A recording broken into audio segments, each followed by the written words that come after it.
Mississippi House of Representatives is now in session. Please let the House come to order. Please stand as we're led in prayer today by a guest minister to be introduced by the gentleman from Itawamba, and remain standing thereafter for the pledge.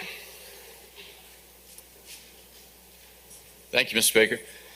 I'd like for y'all to join me in welcoming our pastor of the day, and he's going to speak, pray for us, but he and I go back a long way together. I guess the first time we met was on a basketball court. He played for Wheeler and I played for Tremont. And we didn't get to beat Wheeler until he left, so I was glad he was gone. But I'm glad he's here today. He's a man of God, and I want him to come and pray for us. His name is Bert Harper. Let us pray. Heavenly Father, today we come before you requesting your strength in our weakness, and we recognize that without your guidance, we can go in the wrong direction. In your word, we're reminded that if we will trust in you with all of our heart and not lean in our own understanding, but in all our ways acknowledge you, you will direct our path. So Father, today we come before you not only as representatives of this state, but as your servants, asking for your wisdom. Father, may we seek your face as we turn from our wicked ways in all our humility, trusting you, asking you to heal our nation. We thank you for your love and care, and remember what one of our founding fathers said, God governs in the affairs of men, and if a sparrow cannot fall to the ground without his notice, is it probable that an empire can rise without his aid? So Father, guide these your servants and all their votes and their decisions. May you be honored, and your glory observe, that our state and our nation may be blessed in obedience to your word.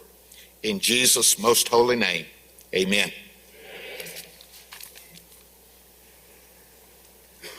Join me in the pledge.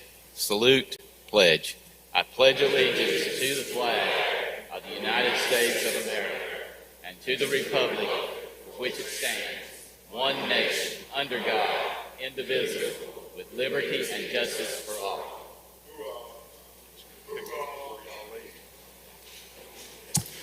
Open the machine, Madam Clerk.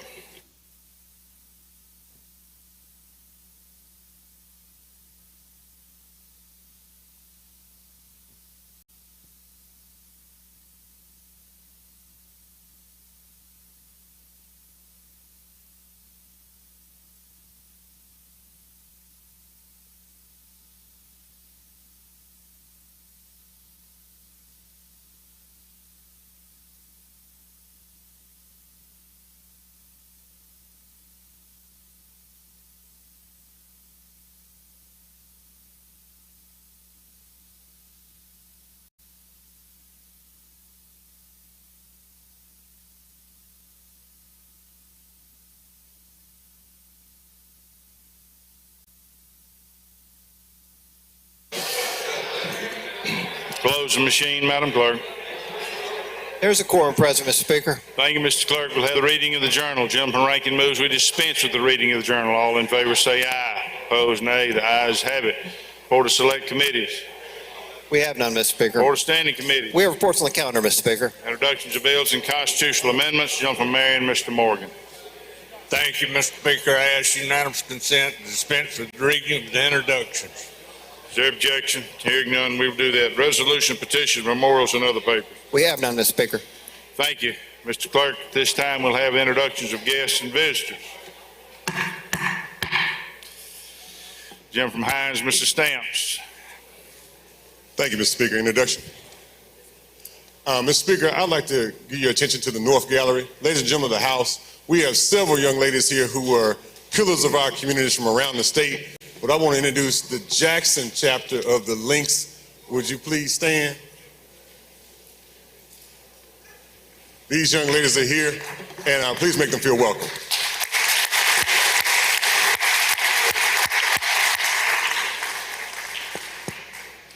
A lady from Panola, Ms. Jackson. Thank you so much, Mr. Speakers. Ladies and gentlemen of the House, it is my privilege to welcome the Lynx for Lynx Day at the Capitol. As a member myself of the Mississippi Delta chapter, I want you to greet these wonderful ladies, as my colleague just stated, whom are pillars of our community, bringing service statewide. So let's welcome Links for Links Day at the Capitol. Thank you.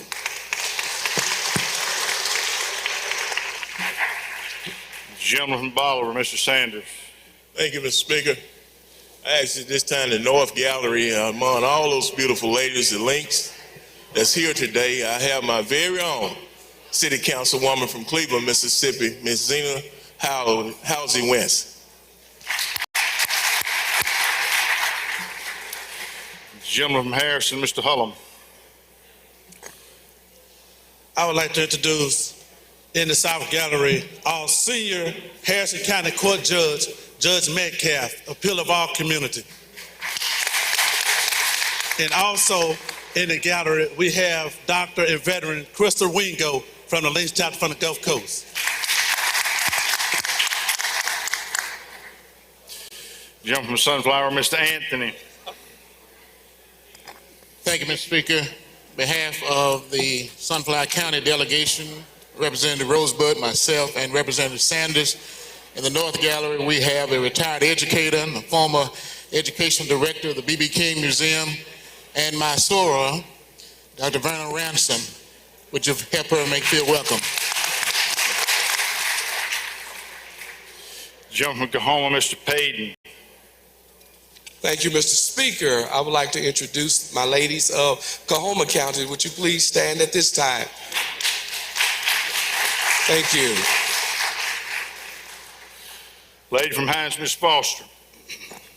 Thank you, Mr. Speaker. Ladies and gentlemen of the House, I would like you to please welcome my group here from Carver Middle School, a B-rated school. They're here with their teachers, Mrs. Kimberly Smith and Licia Scott, and two of the chaperones, Gloria Brister and Stephanie Davis.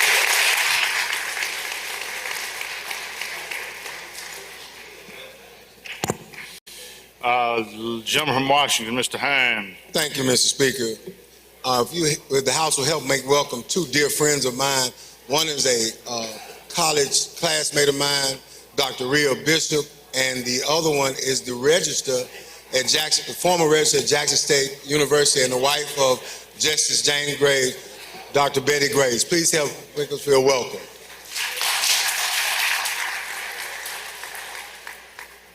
Gentleman from Lauderdale, Mr. Young.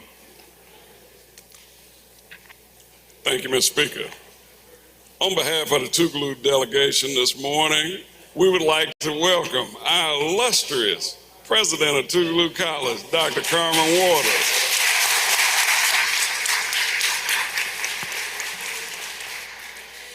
Lady from DeSoto, Ms. McRae.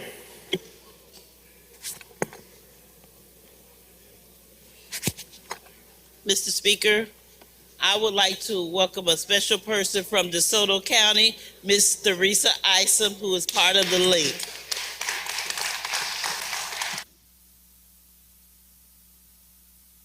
Gentleman from Hines, Mr. Banks. Thank you, Mr. Speaker. Of course, my colleague from Hines, Mr. Stamps, has already recognized my wonderful Links ladies, especially from Hines County, so good to have them with us. But you know, Mr. Speaker, ladies and gentlemen, Mr. Brown moved over from us over here where Ms. Gibbs used to sit.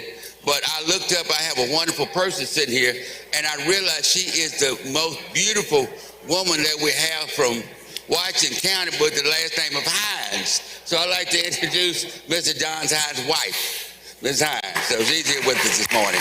Thank you. And she's the best looking one in the Hines family. Gentleman from Octavia Hall, Mr. Robertson. Thank you, Mr. Speaker. I'd like to call a rules meeting right now if possible.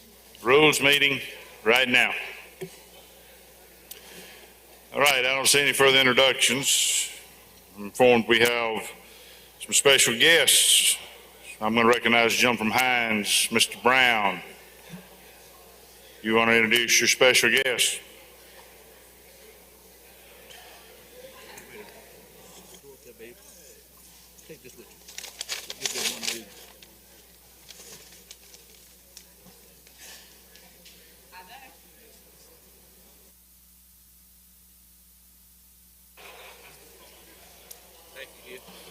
I think his guests are trying to get into the gallery. Hold on just a minute, gentlemen. Let's give them a minute to get up there.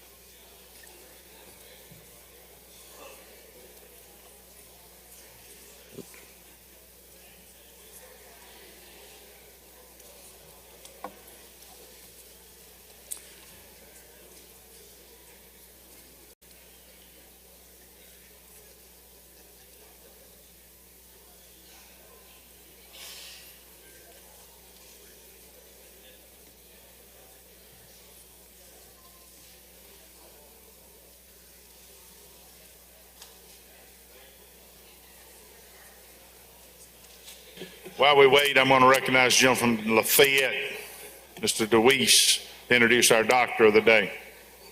Thank you, Mr. Speaker. It's my privilege to introduce today's doctor of the day. It's Dr. Catherine Panel. She's over here.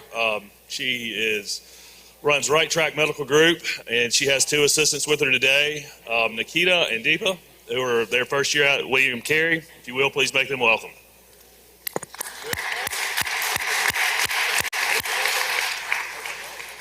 Gentleman from Marshall, Mr. Faulkner. Introduction, Mr. Speaker.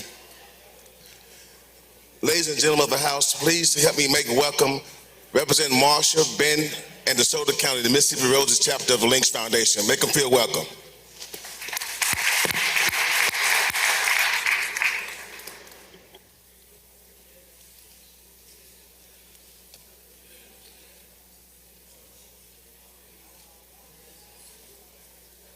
Ladies and gentlemen, while they are getting seated, let me allow me please to blow my horn and blow our horn on something that we all treasure, and that is education.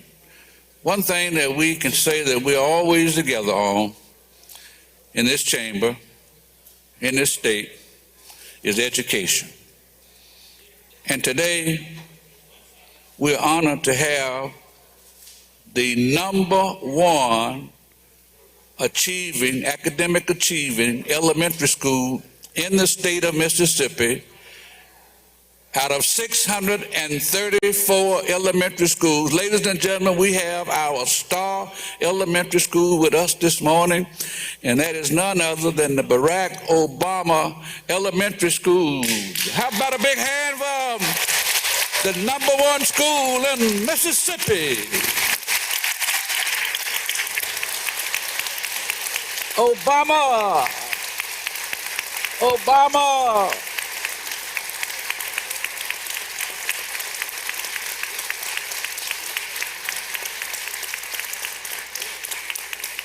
And not only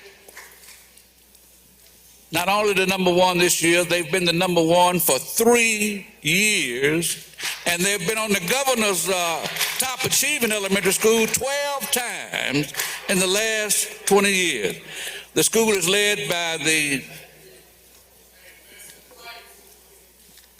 Dr. John C. Johnson, the principal, and we are just delighted to have them here today. We have a proclamation that we are presenting to the school, to the principal, and Representative Summers is doing the honor of passing the proclamation to Mr. John C. Johnson, the principal of Obama Magnet Elementary School. Ladies and gentlemen, how about it one more time for Obama Elementary? Congratulations.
Gentleman from Washington, Mr. Hines.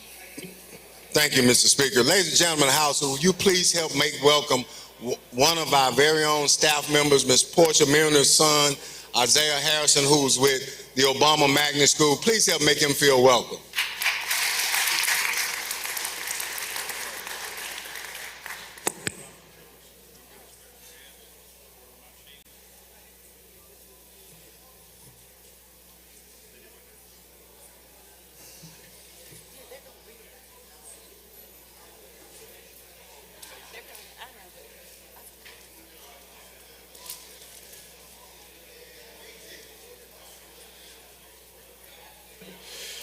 All right, we will go to the calendar. Motion to reconsider calendar. Any chairman have an item? The gentleman from Lamar, Mr. McCarty. Thank you, Mr. Speaker. Item 3 on the motion to reconsider calendar, House Bill 1176. I'd like to reconsider the vote by which it passed for purpose of an amendment. I'm sorry, gentlemen, we didn't understand the words you said. All right, I got a peppermint in my mouth. Item 3, House Bill 1176. I'd like to reconsider the vote by which it passed for purpose of an amendment. Number 1176, you want to reconsider the vote? Yes, sir, for an amendment. Motions to reconsider on item 3, 1176. All in favor say aye. Opposed, nay. The ayes have it. Bill is back before the House.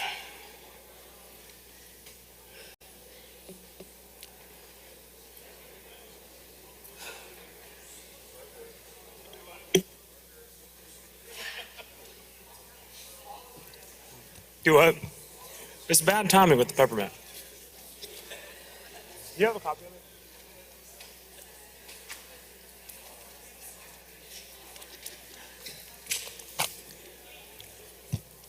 it? Am I good? Okay. So this amendment would simply add National Board Certified School Psychologists to the list of those who receive a supplement. If you remember last year, 2 years ago, we added athletic trainers, certified academic language therapists, and a few other professions to the list that were eligible. So we are simply adding the school psychologists, which I believe is the last group that has been left out. It also would pay them retroactively for the supplement that they missed out on last year. That's a brief explanation of the amendment.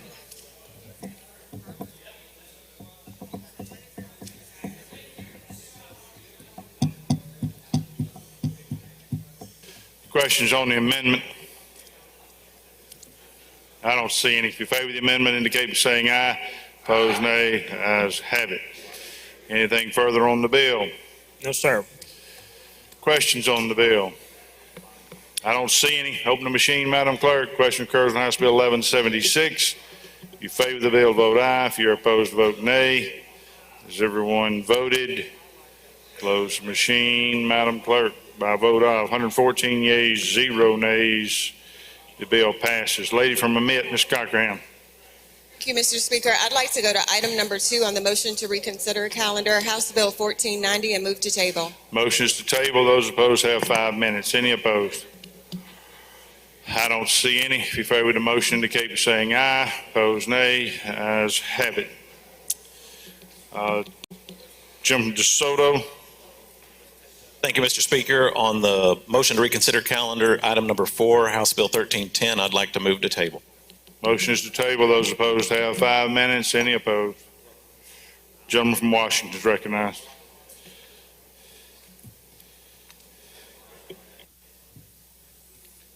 I want to oppose this motion to table because there are no real problems that we have with the election, and to penalize anybody for failing to vote and taking that vote away is still a part of the effort to suppress certain voters in this state. And the group and the demographics of the people who normally don't vote are some of the poor and some of the downtrodden. They don't see no reason to vote sometime, and they don't vote, and now you're going to penalize them for not voting. So I would ask you not to table this motion for reconsideration. Vote no. Thank you.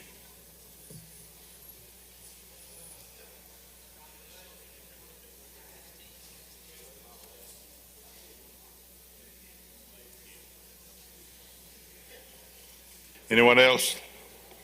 I don't see anyone. Question that occurs on the motion to table. If you favor the motion, indicate by saying aye. Opposed, nay. Ayes have it. All right, anything further on the motion to reconsider calendar? Gentleman from Octavia Hall, you look like you're the only one left. You want to table that or not?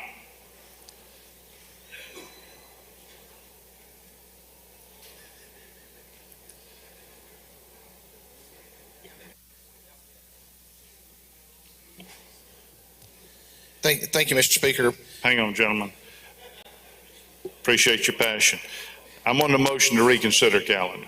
No, sir. You got number one on the motion to reconsider calendar. You're the only one left in that category. You don't want to touch that, huh? All right, now we'll go to the rules calendar. That's you. Thank you, Mr. Speaker.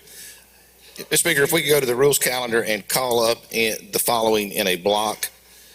Number 3, HR number 37. Number 4, HR number 39. Number 5, HR number 43. Number 7, HR number 49.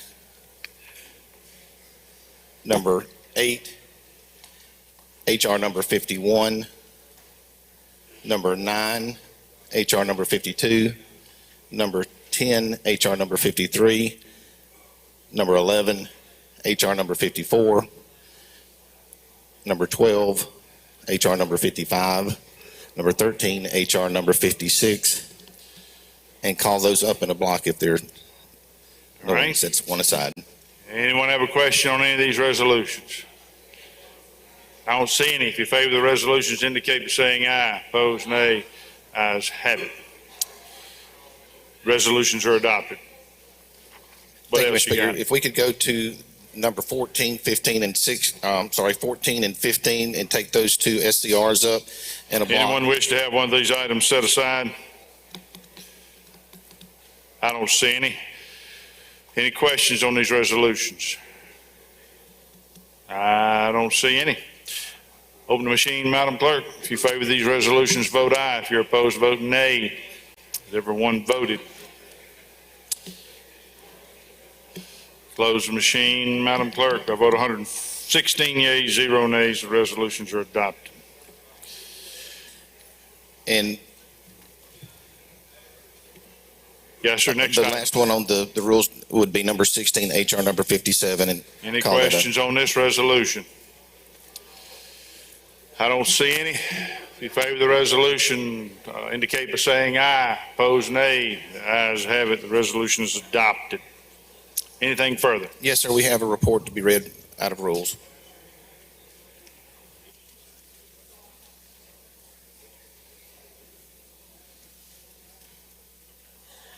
I'm going to recognize Madam Clerk to read the committee report. Report of Committee on Rules, HR number 50, Barack Obama Magnet Elementary School. Commend and congratulate on being rated the #1 school in the state. Tie sufficient to be adopted. HR number 58, Congressman James E. Clyburn. Commend for distinguished public service. Title sufficient to be adopted. HR number 59, Mississippi Links Day at the Capitol 2023. Commend and honor for outstanding service. Title sufficient to be adopted. HR number 60, Lula Mae Coleman. Commend her life upon her passing. Title sufficient to be adopted. HR number 61, Elma Maxine Howard Smith. Commend life and legacy upon her passing. Title sufficient to be adopted.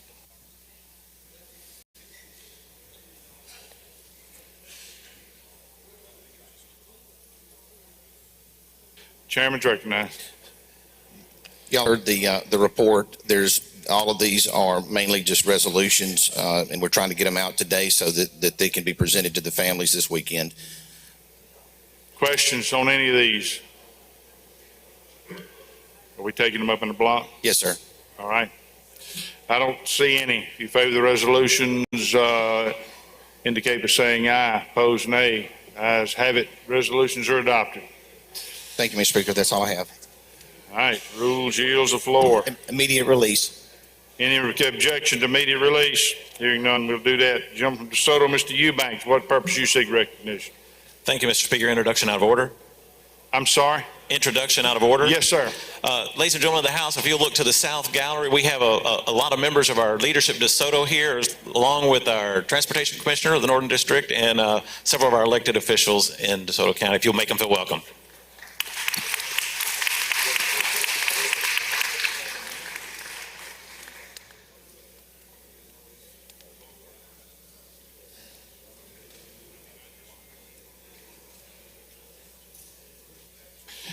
The lady from Pearl River, Ms. Wilkes. Thank you, Mr. Speaker. Introduction out of order. Yes, ma'am. Ladies and gentlemen, in the South Gallery, we have our veterans from Crusaders today. We have President Kevin Cuthill. We also have Tom and Debbie Benoit, Vivian Champagne, and Carl Borentano, all here for the Veterans from Mississippi, for their Veterans for Crusaders. Welcome, y'all.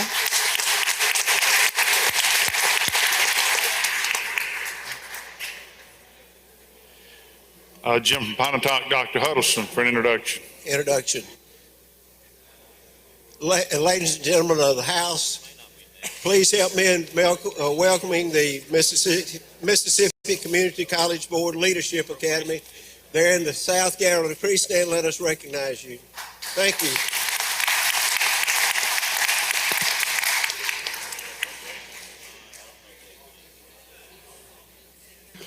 Lady from DeSoto, Ms. McRae.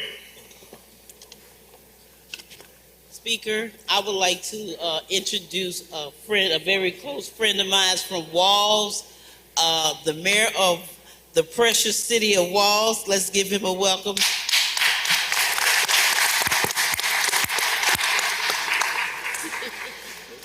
Lady from Hines, Ms. Clark. She passes. All right, we will go now to appropriations calendar, passes. We will go to Ways and Means.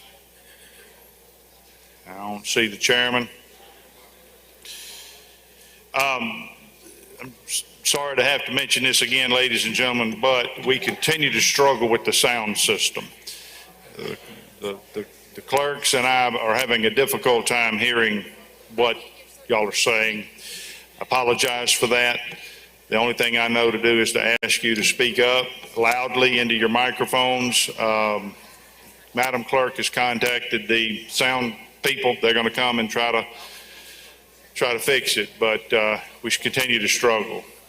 Now, Jim from Adams, Jim from Washington, Jim from Tallahatchie, Mr. Reynolds, Jim from Capaya, we hear y'all real good. So y'all don't have to turn it up, but the rest of you need to crank it up a little bit, all right? Thank you. I apologize for that. We're going to try to get it fixed. All right, that brings us to late on the table calendar. Chairman from Judd B. All right, thank you, Mr. Speaker. Late on the table calendar, item number 1, House Bill 370. I'd move to bring it off the table. Ask that you recognize the lady from Hines to handle the bill. Motions to bring the bill off the table. All in favor say aye. Opposed, nay. Ayes have it. All right, lady, you're recognized. Thank you, Mr. Speaker. We previously debated this bill. You're all familiar with it. This bill simply requires that municipal officials be added to the existing statute that allows county officials to be removed from office by a petition and then a vote of a majority of the electorate. And I would move for final passage, Mr. Speaker. All right, lady yields the floor. Jim from Washington wishes to speak on the bill.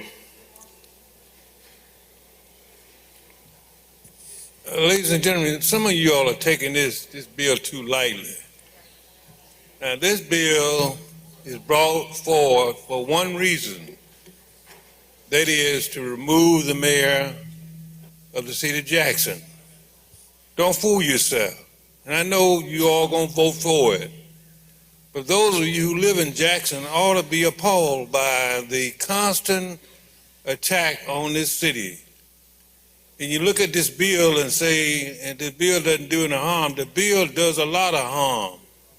When the electric vote for somebody to be in office, then if you want to get them out, then the right thing to do is do a recall. have a recall election. But we won't do a recall in this state, and I've been here now 29 years. I have seen over 30 or more of recall bills that have been filed in this House, and they've all been killed. I brought one out in the subcommittee in elections, and the chairman, we reported it out according to how the process worked in here. We reported a recall bill out, and it went to full committee, and the chairman refused to bring it up. And I asked him, I said, now you assigned the bill to me, and we debated the bill, and we brought it up, and now you won't take it up. He said, no, because we don't want the recall in Mississippi. So the recall is the appropriate way if you get an official in office. It ought to be a bill to recall so the voters can decide on whether or not they want that person to continue to serve.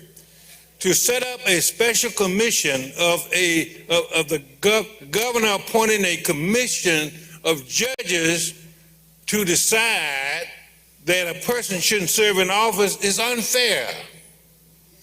It's unfair.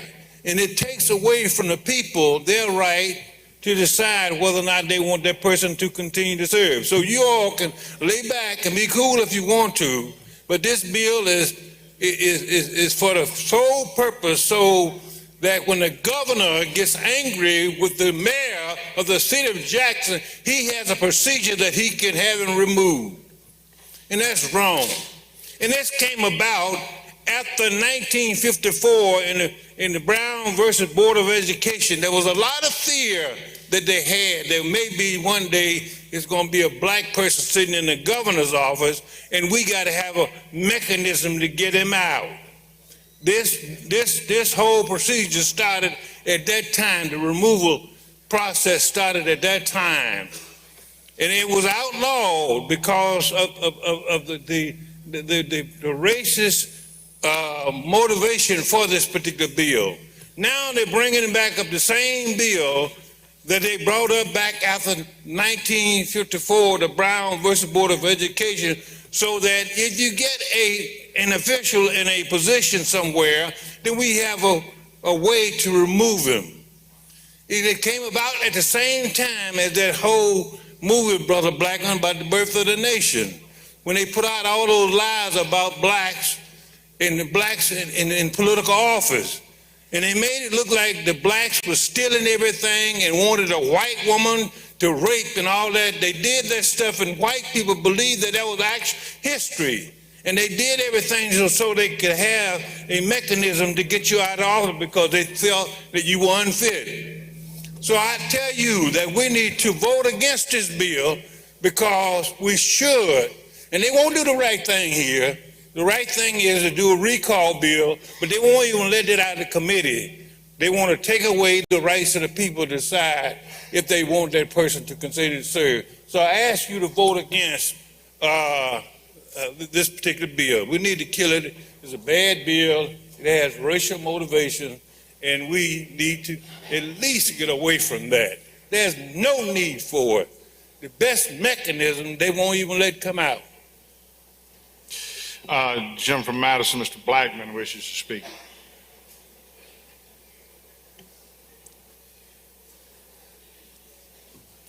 In 1956, 2 years after the court ruled on Brown versus Board of Education, a legislature such as we are sitting here now met, and they came up with laws in anticipation of the changes that were expected to occur. And those changes involved, at that time, integration in our schools. They came up with a package of bills that passed, much like what had happened in 1890.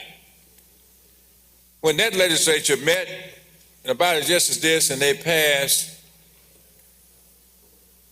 a number of bills that came to be known as Jim Crow laws. Now, the author of this bill told us earlier that since 1956, this procedure had been used 2 times. Now, I'd be curious to know what those 2 times look like. There's not much left of Jackson, or what will be when we finally sign and die. We've done quite a lot to Jackson, Mississippi, and to the people who live here and the people who are elected to govern here. It takes 30%, according to this bill, of the citizens to sign a petition criticizing an elected official because they're not doing what's right, they're not doing a good job. Now, we individually looked at elected officials around this body, around this state, around this nation, and we had the power to enact a recall. We'd be busy all day. Because whether or not an elected official is doing a good job is very subjective. It's based on a number of things. It could be based on race, party affiliation, where you live, or what somebody said or didn't say during any given day. And this bill says that 30% of folk who may not like the fact that the person that they voted for didn't win, or the person that's in office not doing what they individually don't want to have done, can petition their governor, which we know in these times what kind of governor we're going to have in Mississippi. It's going to be a white Republican who then will have the power to convene a body of 3 chancery judges from anywhere in the state to listen to gripes and moans about what this official hadn't been doing or should have done. And then that group of judges can then decide, we agree. That's not how I would have done it. So therefore, that person is out, and you can have a new election and get somebody in perhaps who will do what you want them to do. Well, the reason that this legislation has not been bothered with over these many years is because it's convoluted, it's nonsensical, it doesn't make any sense at all unless you want to be vindictive and cause problems for the person that you don't like that's in office. Now, if it's good legislation, if it's truly good, then we all should be subjected to it, because I know people out there don't like what we're doing. Let's make it all the same and apply to us as elected officials. Who are we to enact such legislation without letting it apply to us? If you're brave enough to do it, then let's do it. You can find 30% every day in your districts who don't like what you're doing. I may be wrong. Some of us maybe have 100% of the folk that love what we're doing down here, but I doubt that. Now, let's leave Jackson at peace for the day. We know that other stuff is going to come. Jackson is going to have to struggle with this when we finally leave here. And we do all the things that we've done to tell them they can and can't do as a city, if there's a city left. But at least on this day, at this moment, let's leave Jackson alone. Give us one day of peace in Jackson. Let the folk hit the pillow tonight and give a sigh and say, we made it through the day. Let's vote against this bill.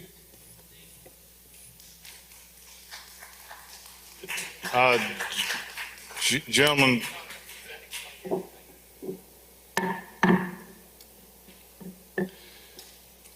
excuse me, gentleman from Hines, Mr. Banks.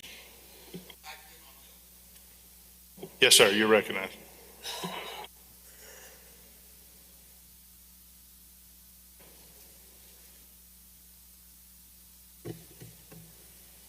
Mr. Speaker, ladies and gentlemen, good morning. Here we are again talking about legislation. that can hurt Jackson. But I want to wake you up a minute. This legislation can hurt more than Jackson. It can hurt your cities and your communities where you live. And let me tell you something that's very unique. Municipal people, elected officials, are not county supervisors. County supervisors, they have all their land in the counties, already set by state law. Legislators, we do redistricting. But cities, they have what's called their corporate limits. You know it. They have their corporate limits. And sometimes the corporation says, hey, we need to grow. We got expansion. We in Florence.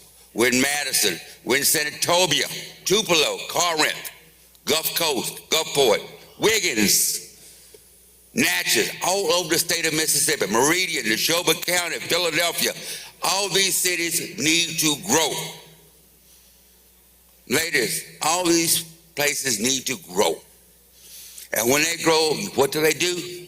They go through a process called annexation. Annexation. They know when they annex, you know who doesn't like it?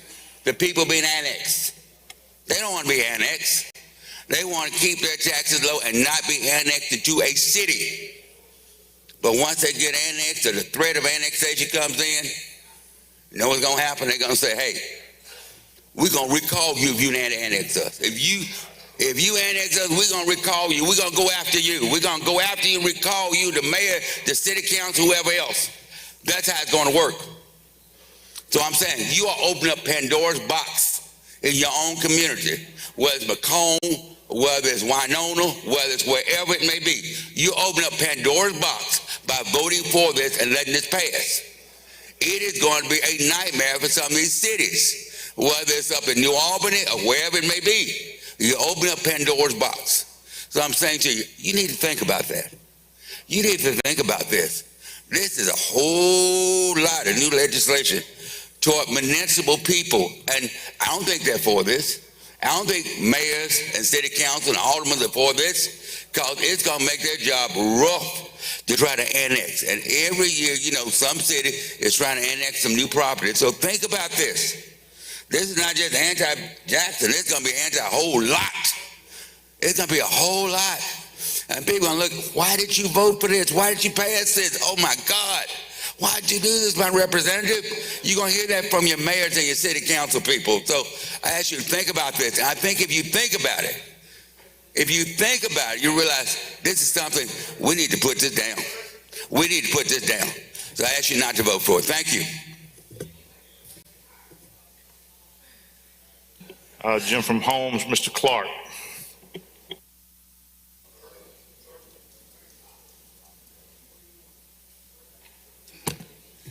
Thank you, Mr. Speaker. Ladies and gentlemen of the House, it wasn't my intent. I kind of felt like I've been to this well too much already, but when this bill came up, I just had to come down and say a few words on it. I think we all know that this bill is about Jackson. But when you really pull off the tunnel vision that we're using and just looking at Jackson, this, as the gentleman from Hines say, tremendously affect all of the other municipalities across the state. As you know, I live in a rural district, Holmes County. We have 7 municipalities in that one county with roughly about 17,000 people. 7 municipalities. The town of Kruger have 450 citizens, not qualified electors. Total population, 450. Coffeyville have 900. Vaden, 750. Alligator, Mississippi, 200. Gloucester, later from a mid, 950. And this bill says that if you get 30% of the qualified electors, not the total population, just 30% of the qualified electorates, then you can initiate this process. So let's take a look at my county, Kruger. Kruger has 89 qualified electorates. 89. 30%, 26 people. 26 people. If somebody get mad at the mayor today in Kruger, Mississippi, and I'm the board attorney for Kruger, And they come in, they mad about water bills, they mad about potholes, they mad about everything. If somebody get mad at the Mayor Kruger today before 12 o'clock, they would have 26 names on the petition. I heard the gentlelady from Hines, when she was presenting the bill a couple of weeks ago, she said that the process is not going to be used much. Lower the threshold to 30% in these small towns, and it's going to be a flood of petitions from all over the state. We all politicians. We know the worst politics is the local politics, that municipal politics, where the people are working with individuals. This bill is going to affect all 7 of those municipalities that's in my county. The town of Chula going to have a petition started, the town of Lexington, the town of Pickens. Ladies and gentlemen, this bill here is bigger than Jackson. It's going to affect all of y'all's communities, and it's going to create turmoil in the community, disruption. Communities and elected officials are going to feel that they don't have to work together, that we just get a petition started. So ladies and gentlemen, for that reason and other reason, this bill needs a lot of work. I'm against it for a lot of reasons, but this bill will affect your communities. Doug Hill, I think Doug Hill have about 900 people. Qualified electors for Doug Hill probably be roughly about 250 people. You won't have to go get less than 100 names on a petition. So ladies and gentlemen, let's vote no on this bill. As the gentleman from Washington said, if it's something that needs to be done, the recall process is a better avenue than doing it this way. Please vote no on the bill.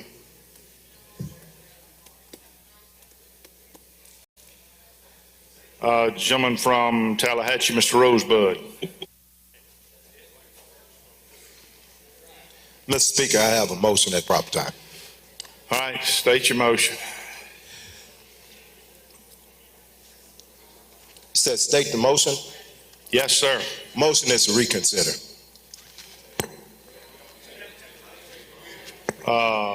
Reconsider what, gentlemen? Recommit, sorry. All right. The motion to recommit is not in order. There has to be 2, as I recall the rule, you got to have 2 major amendments before a motion to recommit is in order. Gentleman from Tallahatchie, we're on final passage amendment. We're on final passage, gentlemen. The time for amendments has passed. I'm sorry.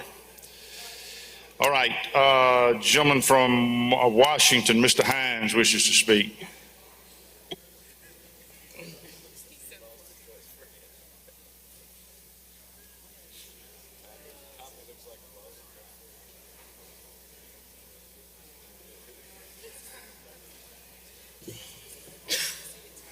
Thank you, Mr. Speaker. Ladies and gentlemen, House, the other night we stayed here and debated a piece of legislation for about 6.5, almost 7 hours. And after that, I had a conversation with one of my colleagues who were on the other side of the issue that we were debating. And his question to me was, why does everything have to be about race? And I pondered on that question. In fact, I thought about that question last night and earlier this morning in my meditation. And when you come up here and you begin to see things that always have a racial overtone to it, all you can do is say, it's about race. There is no other indication that proves it is not about race. And that's sad. Because several of you in here, I consider friends. In fact, some of you I consider close friends. But when you begin to see things like this that are being woven around with the fabric of racism, all this blanket can be is a racist blanket. So I believe we're better than that. Than have legislation that continues to be woven around racism. Racism should not be the driving factor in providing good quality legislation. We have a almost 40-year member in this body and a 30-year member bring up the historical significance around racism that's being perpetrated on us right now with this piece of legislation.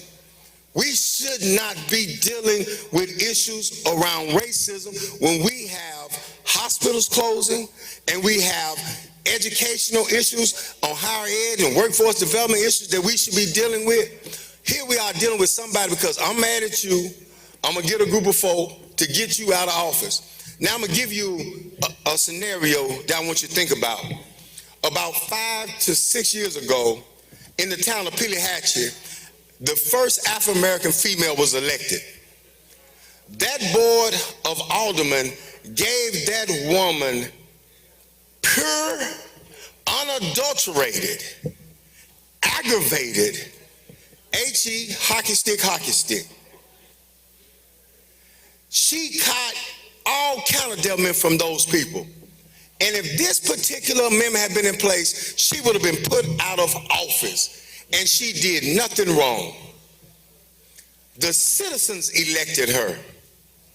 But with this piece of legislation, they could have galvanized their friends at their bridge party, at their barbecue, in the Sunday school class, and got just enough folk to take her out of office. And she did nothing wrong other than try to balance a budget, other than try to correct some irregularities that had taken place in that city.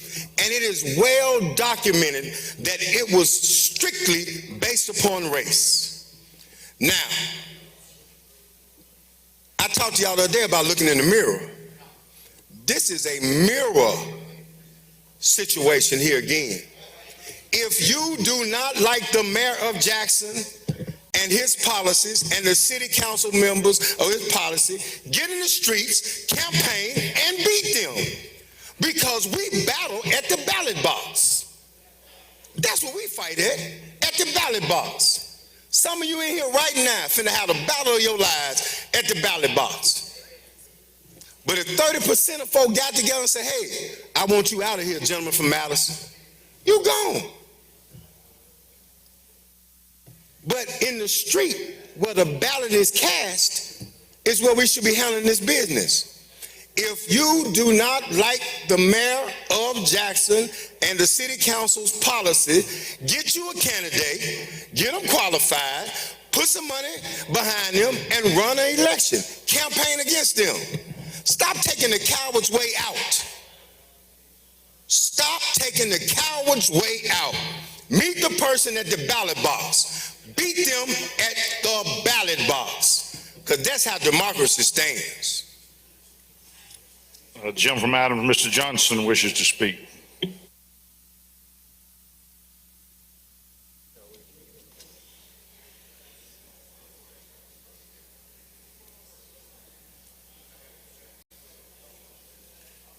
Ladies and gentlemen, I just got one brief thing to say. Look, we got a calendar full of bills over there to deal with MAEP. We got volunteer firefighters. We got bills to deal with our communities and things we need to do. We're about to spend an inordinate amount of time on somebody's small issue. That's not our issue. We've devolved into conversations that we don't even ever have to have. You sparked interest in an idea or a philosophy that we have been trying to bury for years. And we got work to do here, and we taking on somebody else's issue. One person or 3 people.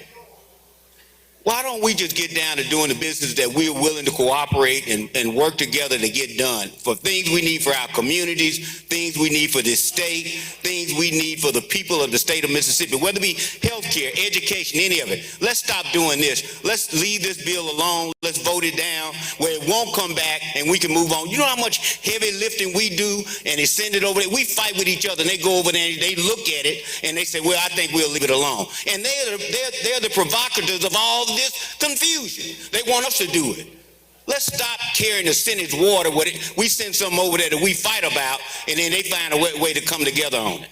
Let's stop it. Let's not send this bill out of here. If they want to create chaos and a mess, let them do it over there. Don't bring it over here, because we've been working fine.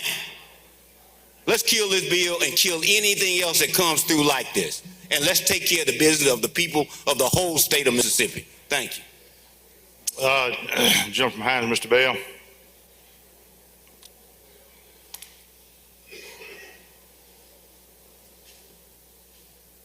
The gentleman from Madison said it best this morning.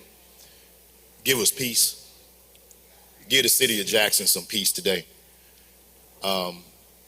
We know we have some other issues that are coming pretty soon from the other side. Just give us peace today.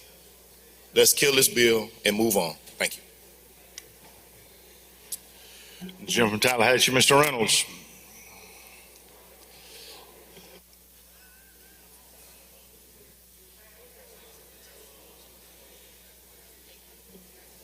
What you need to do is read the bill. And now this is the deal that it's got. I had an amendment to do a deal if you wanted to, if somebody's causing a problem, get a petition up, get 30% of the voters, have a recall election, put it in the hands of the people. This deal, let me tell you what it puts it in the hands of. Let you read it. Look at section 9.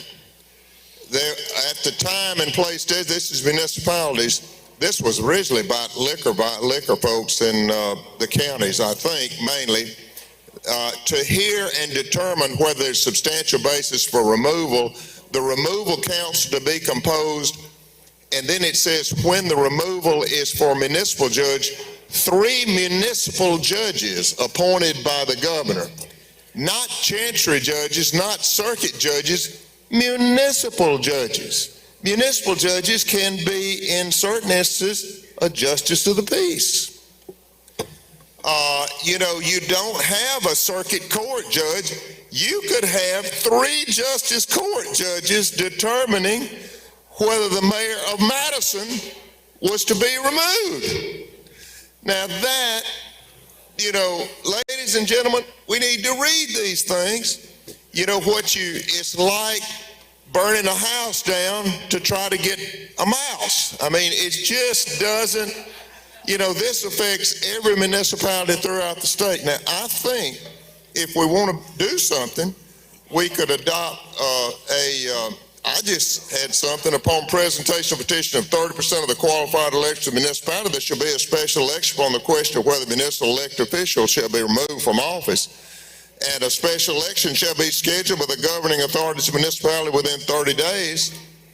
You got it done, if that's what you want to do, and that'd be a good thing. That'd be democracy. But the thing about it is, a special council, we have special council. The Sanhedrin was a special council, and they were not elected by the populace. But I will say this, this is too serious to be taken lightly or be, if you're going to have a removal council, put some stipulation on who's going to be there. Why you need a removal council? The people of the removal council in this state, they can take you out and take us out and should if they don't like it. I think a municipal recall would be good, and if you want to do it to everybody else, that'd be good too. But the thing about it is, let's read this stuff. It's 400 and, more than that. 460 line pages, but I don't think it does what we want to do, and it's sort of like shooting here, but there's 3 bullets coming back the other way. So that's what I'd say, and read this thing, and you could have 3 justice court judges, which are good people, but they're not trained about this kind of thing. When they have justice court seminars, they don't talk about, well, now this is what you need to consider on removing a mayor or an alderman. They're worried about having preliminary hearings and how if somebody stole $50, how you deal with it. They're not worried about this. So let's look at this thing close and vote no on this. And if they want to reconsider the purposes of amendment, you can always do that. You hadn't killed it. Nothing's dead around here till it's dead to where we're in session. All right, the gentleman from Humphreys, Mr. Strawder, do you wish to speak?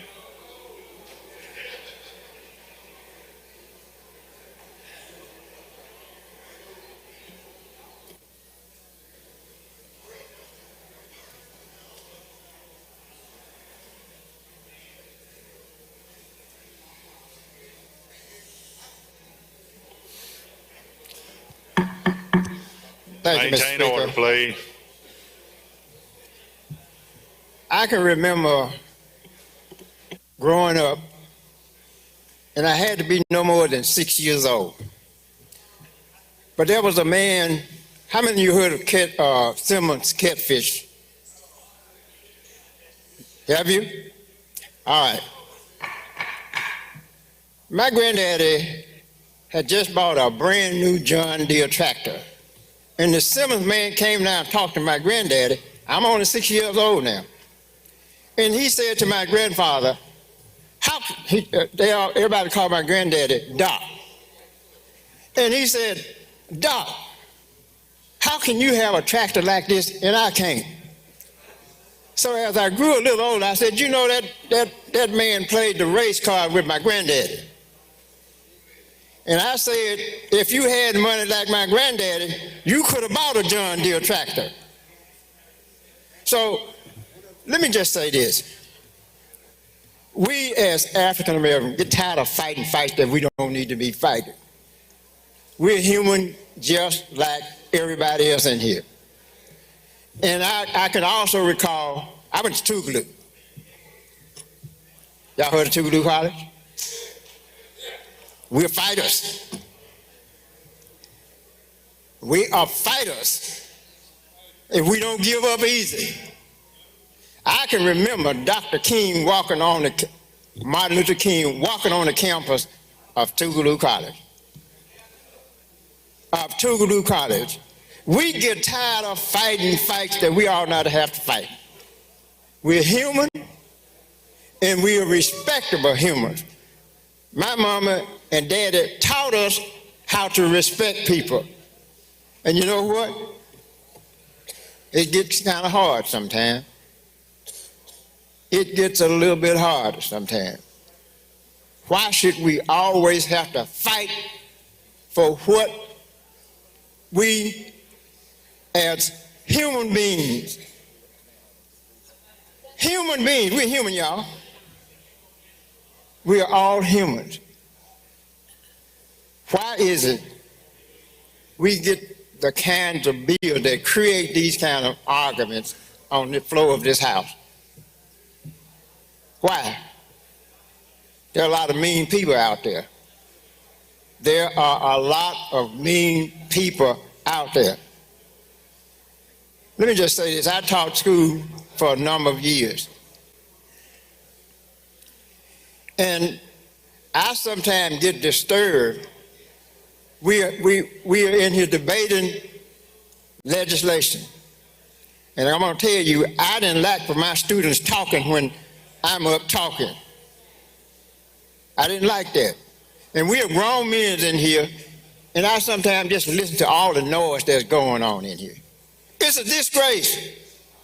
It is a disgrace. We are grown men and women, and you can hardly hear what people are talking about. Grown men and women. And there's noise all over this place. And I don't like it. I don't like it. These people come and sit in the balconies up here and they watch us. And I'm sure what's wrong with those people down there? Look at all the noise there. People are trying to discuss legislation that's important to us. Just listen to all the noise that's going on down there. You ought to be ashamed of yourselves. You ought to be ashamed of yourselves. I could talk forever, but let me just say this. We are not going to sit back and not do what we are supposed to do. And when I go home, my grandson will say, Granddaddy, I heard you. He's going to say that. He's going to tell me, Granddaddy, I heard you. Now, I've got to set an example for my grandkids. And I want to set the same kind of example that my mother and father gave us. I'm going to say this and I'm going to sit down. I can remember we used to kill hogs. And my daddy would let me take that rifle and I'd plug that hog right here. But once the daddy killed a yearling, and daddy told me, he said, I want you to He said, boy, I want you to shoot. And I said, Dad, I can't shoot that kid. And he said, Dad, I'm not shooting that kid now, Daddy. I just couldn't do it. And you know what? He didn't make me shoot that kid. I don't like what happened in here a lot of time. We ought to be bigger than that. We ought to be bigger than that. And I'm listening sometimes to the speaker. He's up talking. And also, there's so much noise going on back there. You know, these little grandkids that I got wouldn't be doing all of that. When are we going to wake up? When are we going to wake up? It's a disgrace. Thank you, Mr. Speaker.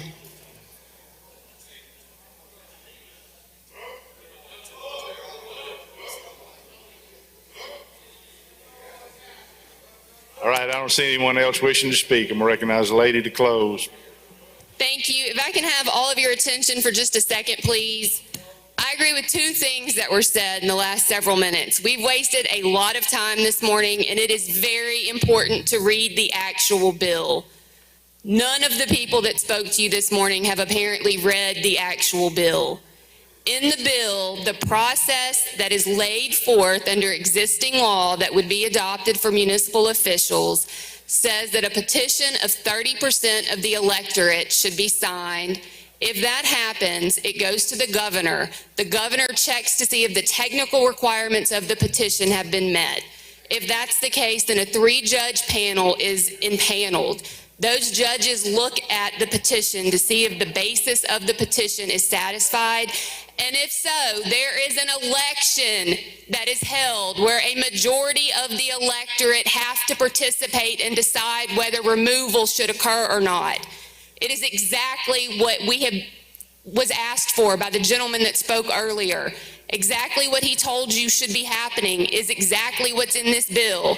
And if anybody would have bothered to read the piece of legislation that is before you, we could have saved an hour this morning. So I would encourage all of you to read the bills before you vote on them. And please vote on this bill, vote yes, and let's move forward. Thank you. All right, lady yields the floor.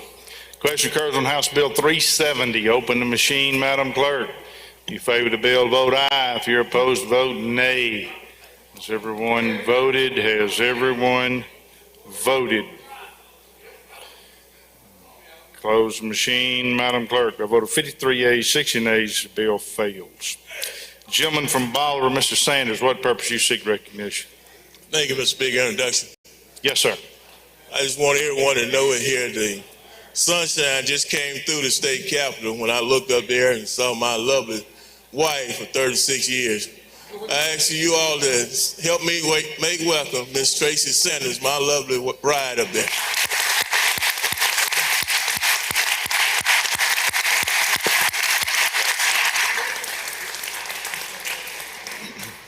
All right, we are back to the laid on the table calendar, item 2. Gentleman from Rankin. Thank you, Mr. Speaker. I'd like to call that bill back up. Motion is to call the bill back up. All in favor say aye. Opposed, nay. Ayes have it. Bill is back before the House. All right, let me explain this real quick. In 2020, we passed an HCR 47, which changed the Constitution for the governors of the statewide races. One provision of it, it says if no person receives a majority of the votes, then a runoff election shall be held under the procedures prescribed by the legislature in general law. Well, guess what? We didn't have it in general law. So all this bill does is adds the runoff election to the statewide elections race that the Constitution is asking us to do. Any questions? All right, gentlemen, moves final passage. Any questions? Gentleman from Washington, you have a question? Okay, you're recognized to speak. Okay. I don't see any questions.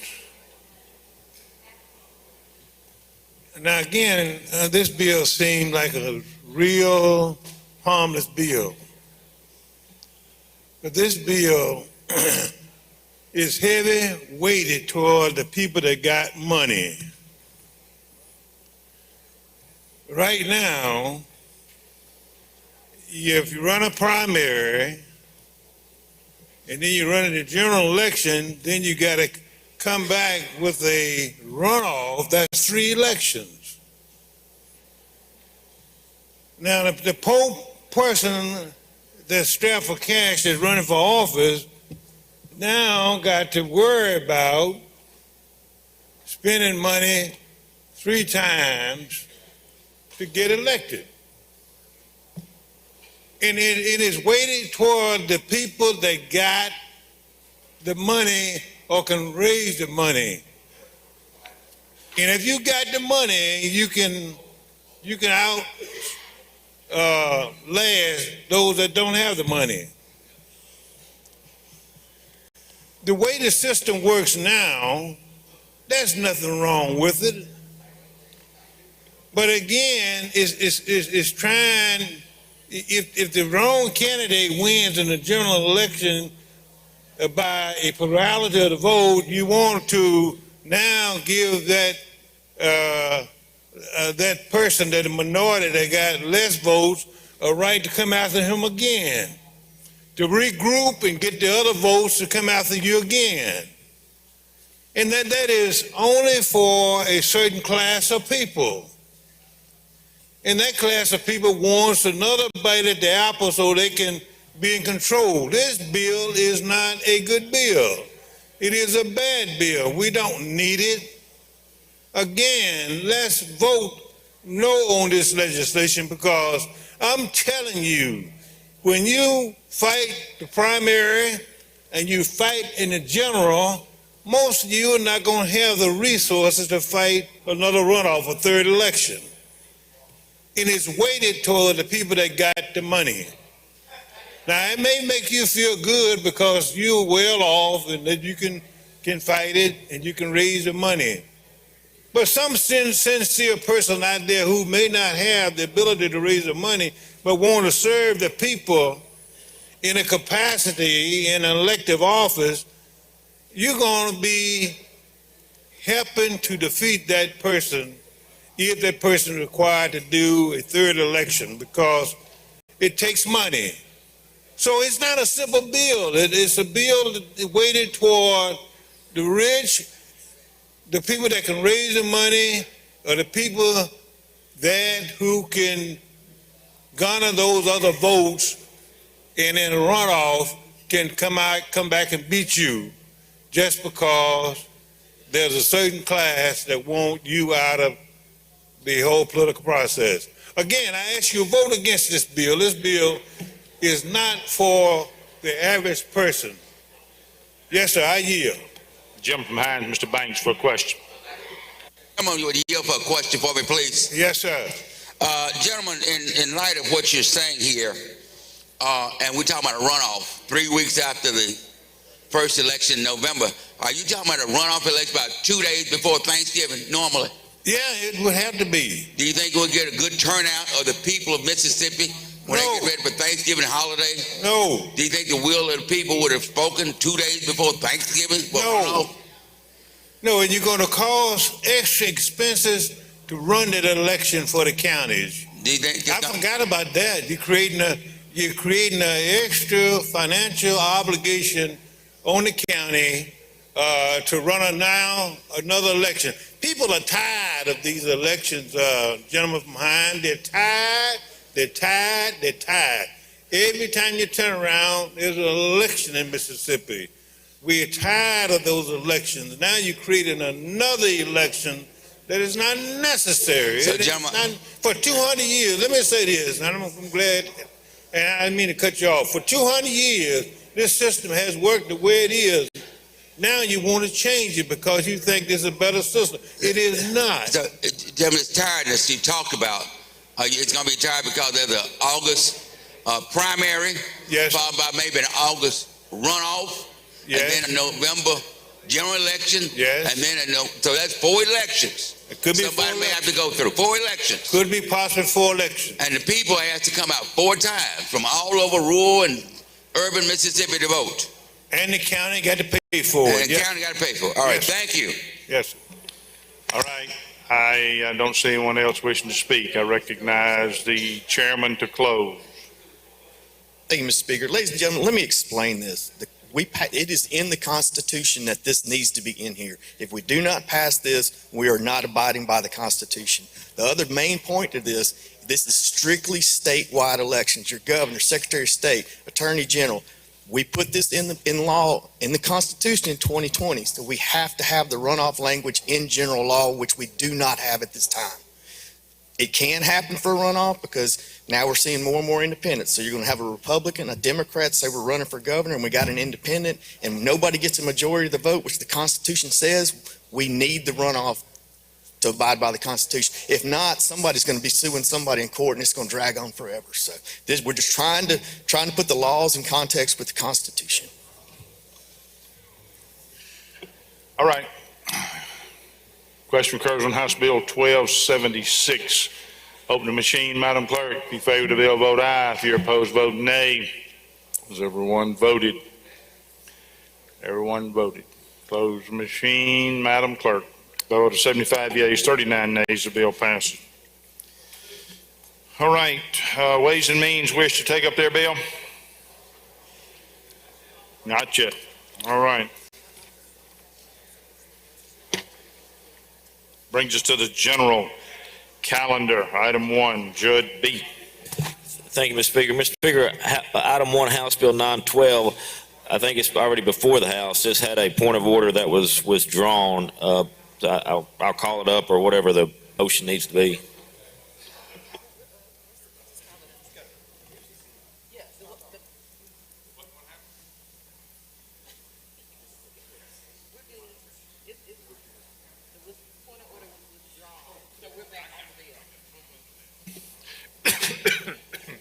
Excuse me, I apologize.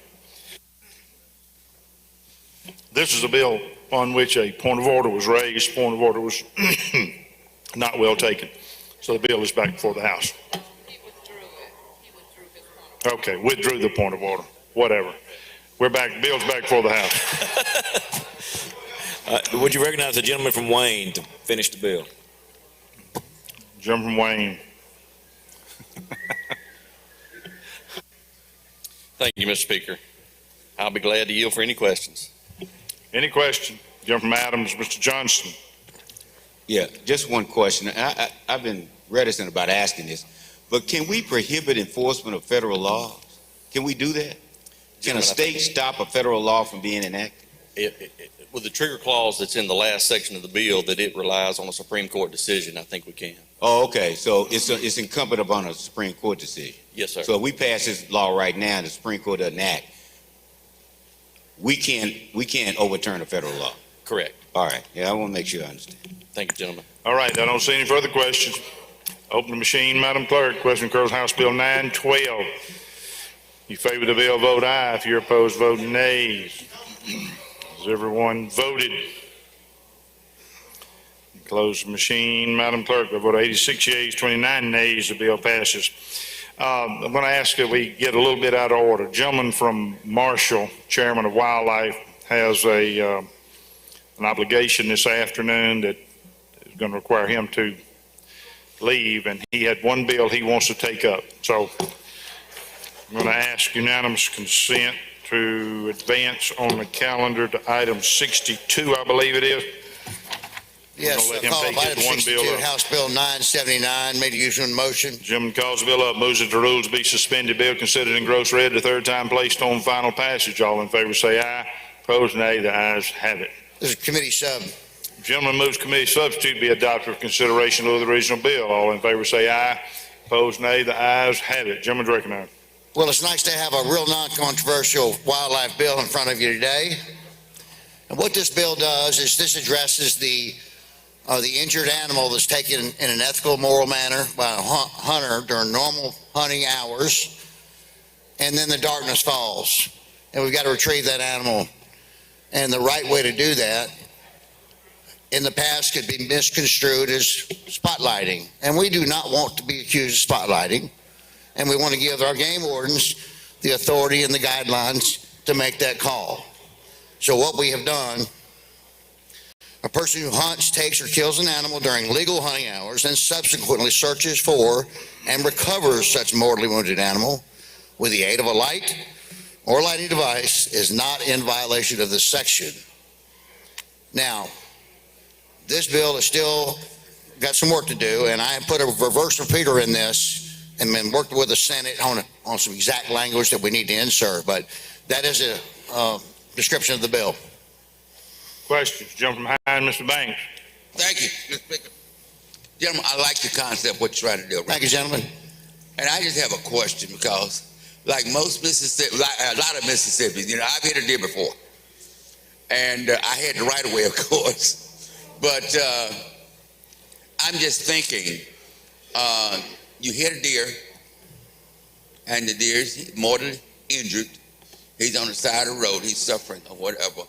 I'm not a hunter, but if someone would come by and, you know, execute the deer, euthanize the deer, would that be a violation right now? I mean, could something be done about that? I hate to see animals suffer. They must be a And it may licensed take a while hunter. for a game warden to get there. They must be a licensed hunter. You got to be a licensed hunter. Okay. I just wanted to know. Thank you. That's right. Okay. I don't see any further questions. Open the machine, Madam Clerk.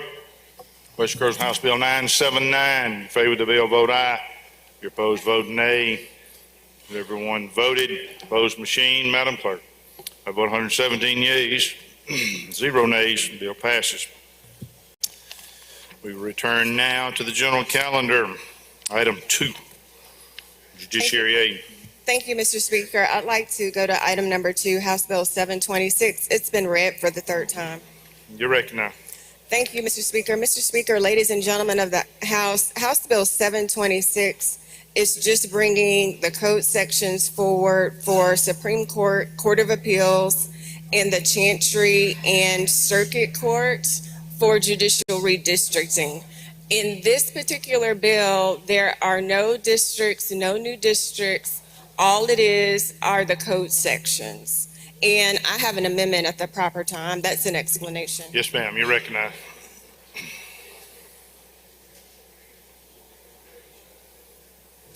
The amendment is just a reverse repealer.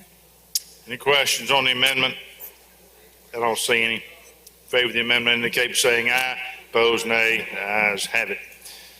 Anything further on the bill? No, Mr. Questions Speaker. on the bill? I don't see any. Open the machine, Madam Clerk. Question occurs on House Bill 726. In favor of the bill, vote aye. If you're opposed, vote nay. Has everyone voted? Close the machine, Madam Clerk. By a vote of 118 yeas, 0 nays, the bill passes. Next item. I'd like to go to item number 3, House Bill 1215. It's been read for the third time. Yes, ma'am, you're recognized. Please recognize the gentleman from Smith to present the bill. Gentleman from Smith is recognized.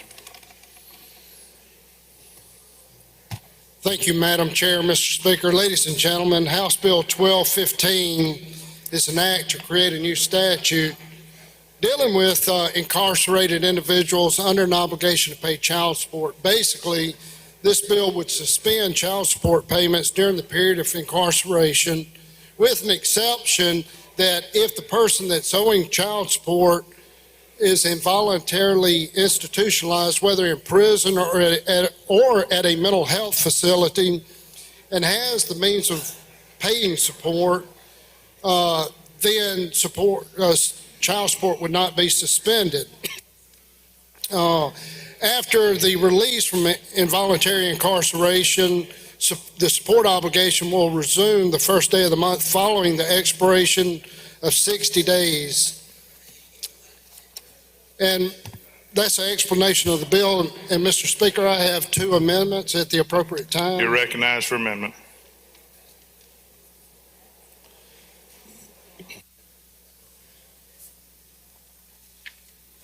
The first amendment is to add a reverse repealer. Questions on the amendment? I don't see any. You favor the amendment indicate by saying aye. Opposed, nay. Ayes have it. Second amendment. The second amendment is on line 60 of the bill. It's changing the word owning, O-W-N-I-N-G, to owing, O-W-I-N-G. Questions on the amendment? I don't see any. You favor the amendment indicate by saying aye. Opposed, nay. The ayes have it. Anything further on the bill? No, Mr. Speaker. I'll yield for questions. All right. Jump from Hines, Mr. Banks for a question.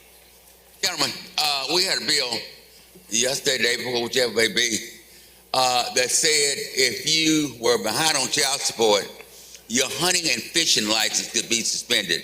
Would this allow a person to keep their hunting and fishing license? No, gentlemen. It wouldn't? It would not. You sure? I'm sure. Okay. Gentleman from DeSoto, Mr. Criswell. Thank you, Mr. Speaker. Gentleman Yield. I will. So when the child support is suspended, does it continue to accrue during the time they're incarcerated? It does not. Let me explain the purpose of this bill. You know, because I presented this bill last year, and you know, when you read the bill, if you weigh the interest of the child and the individual that's incarcerated, the child always wins. But the purpose of this bill is we are out of compliance in the state of Mississippi. If we don't pass this bill, we stand to lose approximately, I think it's $34 million that we're receiving now.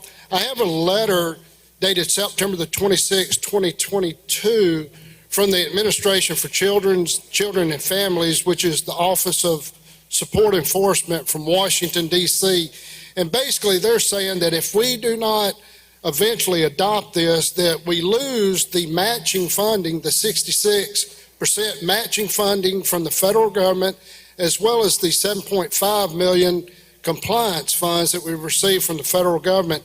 In addition, this letter states that that the Chief Executive Officer of a state must certify that the state will operate in compliance under this language, and that Mississippi should know that TANF funds might also be at risk. So that's why we added the reverse repealer. There's some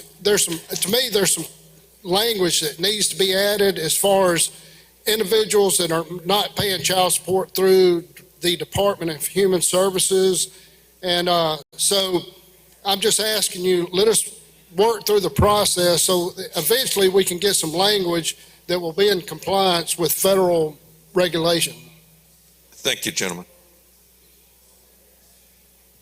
Gentleman from Jackson, Mr. Zuber. Mr. Speaker, will the gentleman yield?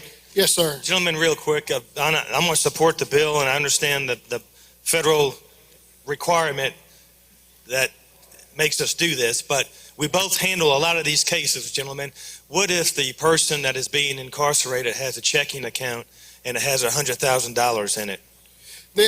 Then under this statute, they have the means to pay. What would happen is the Department of Human Services or the custodial parent can file a petition with the court to do a review of any assets the individual would have, and then the court could order child support because they do have the means to pay. So we're still giving some discretion to the chancellor? That's correct. Thank you. All right, I don't see any further questions. Open the machine, Madam Clerk. Question occurs on House Bill 1215. If you favor the bill, vote aye. If you're opposed, vote nay. Has everyone voted?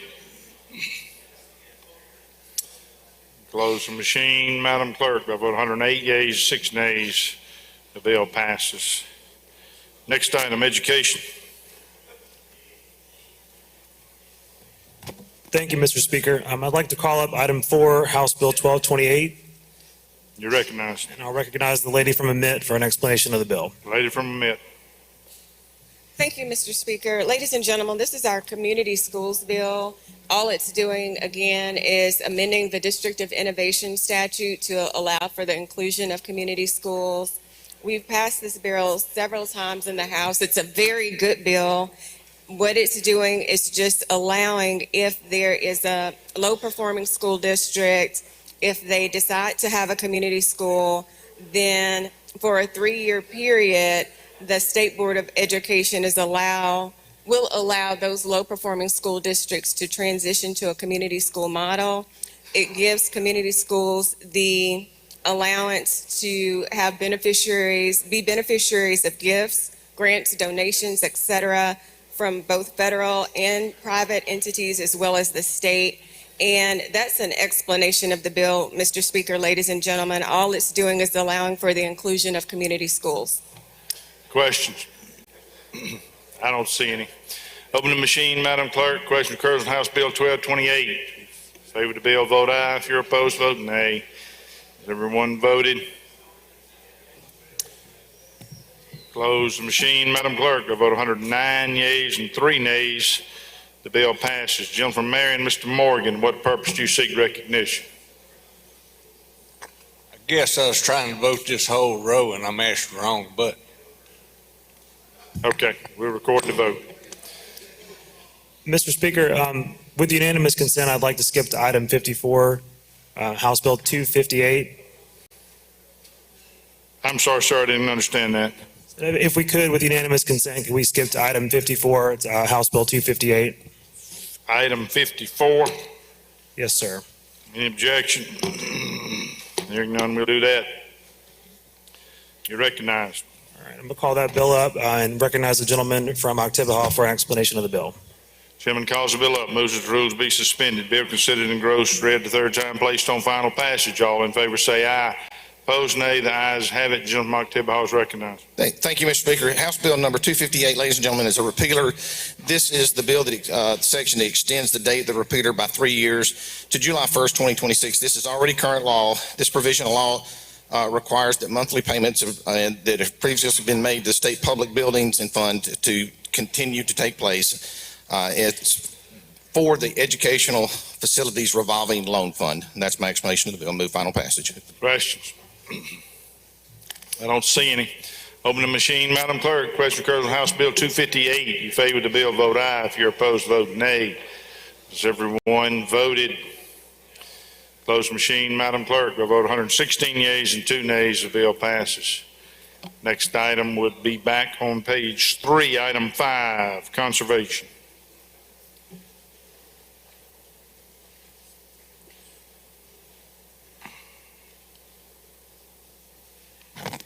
Yes, sir, Mr. Speaker. I'd like to go to item 5, House Bill 1068. It's been read the third time. Madam Clerk informs me that items 5 and 6 were read for the third time, but for some reason it did not get put on the calendar. So you do have a committee sub there on item 5, gentlemen. You want to take that up? Yes, I do. Gentlemen, those committee substitute be adopted for consideration in lieu of the original bill. All in favor say aye. Opposed, nay. The ayes have it. Gentlemen, recognized. Thank you, Mr. Speaker. Ladies and gentlemen of the House, the bill that you have in front of you is the Water Quality Accountability Act. This legislation seeks to implement the guardrails that the federal government has placed on the water system here. Basically, there's 3 components that the EPA is doing now to ensure that the citizens of Jackson and the capital here have clean drinking water. Here are the safeguard requirements of the legislation. These requirements include asset management plan, GPS mapping and inventory of their system, and a general cybersecurity requirement in order to protect the city and the system's customers in the future. As a description, this asset management plan, this is a plan that will help the city keep the detailed record of their inventory, what upgrades need to be done, and general capital investment requirements for the next decade. The GPS mapping will allow the city to accurately know where all of its important components of the system, pipes, valves, hydrants, etc., are located for quicker repairs. This will help those running the system better isolate leaks, breaks, etc., and therefore better serve the customers of the city. The third one they're not doing yet. It's a cybersecurity. These attacks are becoming more and more prevalent in the 21st century that we've seen around the country. Infrastructure is being attacked by cyber attacks and hold us ransom for payments to release the systems. These attacks are becoming more relevant in the 21st century. The cities across the country repeatedly having issues with attacks on their major utilities. There's no question the sophisticated online criminals have recognized that Jackson has received $600 million in funding, so we're pretty sure they will try to target the city, and this will help protect those funds. This also, setting up those guardrails, this allows the system to be eligible for Department of Health to receive state funding. The city of Jackson would have to maintain these basic requirements which are laid out in this bill. The requirements are already being implemented under the EPA with the guardrails to help the city. So basically, these are just keeping these guardrails alive in the future. That's a brief explanation of the bill, Mr. Speaker. Any question? Jump behind us, Mr. Brown. Thank you, Mr. Speaker. Gentleman yield. Yes, sir, Mr. Brown. Is this an opportunity for the state to get into regulating the quality of water in the state of Mississippi? I thought the feds were in charge of that. Basically, what the feds have done, this just continues their plan in perpetuity. So the feds have come in and identified the problems for the city and give them a pathway to success on this system. This basically just keeps those guardrails in place when the Fed leaves.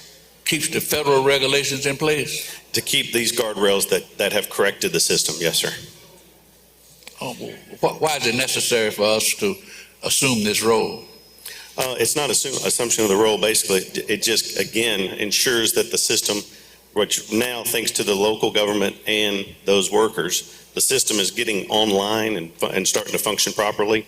So those things that made it function properly, we just want to make sure that they stay in place to defend the ratepayers of the state.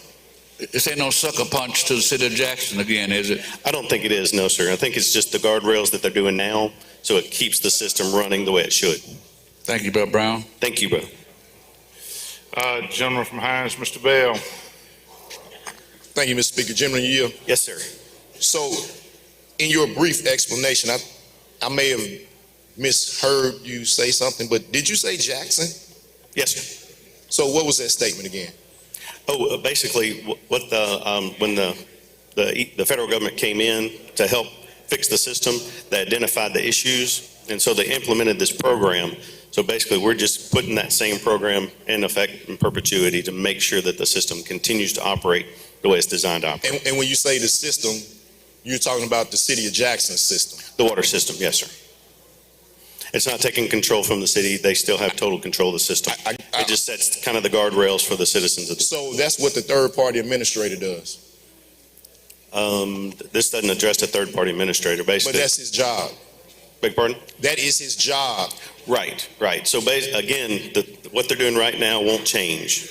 That's what this bill does. It doesn't change what we're doing right now. So I'm curious, when did the state decide to get into the water business other than regulating what they already do? Basically, when the EPA stepped in. I think that's the trigger in this bill, that the EPA continues to come in and so is this going to be used for other communities and not just Jackson? It can. Will it? If it meets the qualifications. I think it's 20,000. And who determines that? Department of Health determines that? Well, this bill says 20,000 connections or under EPA investigations, so to speak. Do you know how many other water systems are under EPA decrees? I do not, but to your point, if they should happen to fall into those, it will trigger this as well. So basically, this legislation is targeting the city of Jackson. It's targeted to help the citizens of Jackson, yes, sir. Thank you, gentlemen. Thank you, sir. Jim from Hines, Mr. Stamps. Thank you, Mr. Speaker. With the gentleman yield? Yes, sir. In your description of the bill, you said GPS mapping. Did you mean GIS mapping? It's GPS mapping, basically, so to identify everything in the system itself. But that would be GIS mapping. That's one of them, yes, sir. All right, thank you. Thank you. Jim from Leak, Mr. Walker. Gentleman, yeah. Yes, sir. It sounds like you said everything that you have here, EPA is already doing. That's correct. So are we superseding EPA? No, sir. No, sir. All we're doing is when the EPA came in, identified the issues, helped the city of Jackson identify those issues, and then set us on a path for success. And basically, all this does is keep those guardrails in place after the EPA leaves. Well, I mean, if EPA identifies this goes into the procedure, this goes into the permit. So why are you checking behind EPA? We're not checking behind them. We're just continuing their program. Well, it's going to continue when it's documented in the permit, in the regulations. That continues it. EPA controls the water. Correct. Right now, yes. DEQ is an agent of EPA. Correct. But you're creating something here separate and aside from EPA. No, basically, what they're doing right now, so their recommendations to help the citizens of Jackson have clean water, we're just codifying that and putting it into effect to continue what they're doing now. Are you The giving, good work that the city's doing, the good work that the regulators are doing to help the citizens of Jackson. well, EPA is doing that. That's correct. But Again, what this we're is, doing here, though, this doesn't interfere with what they're doing at all. why are we doing it then? Beg your pardon? Well, why are we doing it if it's already done? Well, if the guardrails that they set in place, if they leave 3 years from now, this continues what they're doing. When they leave, their guardrails, you call it, will stay in place, Yes, sir. not because of this, because of EPA. No, well, because of this, because thank you. All right, I don't see any further questions. Move Gentleman final from passage. Hines indicates he has an amendment. Gentleman Perry, you have an introduction? You're recognized. Order, sir. Yes, sir, you're recognized. We have Clear Creek Christian School here this morning. If they'll please stand. Supervisor Mark Williams and his wife Joy and the others. Thank y'all for coming today. Enjoy the Capitol. This is your Capitol. Thank you, Speaker. Gentleman from Union, you have an introduction? Yes, sir. Thank you, Mr. Speaker. In the North Gallery, I have a good family friend, Reese Neely. Well, please welcome her to the House of Representatives. All right, gentleman from Hines, you're recognized for an amendment. Thank you, Mr. Speaker. Thank you, Mr. Chair. We don't have the amendment, gentlemen, we need that. Thank you. All the amendment does is add a reverse repealer, and that's the explanation of my amendment. I'm sorry, we didn't hear that, gentlemen. All it does is add a reverse repealer to the bill. Okay, reverse repealer. Any questions? I don't see any. I'm recognize the chairman to respond. As this bill moves through the process, we'll leave it to the will of the House on the reverse repealer. We don't have a problem with it. That way it gives us time to look at it and work through the process. Okay, you wish to close? Apparently not. Not efficient, do fast. All right. Question occurs on Amendment 1. If you favor the amendment, indicate by saying aye. Opposed, nay. Ayes have it. Amendment's adopted. Anything further? No, sir. Move final passage. All right. Open the machine, Madam Clerk. Question occurs on House Bill 1068. If you favor the bill, vote aye. If you're opposed, vote nay. Has everyone voted? Close the machine, Madam Clerk. By a vote of 92 yeas and 18 nays, the bill passes. Next item.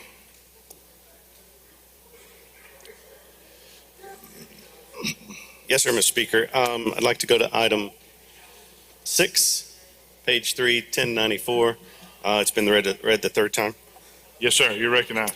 I'd like to recognize the gentlelady from Lincoln. Gentlelady from Lincoln.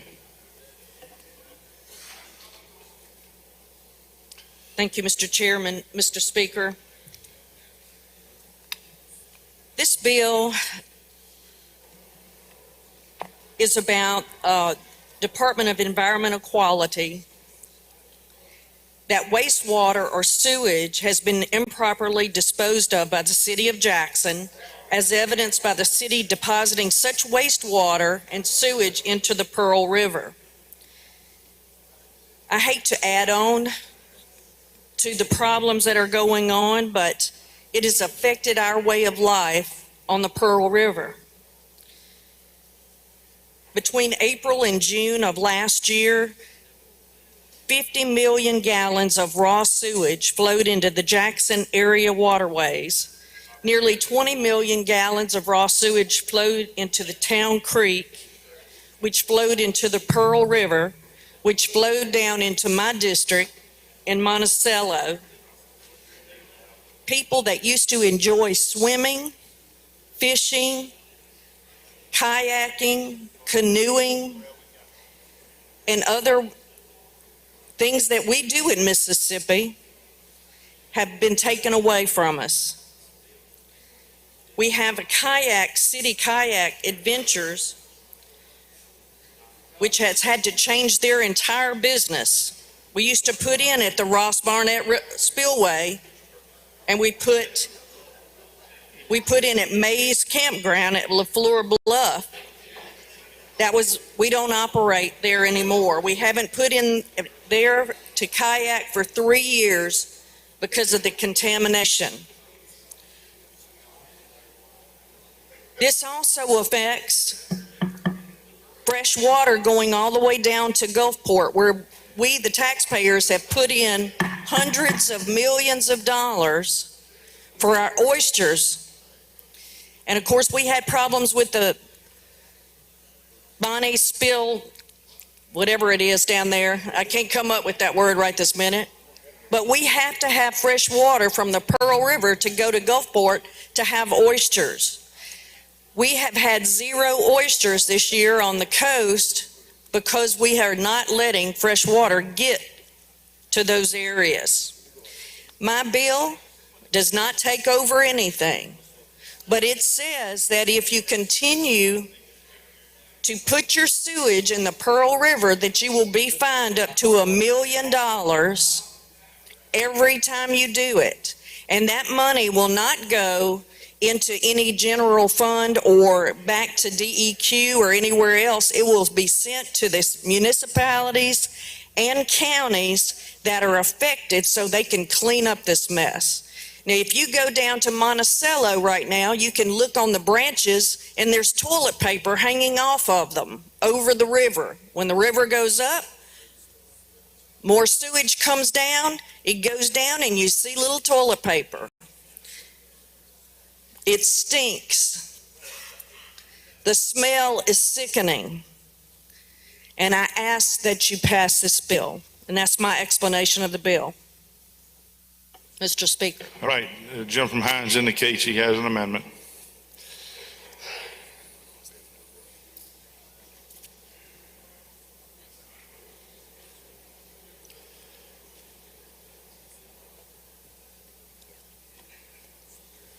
Thank you, Mr. Speaker. Thank you. We need a copy of it, gentlemen, please, sir. Madam Clerk, got to put it on the internet. You recognize? Thank you, Mr. Speaker. All this does is add a reverse repealer. All this does is add a reverse repealer to this bill. Reverse repealer. Any questions on the amendment? I don't see any. Recognize the chairman to respond, or the lady, whoever wants to respond. We are fine with the reverse repealer amendment. All right.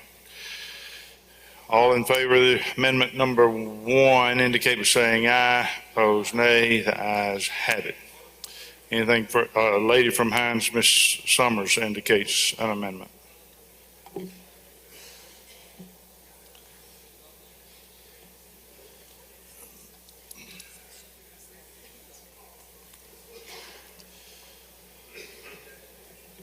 Thank you, Mr. Speaker. I have an amendment as well on this bill. I hear the lady talk about the violations that the city of Jackson has made, and her story is compelling and the violations are wrong. What my amendment would do would be to replace the city of Jackson with any municipality or county, and it would also add after city or county. This is on line 16 and line 18. The reason why I wanted to do this amendment is because in my research, I also found that there are other cities that are making the same violations. There was an article written back on February 7th of this year that stated that Meridian, Hattiesburg, and Greenville are also making these violations. And I further researched and found that Hattiesburg made 990 violations and was cited by the EPA. And so what's good for the goose is good for the gander. If we're going to do it for one city, we should do it for any city that's making these violations, because it's wrong and it puts the public health at risk. So I ask for you to support this amendment. All right, I recognize the lady to respond. I am not opposed to this amendment. I'm not targeting Jackson. I want fresh water and clean environment for everybody in every city in this state. I do not oppose her amendment, and I will work with this lady. We have a reverse repealer, and we'll be going forth with this, and I do not oppose her amendment. All right, you wish to close? All right, question occurs on Amendment 2. If you favor the amendment, indicate by saying aye. Opposed, nay. Ayes have it. Anything further on the bill? All right. Any questions on the bill? Title sufficient, do pass. All right, we got a few That's questions. Jump from Hines, Mr. Do you yield for questions, lady? Yes, sir. All right, Jim from Hines, Mr. Bell. Mr. Speaker, before I make my question, I want to speak on the bill. Gentlelady, you yield. Yes, sir. In your research, I know you just said that you weren't targeting Jackson, but in your research, you researched Jackson. Am I correct? Well, let me share with you That's that. either yes or no. Well, I have a sentence I'm going to say. Jackson's affects my district. So I'm writing this bill for my district. So again, And I have not said that I would not support the lady's amendment to look at other areas, but I wrote this bill because I'm the representative of District 92. but again, in your research, you researched Jackson, right? I researched what affected my district. Okay, let me ask you this then, since you researched what affects your district. You made the statement about you used to canoe and kayak on the river, and you mentioned Mays Lake in Jackson. Did you not mention that in your This was your in a soliloquy? newspaper article that I was reading, which identified and went a lot further, but it identified how much sewage had been released. So that is why I brought that. So in your research, did you research the gentleman that was from Pearl that dumped waste in the Pearl River and they blamed it on the city of Jackson? One gentleman that dumped. Yes. No, sir, I did not do that. Speak on the bill, Mr. Speaker. Thank you. All right, Jim from League, Mr. Walker, do you have a question? Lady Hill, Yes, sir. before I ask questions, can I read something to you, please? Sure. This is an excerpt from the permit. Notice of noncompliance, 24-hour reporting. The permit shall report any noncompliance which may endanger health, environment. Any information shall be provided orally within 24 hours from the time permittee becomes aware of the circumstances. A written submission of all also provided within 5 days from the time the permit becomes aware of the circumstances. The written submission shall contain a description of noncompliance and I issues. cannot hear at all. I'll start over. I'm so People in sorry. the back, please hold it down. Maybe hold it closer. All right, I'll hold it close. This section 5, section S1 from the permit, notice of noncompliance, 24-hour reporting. The permit shall report any noncompliance which it may endanger health, environment. Any information shall be provided orally within 24 hours from the time the permit becomes aware of the circumstances. A written submission shall be also provided within 5 days of the permit, when the permittee becomes aware of the circumstances. The written submission shall contain a description of noncompliance, its cause, a period of noncompliance, including exact dates, times, and noncompliance has been corrected. The anticipated time is expected to continue and steps taken or planned to reduce and eliminate the recurrence of noncompliance. When there's a noncompliance, DEQ is notified. The permit has provisions for noncompliance. The noncompliance that you're talking about is predictable. And if it keeps raining, the river keeps rising, we're gonna have a noncompliance. When the river hits 28, that's flood stage. It floods. The wastewater plant is designed and capable of handling 40 to 50 million gallons a day.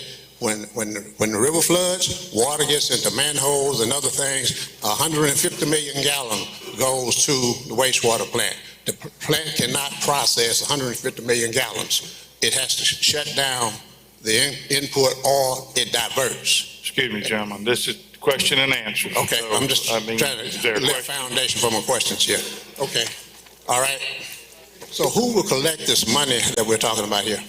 The municipalities and the counties that are affected by the wastewater. So the municipality will have the authority to issue a demand to the Jackson wastewater facility? This will go through DEQ, but the money, instead of going into the DEQ budget, will go to cleanup of the affected areas. Well, did you read in the DEQ requirements what the possible fine is for nonconformance?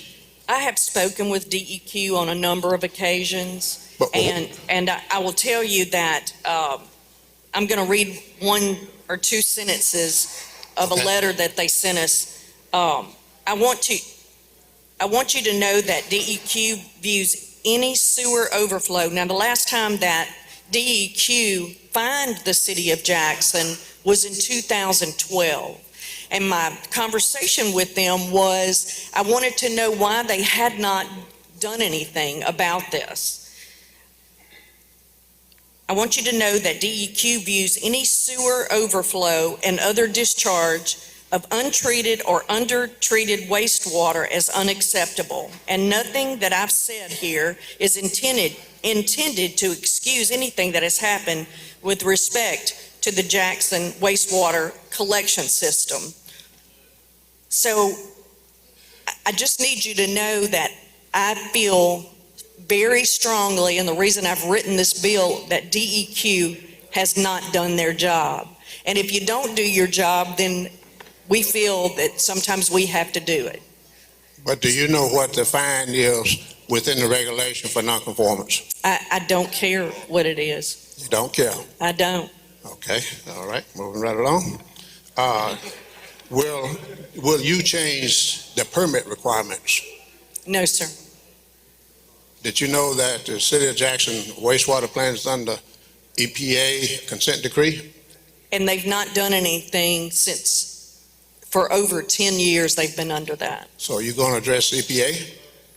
DEQ called EPA and they had no comment. So you're going to override EPA? Yes, sir. Okay. Powerful lady.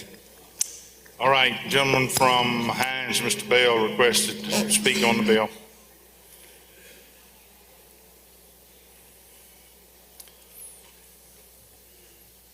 Look, I've been up here too much already this year, but as long as they keep having crazy bills centered at the city of Jackson, I'm gonna keep coming. Now, this is not even needed. This is a disgrace and disrespect to the city of Jackson. The gentlelady just sat here and told us during her brief explanation of the bill that she did research on Jackson, and then comes right back and says it's not about Jackson. And then the gentleman from Carthage asked the question, do you care about the fine that they give you? And she says she doesn't care. Well, guess what? I want my folks to canoe too. I want my folks to be able to drink clean water. I want my folks to swim. I mean, you sit here and we ask for stuff to help our city. And you sit here and you punch no. You punch no, you punch no, and then you come up here and you introduce crazy legislation like this. This is not needed. The feds are already doing what they're supposed to do. This is a waste of our time and our talents. We should be doing more. We should be talking about finding a way to uplift our school system. We should be finding a way and talking about uplifting our hospitals. We should be talking about helping our children that are in need and our people that are actually looking for jobs. That's what we should be talking about instead of beating up on the city of Jackson. No mention of the gentleman in Pearl that was dumping illegal toxic waste in the river and blaming it on the city of Jackson, and Jackson had to sue him. No mention of that. No mention of, yeah, we come down here and we vote against Jackson every day. No mention of that. Look, this is not needed. It's a waste of time. I respectfully ask each and every one of you to vote against this legislation. Thank you. All right, gentleman from Marion, what purpose you seek recognition? Bill.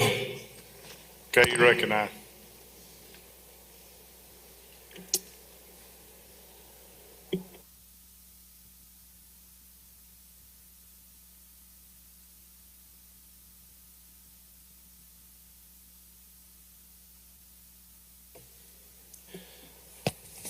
Okay, we're talking about Pearl River, number one to start with.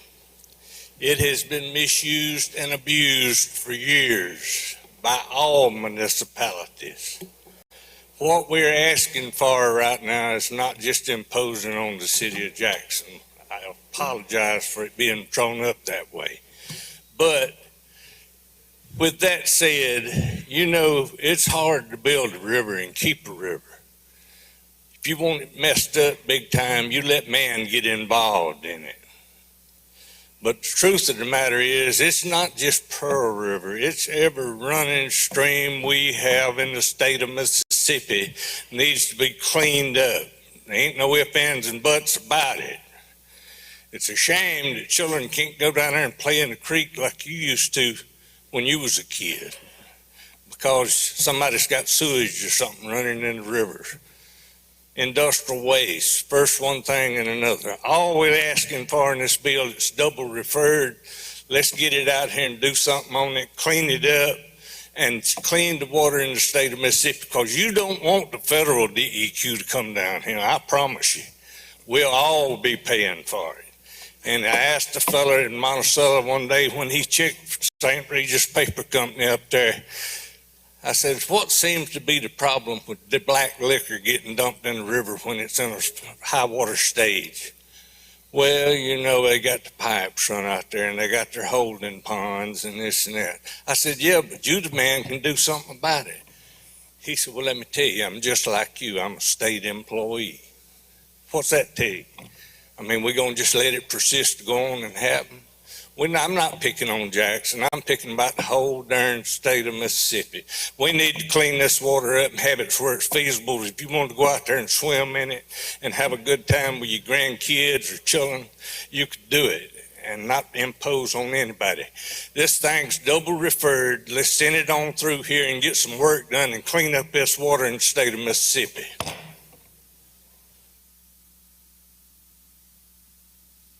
All right. I don't see anyone else wishing to speak. I'm going to recognize the lady to close. What we're asking is for clean water that affects our citizens in every part of the state now. Clean water. Thank you. Title sufficient, do pass.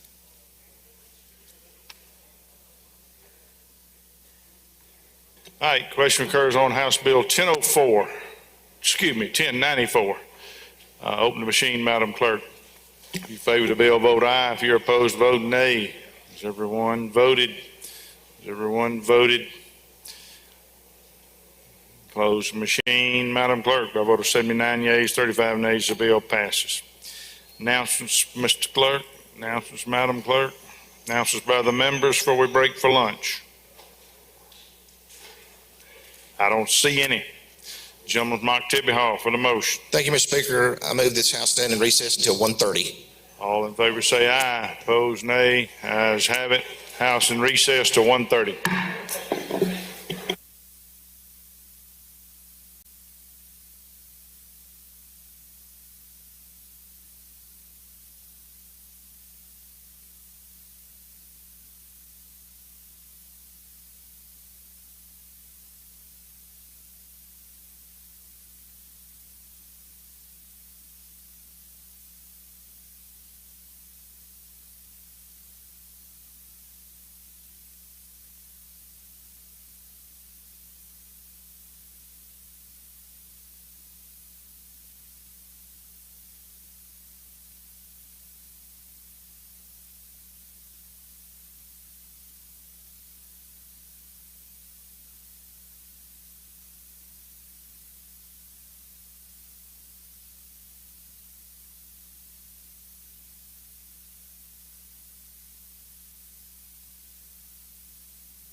and they can hear me like that.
Please let the House come back to order.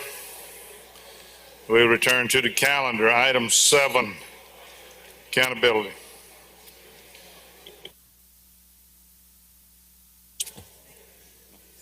Thank you, Mr. Speaker. I'd like to call up House Bill number 768. It's been read the third time. Go ahead. Okay.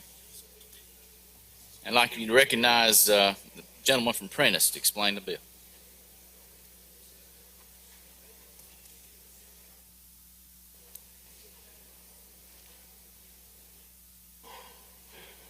You're recognized. Has it been read the third time, Mr. Speaker? Hang on, gentlemen. Let me check here what we got. Yes, sir. It's been read the third time. Thank you, sir. Mr. Speaker, ladies and gentlemen of the House, House Bill 768 comes from us from the pier. This was after their consideration and it was upon their request. This bill requires an agency who seeks exemption from the Personnel Board to come to them with a plan, to the legislature, bring a plan with them as to what that will do for them and the benefit that it will be for the state. And after they do that, then they're to keep records in order that when Pier visits them, they can show how much benefit that was to the taxpayers of the state of Mississippi. That's what the bill does, Mr. Speaker.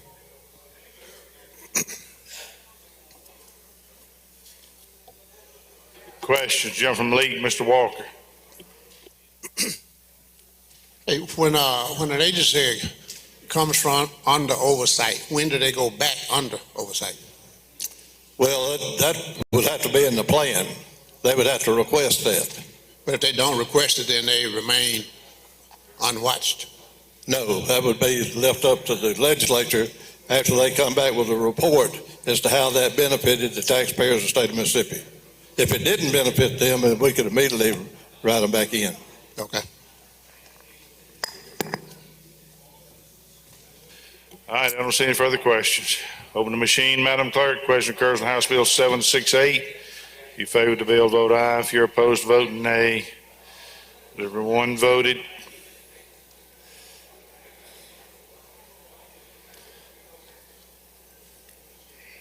Close the machine, Madam Clerk. By a vote of 98 yeas, 97 yeas, 15 nays, the bill passes. Next item. Mr. Speaker, I'd like to call up House Bill 519, and it's been read the third time. You're recognized. This bill was brought forth by the gentleman from Union County. He's a landscape architect, and for some reason it was written in the law that landscape architects and architects could not join in partnerships and form a business. And I don't know why that was. Nobody ever really brought forth a reason for it. What the bill does is it tries to alleviate that and allow people who are in business to decide who they want for their partners and who they don't. But it just specifically goes to the landscape architects and the architects. And I have an amendment at the proper time.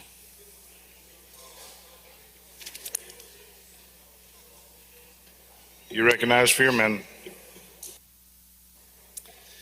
What the amendment does is it goes back to a previous bill that was written by the same gentleman. And all it does is it mentions architects and landscape architects. In the bill that was generated this time, it brought in engineers, and there were a lot of problems with engineers on this. And since we're just dealing with two entities, architects and landscape architects, we're going to go back to the original bill that was written last year. And that's what the amendment does. It's a strike off. Questions on the amendment?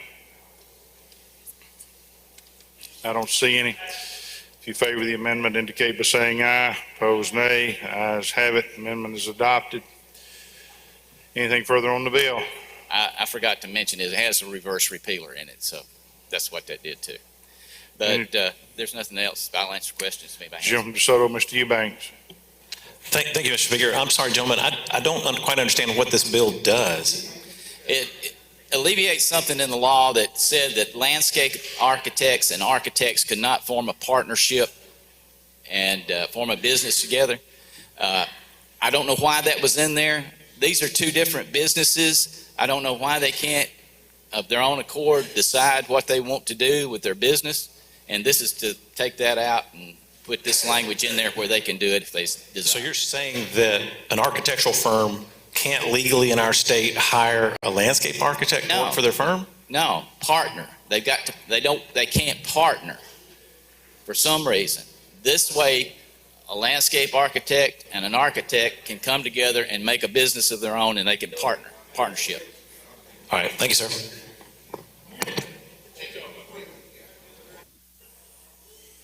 All right, I don't see any further questions. Open the machine, Madam Clerk. Question occurs on House Bill 519. If you favor the bill, vote aye. If you're opposed, vote nay. Everyone voted. Close the machine, Madam Clerk. By vote 114 yeas and 2 nays, the bill passes. Next item.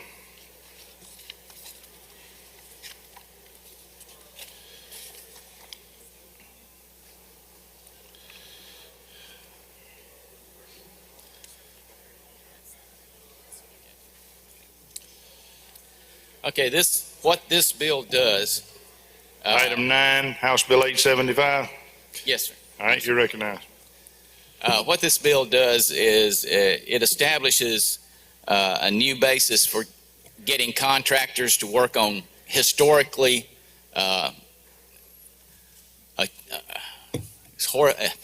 buildings, those that are really important to our state, like the Capitol here. You remember back when we had all the work done in the Capitol, we need a certain kind of a contractor who can take care of the building, keep its historical value, and this is the kind of contractor we want to use on some of our buildings. And to do those buildings, it's not necessarily to take the lowest bid, it's who can really do the work and do it accurately and do it as we want it done. So this came about. Excuse me, gentlemen. I overlooked the fact you got a committee substitute here. You want to adopt that or move that it be adopted? Yes, I'm sorry. Gentleman moves committee substitute be adopted for consideration of the original bill. All in favor say aye. Opposed, nay. The ayes have it. And you're on the committee sub now, gentlemen. All right, yes, I was on. Okay, but anyway, protecting these landmarks we have in the state is very important to us. It's very important to the Archives and History Department. So this is one of the reasons they decided they wanted this bill. It was brought to us, was it DFA? Yeah. By the DFA. I'll answer any questions. I've got an amendment too, Mr. Okay, you're recognized for your amendment. I've actually got two.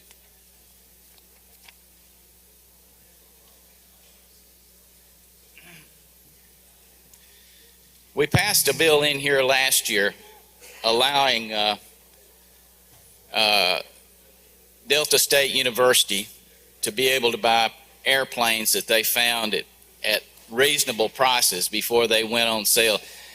What has happened in the past, when the gentleman up there that runs the program had an opportunity to buy airplanes at a reasonable price, they would be sold before it could get through all of the red tape and things that he had to go through to get the money to do that. We developed a plan last year where he would go to the president of the college and they had an opportunity to sit down and they put a plan in place that would assure that what he was doing was above board but it gave them an opportunity where they could buy airplanes for sometimes half the price that it would be by the time they got around to bidding. And we okayed it last year.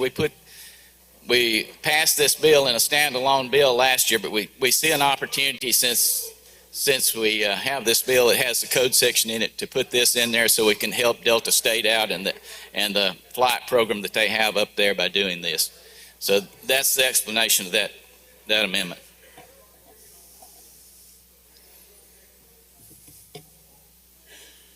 Questions on the amendment? Gentleman Leak, Mr. Walker.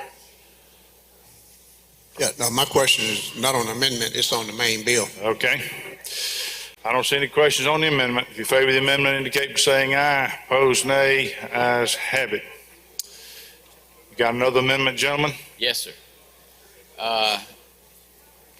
This is just a reverse repealer. That way We need a copy of it, gentlemen.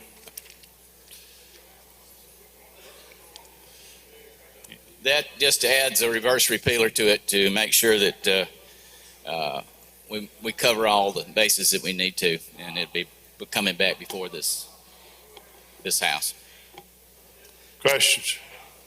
I don't see any. If you favor the amendment, indicate by saying aye. Opposed, nay. Ayes have it. Anything further on the bill? I'm open for questions. I'm sorry, what? I'm ready for questions. Okay, gentleman from Leak, you had a question. Yes, gentleman, yeah. Yes, sir. Hey, I'm trying to understand this revision. Does the bill say in order to bid on restoring a landmark, you have to specialize in Mississippi landmarks? Yes, it covers the landmarks that are covered by archives and history, and just the ones that are in the Capitol complex too that are very important to our history. And so, But my question is, you have to have some kind of specialty in this type of work? Well, that's what they're looking for, someone who, you can get contractors that'll come in and they might have the equipment and things to do it, but if they don't have the expertise to do it, we could wind up with a mess on a building that's very valuable to our history. So what they're going to do is they're going to have a process of looking at qualifications, and it's going to cut the qualification time down from 8 weeks to 4 weeks. But they're going to have a specific qualification for buildings like this. And if new people come into the contracting business that can meet these qualifications, there's going to be open opportunity for them to get in on it too. It's not going to be just locked into the ones that they qualify right now. It'll be an ongoing process, but we want to make sure we have people who can meet our qualifications to do the work. Well, where do you find out what these qualifications are? Well, there'll be, I believe, they'll put it on the website, what the qualifications must be and how you can show that you meet them, and you'll have to have probably some examples of where you've done work. Okay, so it'll be a set of guidelines. You meet this, you can work on, and that'll be made known to the public? Yes, sir. Okay.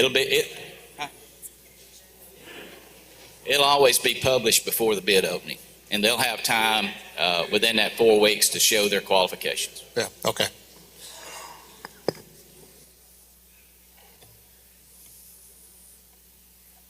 All right, I don't see any further questions. Open the machine, Madam Clerk. Question occurs on House Bill 875. You favor the bill, vote aye. If you're opposed, vote nay. Has everyone voted? Close the machine, Madam Clerk. By a vote of 115 yeas and 1 nay, the bill passes. Next item. I'd like to call up HB 985. It's been read the third time. You recognize. And I'd like to recognize the lady from Pearl River to handle the bill. Lady from Pearl River. Thank you. I have an amendment too at the proper time, Mr. Speaker. You recognize for an amendment. Thank you. Thank you, Mr. Speaker, ladies and gentlemen.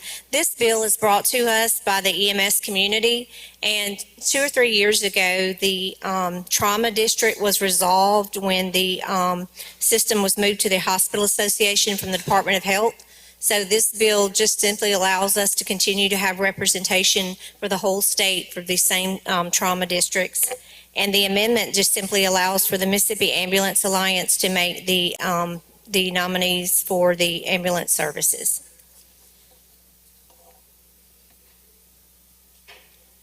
Questions on the amendment? Gentleman from Harrison, Mr. Hullum. Now, Mr. Speaker, I have an introduction out of order. Okay, you recognize. In the South Carolina, we have our Councilman Arlie Flowers from Ward 6 from the city of Gulfport. Please make him welcome.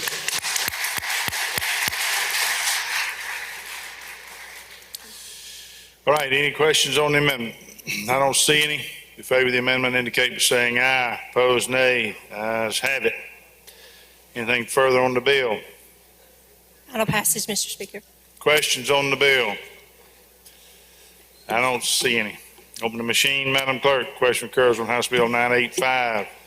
If you favor the bill, vote aye. If you're opposed, vote nay. Has everyone voted? Close the machine, Madam Clerk. By vote 115 yeas, 0 nays, the bill passes. Next item. Mr. Speaker, I'd like to call up item number 11, House Bill 538, and would like to have the gentleman from Prentice to explain. The gentleman from Prentice is recognized. Thank you, Mr. Speaker. Ladies and gentlemen of the House, House Bill 538, it comes from us from Pierre as well. This bill does two things. It amends 51-15-118 to provide that any participating county in the Pat Harrison Waterway District that is withdrawing from the district, such withdrawal shall not become effective until the close of the fiscal year in which the county has satisfied certain obligations with the district. The second thing the bill does on 51-15-119 is to require the Board of Directors of the district to provide the chairman of the House Senate Appropriation Committees certain annual plans concerning the district. Mr. Speaker, that's the explanation of the bill.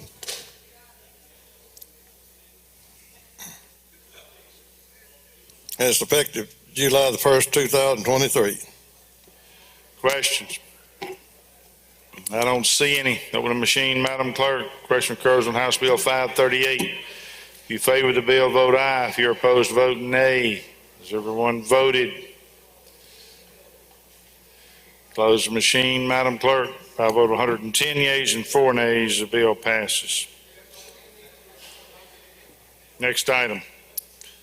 I'd like to call up House Bill 821. It's been read the third time. You got a committee substitute. You want that? Yes, sir, please. Gentleman moves committee substitute be adopted for consideration in lieu of the original bill. All in favor say aye. Opposed, nay. The ayes have it. Gentleman's recognized. This bill is a simple bill that we passed last year. It's the exact same bill. What we have is we have banks operating near the state line in different places that they have employees that work for them that they need to be notaries, but they live just across the state line. And this bill has been okayed by the Secretary of State. He's promulgated rules or can promulgate rules that the bill asks to do that for these people who live in a separate state to be notaries in banks in the state of Mississippi. And like I say, we passed this bill last year. The Senate didn't, so that's the reason I'm bringing it back this year. Question, jump from Neshoba, Mr. Bounds. Thank you, Mr. Chairman. I just haven't read the bill and just saw it was 3/5. What, is it an increase, a fee or something in there? There is, when he promulgates the rules, he was given, they put in here the ability to, for the charge to be no more than $5, the charge for it, but that $5 fee. Like a $5 increase on a notary No. application, or? It's just total $5. It's just $5. They can't go above $5. They don't have to charge anything, but they can't go above. Okay, thank you. Jump from Rankin, Mr. Newman. Will you yield? Yes, sir. So right now, to be a notary, you have to be a registered voter. How are they going to do that for somebody out of state? That will be part of the rules that the Secretary of State has to promulgate. Right now, it says you don't have to be a registered, it doesn't call for a registered voter. You have to be a resident of the state. Okay. This is just for those across the state line. Jump from DeSoto, Mr. Eubanks. Thank you, Mr. Speaker. Gentleman yield. Yes. Gentlemen, are you aware that Tennessee allows you to do this already? I serve as a notary for the state of Tennessee because of my employment in the city of Memphis, and it's a great bill, so we need to do this in our state. All right, I don't see any further questions. Open the machine, Madam Clerk. Question occurs on House Bill 821. If you favor the bill, vote aye. If you're opposed, vote nay. Has everyone voted? Close the machine, Madam Clerk. I vote 117 yeas, 0 nays. The bill passes. Next item. Mr. municipalities. Speaker, with unanimous consent, I'd like to skip ahead to number 58, House Bill 1033. Any objection to doing that? All right, we will do that. This is a bill that was brought Excuse to me, us. Jim, we got to call it up. Yes. Jim calls the bill up, moves that the rules be suspended. They're considered in gross read the third time placed on final passage. All in favor say aye. Opposed nay. The ayes have it. Jim is recognized. Thank you, sir. This bill was requested by DFA, and with the speed that way computers and data systems change, what they're asking people who are managing these computer systems that have to do with agencies of fiscal management and personnel need to report any purchasing needs for the year coming. They need to report it in so that that technology doesn't get too advanced for us and we have to make huge changes. And it also helps us count with our budget and helps us make our services more efficient. So it's just a bill of bringing it to us a little bit earlier because of the way everything's changing nowadays. All right. I don't see any further questions. Open the machine, Madam Clerk. Question occurs on House Bill 1033. In favor of the bill, vote aye. If you're opposed, vote nay. Has everyone voted? Close machine, Madam Clerk. By vote 116 yeas, 0 nays, the bill passes. Mr. Speaker, could I have just a second for a personal statement? Yes, sir. Please give the gentleman your attention. I just want to say thank you to all the House members who voted to do the adjournment in memory of my brother a couple of days ago. That was so sweet, and I can't tell you how much it affects a person's life. And I thank you for your compassion and your kindness. Thank you.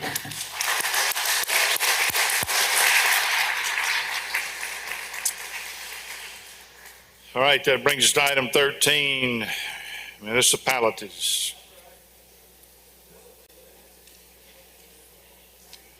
Thank you, Mr. Speaker. I'd like to call up item number 13, House Bill 1072. That's been read the third time. You have committee substitute.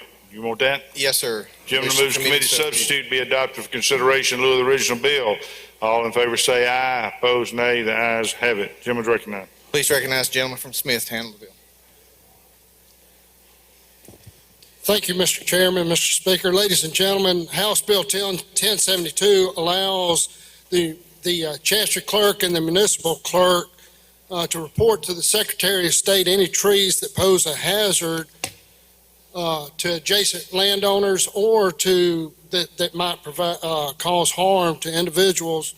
It allows them to have the tree removed or cut and report to the Secretary of State. It authorizes the Secretary of State to withhold 10% of its proceeds from the sales of tax forfeited properties to pay for this charge.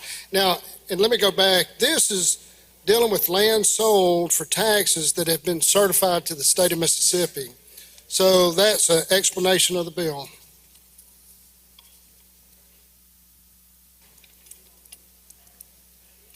Any questions? Move final passage. I don't see any. Open the machine, Madam Clerk. Question occurs on House Bill 1072.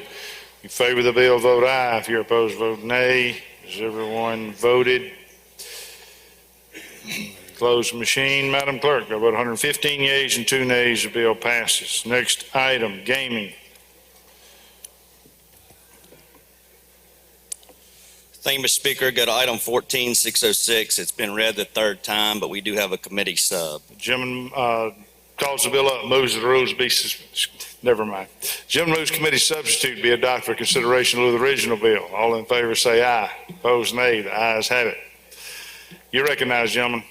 Thank you, Mr. Speaker. Ladies and gentlemen, this is the a committee sub to create the mobile sports betting online task force. In the bill, the executive director of the Mississippi Gaming Commission or a designee would be appointed. the Commissioner of the Department of Revenue or a designee, the Executive Director of the Mississippi Gaming and Hospitality Association or a designee, 3 members appointed by the Chairperson of the Senate Gaming Committee, and 3 members appointed by the Chairperson of the House of Representatives Gaming Committee. And that's the explanation of the bill, Mr. Speaker. Questions? Jim from Hines, do you have a question? Introduction, okay. I don't see any questions. Open the machine, Madam Clerk. Question occurs on House Bill 606. You favor the bill, vote aye. If you're opposed, vote nay. Has everyone voted? Close the machine, Madam Clerk. By vote 110 yeas and 4 nays, bill passes. Jim from Hines for an introduction. Thank you, Mr. Speaker. Ladies and gentlemen of the House, we have members from Hines County School District in both galleries celebrating National Councils Week. I just want to make them feel welcome.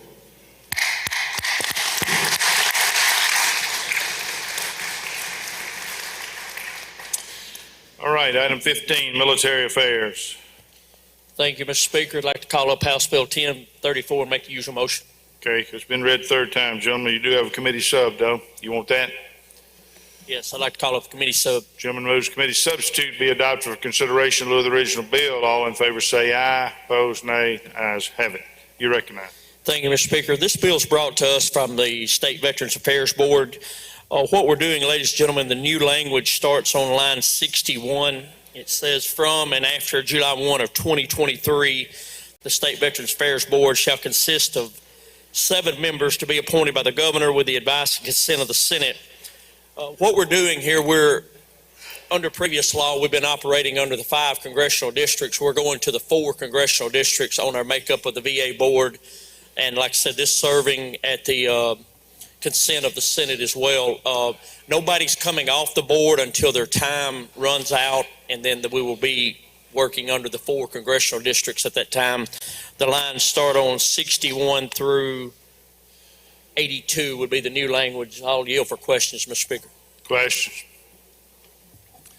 I don't see any. Open the machine, Madam Clerk. Question occurs on House Bill 1034. If you favor the bill, vote aye. If you're opposed, vote nay. Has everyone voted? Close the machine, Madam Clerk. The vote 116 yeas and 0 nays. The bill passes. Next item. Ports and harbors. Thank you, Mr. Speaker. Go to item 16, House Bill 1025, call it up, move adopt the committee sub. Gentleman moves committee substitute be adopted for consideration in lieu of the original bill. All in favor say aye. Opposed, nay. The ayes have it. Gentleman's recognized. Recognize the gentleman from Jackson to present the bill. Gentleman from Jackson. Thank you, Mr. Chairman. Thank you, Mr. Speaker. House Bill 1025 is a bill. I'm going to explain the bill and explain the committee sub as I go. We just made one minor change, and it'll make more sense, I believe, that way. What we're doing here is giving the airport authorities across the state some additional help in disposing of old personal property, computers, couches, chairs, office equipment, those kinds of things. The situation today is until it can be legally disposed of, those authorities have to keep that stuff on their inventory. What we're doing here is once they've tried to dispose of it the normal way through the bid process or trying to auction it off or something like that, if it has no value, they can declare it as surplus and then they can get rid of it. They can throw it away or give it away. We do have one section at the very end of the bill where we're talking about their disposing of it. It says they can dispose of it provided that no official or employee of the authority may derive any personal economic benefit from the disposal of the personal property. The original bill just said property. So it was real property, personal property, any kind of property. And what we did in the committee sub was we limited it to just personal property. And that's an explanation of the bill, Mr. Speaker.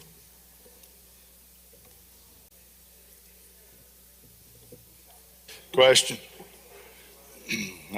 There's one. Gentleman Tallahatchie, Mr. Reynolds. I believe you covered it. You did not. There is a separate statute I know about airport property or other property as a means of disposal of it on real property, but you did not affect the disposal of real property at all under this statute. No, the original bill just had the word property in there. We added personal, make it make it clear that it did not contain Right. real Well, property. The reason I was saying, because that is an important statute that allows local government's own disposal of property. In addition, it's an alternative to another way. So thank you. All right, don't see any further questions. Open the machine, Madam Clerk. Question occurs on House Bill 1025. You favor the bill, vote aye. If you're opposed, vote nay. Has everyone voted? Close machine, Madam Clerk. There were 113 yeas and 3 nays. Bill passes. Jim from Holmes, Mr. Clark, passes. All right, public property, item 17. Thank you, Mr. Speaker. We'd like to go to that item and bring it up and adopt a committee sub. Gentleman moves committee substitute to be adopted for consideration of the original bill. All in favor say aye. Opposed, nay. The ayes have it. The gentleman from Kapow and vice chairman of our committee, Mr. Holloway, will explain the bill. Gentleman from Kapow. Thank you, Mr. Chairman, Speaker, ladies and gentlemen of the House. House Bill 1048 is a bill that establishes the Universal Changing Tables Installation Incentive Grant Program that will be administered by the Mississippi Department of Rehabilitation Services. And under this grant program, Rehab Services will provide grants to eligible public, private, and commercial entities which have facilities that are accessible to the public for the installation of universal changing tables and one or more restrooms in facilities under their control. The grants would be up to a maximum of $5,000 per approved application that is designed and the criteria established by Rehab Services. This program would be subject to legislative appropriations, and grants would be awarded in the amount determined by Rehab Services based on the specifications of the accommodations on a first come, first served basis, provided that priority would be given to those applicants whose installations of universal changing tables meet best standard practices established in the bill. And the purpose of this is for citizens with disabilities, and these changing tables would accommodate not only babies, but older children and adults with permanent or temporary disabilities. And due to the lack of universal changing tables, Mississippians must choose between changing in an unhygienic and unsafe setting, like on a bathroom floor or in a car, or remaining isolated from the community if they experience any medical or in-countenance issues. Mr. Speaker, ladies and gentlemen, that's an explanation of the bill. Now we have questions. Gentleman from Bolivar, Mr. Sanders. Thank you, Mr. Speaker. I do have one question. So you're saying those buildings without funding to have those handicap accessibles, they will be able to apply for this? Certainly. Okay, thank you. Gentleman from DeSoto, Mr. Eubanks. Thank you, Mr. Speaker. Will gentleman yield? Yes. There's nothing in this bill that will mandate that a property owner put one of these in, is there? This is just if they want to offer it to the folks that come to their establishment, and they can apply for a grant to provide it, correct? Yeah, it's just accessibility for services. Okay, as long as we're not mandating it, that everybody has to put one of these in. Thank you.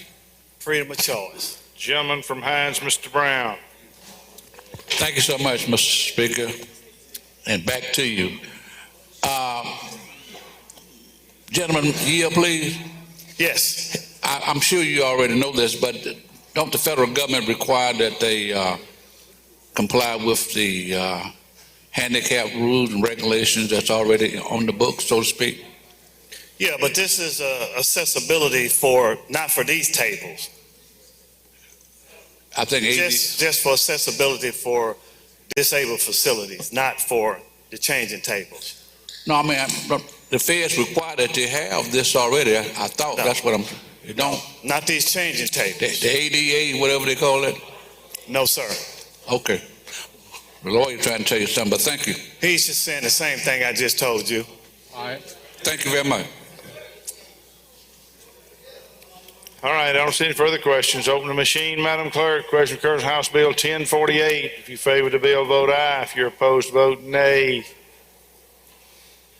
Everyone voted. Close the machine, Madam Clerk. By a vote of 114 yeas and 3 nays, bill passes. Gentleman of Wamba, Mr. Boyd, what purpose you seek recognition? Introduction out of order, please. Yes, sir. In the North Gallery, we have Jimmy Stevens. He's the vice chairman of the Republican Party in Lee County. Gentleman Leak, Mr. Walker, what purpose? Introduction out of order. Yes, sir. If you'll look to the North Gallery and recognize 3 councilors from Lee County, Ms. Jackson, Ms. LaFleur, and Ms. Ray. Please make them welcome to their capital. Thank you.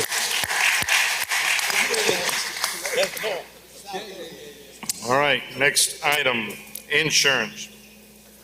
Thank you, Mr. Speaker. Ladies and gentlemen of the House, please recognize the Vice Chairman, the gentleman from Warren, to handle House Bill 544. Gentleman from Warren. Thank you, Mr. Speaker. Thank you, Mr. Chairman. This bill, all it does is exempts builders' risk policies from the value policy insurance law. We had a court case came down over the summer which basically almost put builders' risk policies out of business. So all that does is exempt them from that policy. That's my explanation of the bill, Mr. Speaker. Questions on the bill? I don't see any. Open the machine, Madam Clerk. Question occurs on House Bill 544. If you favor the bill, vote aye. If you're opposed, vote nay. Has everyone voted? Close machine, Madam Clerk. By a vote of 116 yeas, 0 nays, the bill passes. Next item. Thank you, Mr. Speaker. Please recognize the gentleman from Warren to handle the next bill. Other gentleman from Warren. Thank you, Mr. Speaker. House Bill 1084, at the proper time, Mr. Speaker, I have an amendment also. All right, you're recognized for your amendment.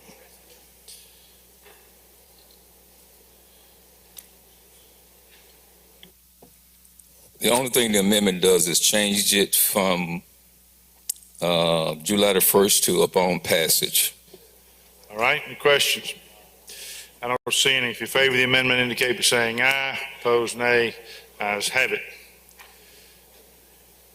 The bill is for insurance agents that we're going to revise the conditions of qualifications of continuing education. Currently, right now, you have to have some continuing education for insurance agents. We're trying to revise that for anyone that is 65 years of older and has been practicing an insurance agent for 20 years, that they can opt out of the continuing education. And that's an explanation of the bill. All right, questions. Jump from Hines, Mr. Bell. General, you yield? Thank you, Mr. Speaker. General, you yield? No. Okay, good. So guess what? Yes. Yes. So, look, I don't have an issue with it, but could you add an amendment in there that would say individuals that have 20 or more years of experience, and not just the older individuals? No. You don't like no. that?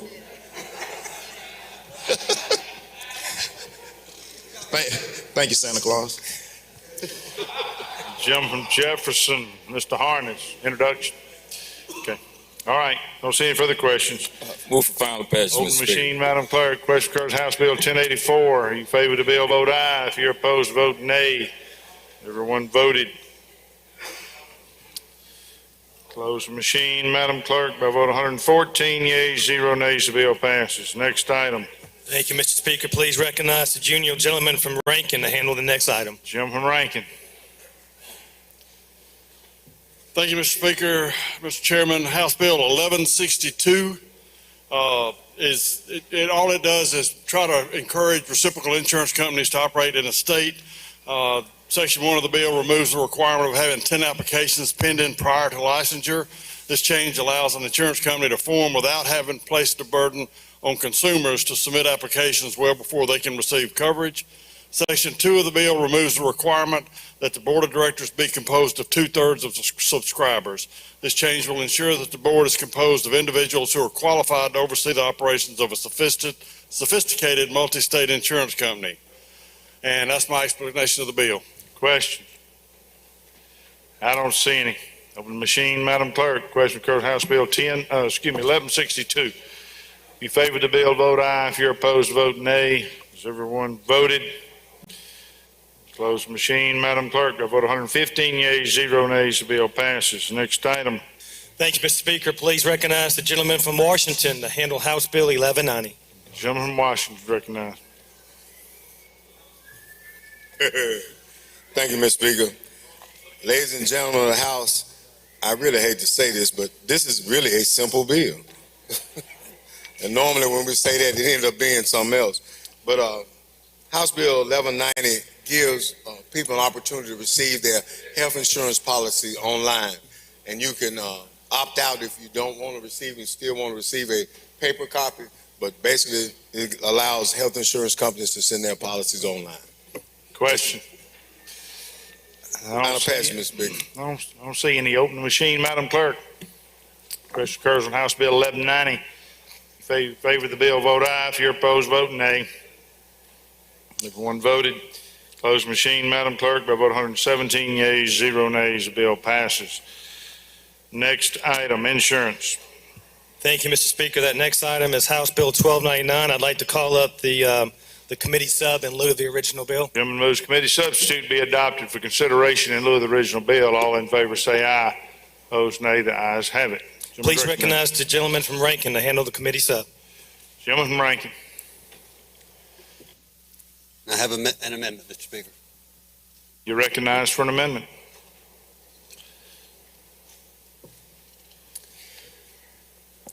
This bill is a transparency in PBM contracts. All the amendment does is say that a pharmacy benefit manager is going to make available to the public upon request and without redaction third-party aggregator contracts and contracts relating to pharmacy benefit management services. This will only apply to the state of Mississippi contracts or political subdivision of the state where they're a party to those third-party aggregator contracts. So it would be the state plan and the Medicaid plan. So only those would be part of this bill. So transparency and PBM contracts, that's an explanation of the bill. Happy to yield for questions. Question. Jim from Jackson, Mr. Busby. The gentleman yield? I do.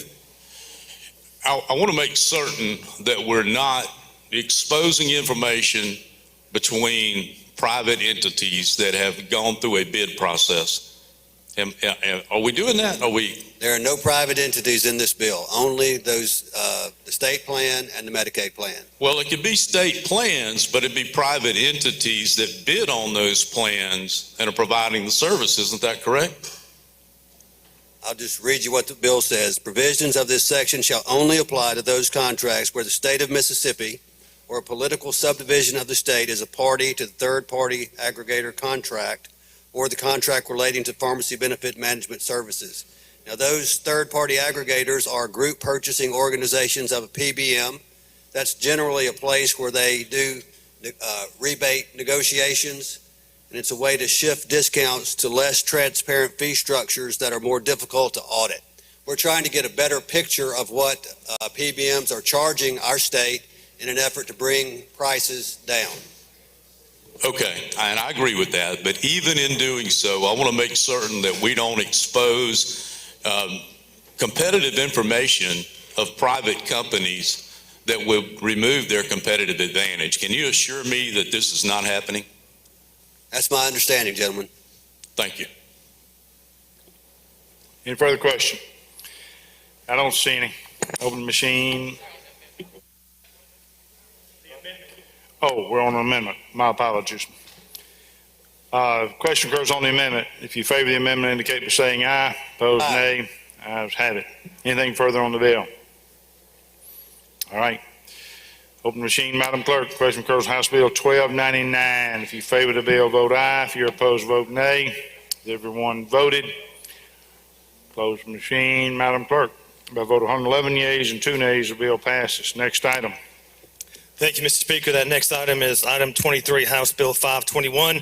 I'd like to call up the committee sub in lieu of the original bill. Gentleman moves committee substitute be adopted for consideration of the original bill. All in favor say aye. Opposed, nay. The ayes have it. Gentleman recognized. Please recognize the gentleman from Jackson to handle the committee sub. Gentleman from Jackson. Thank you, Mr. Speaker. Mr. Chairman, ladies and gentlemen, before I get started, I'd like to introduce a couple of folks up in the North Gallery. Captain Terry Wages from the Fire Academy and Captain John Pope, head of the Fire Chiefs across the state.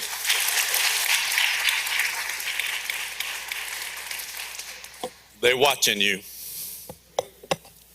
Ladies and gentlemen, this is a LOSAP program, long service awards program for our volunteer firemen. 85% of our communities around the state are covered by volunteer fire departments. Over the past several years, there's been a 30% reduction in volunteers participating in those fire departments. And this is a mechanism brought to us by these gentlemen to help recruit and retain volunteer firefighters. It sets up a program that would give them an annuity of $500 a year and over a 20-year period to get it. So it's $10,000. It comes from the fire insurance premium tax, which is already being paid. We're going to change that from half of 10% of what the change has been since 1990 to half of 20%. It's about $9.6 million of money that's already being collected, going to the fire marshal. He's good with this. And the bill would call for a matrix that would make sure these firefighters stay engaged in what they're doing. That's an explanation of the bill. Questions? Lady from Jones, Ms. Scott. Yes, well, the gentleman here. Certainly. Gentlemen, I thought in the committee that you all were going to bring an amendment. Well, look, tell the House who can participate in this program.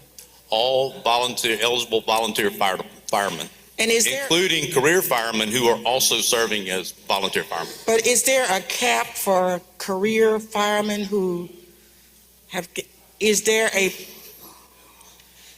a gap in the participation from those who have served for an extended period of time as opposed to those who are being recruited? And if that is true, then those who have served the longest, is it not true that they won't get the $10,000? There's opportunity in the bill for them to get it too. It kind of leaves that up to the board. The board is put together in this legislation as well. And it kind of leaves that up to the board, as is the matrix left up to the board. But because the chairman thinks we may want to define what that matrix looks like and maybe change the makeup of the board a little bit. Don't let me speak out of turn, Chairman. But we do have a reverse repealer in the bill for that reason. Okay, well, thank you, because I knew in the committee, and you would agree, there was a lot of concern about that, and I thought y'all were going to bring an amendment. So you're going to clean it up in conference and bring it back to us? Yes, ma'am. All right, thank you. I don't see any further questions. Move final Open passage. the machine, Madam Clerk. Question occurs on House Bill 521. In favor of the bill, vote aye. If you're opposed, vote nay. One voted. Close the machine, Madam Clerk. We vote 113 yeas and 0 nays. The bill passed. Next item, corrections. Mr. Speaker, if there's no objection, if we could possibly take up items 41 and 42, that's the only remaining insurance bills that we have. Any objection? Hearing none, we'll do that. Item 41. Okay, thank you, Mr. Speaker. Item 41 is the Federal Home Loan Bank bill. That looks complicated, but ladies and gentlemen, it's really not. The Federal Home Loan Bank is an entity that's created by Uncle Sam, the federal government, and it's made up of members of insurance companies and other banks. It provides liquidity to banks in case there's a natural disaster, and the same liquidity to insurance companies, in addition to providing capital and liquidity for the purpose of low-interest home loans. Insurance products are regulated by the state and not by Uncle Sam. So the catch is, with the Federal Home Loan Bank, there is a federal requirement that their loans must be fully collateralized. In other words, they cannot have any type of loan to anybody without it being fully collateralized and fully capitalized. So what this bill does, it will make sure that under state law, the Federal Home Loan Bank is not delayed and has no issues in trying to recover the federal collateral under any type of automatic stay or bankruptcy proceeding. And that's my explanation, Mr. Speaker. Questions? I don't see any. Open the machine, Madam Clerk. Question occurs on House Bill 1172. In favor of the bill, vote aye. If you're opposed, vote nay. Has everyone voted? Close the machine, Madam Clerk. By vote 115 yeas, 0 nays, the bill passes. Item 43. Thank you, Mr. Speaker. Ladies and gentlemen of the House, please recognize Excuse me. Item 42. 42. Thank you. Please recognize the lady from Madison to handle item 42. Lady from Madison.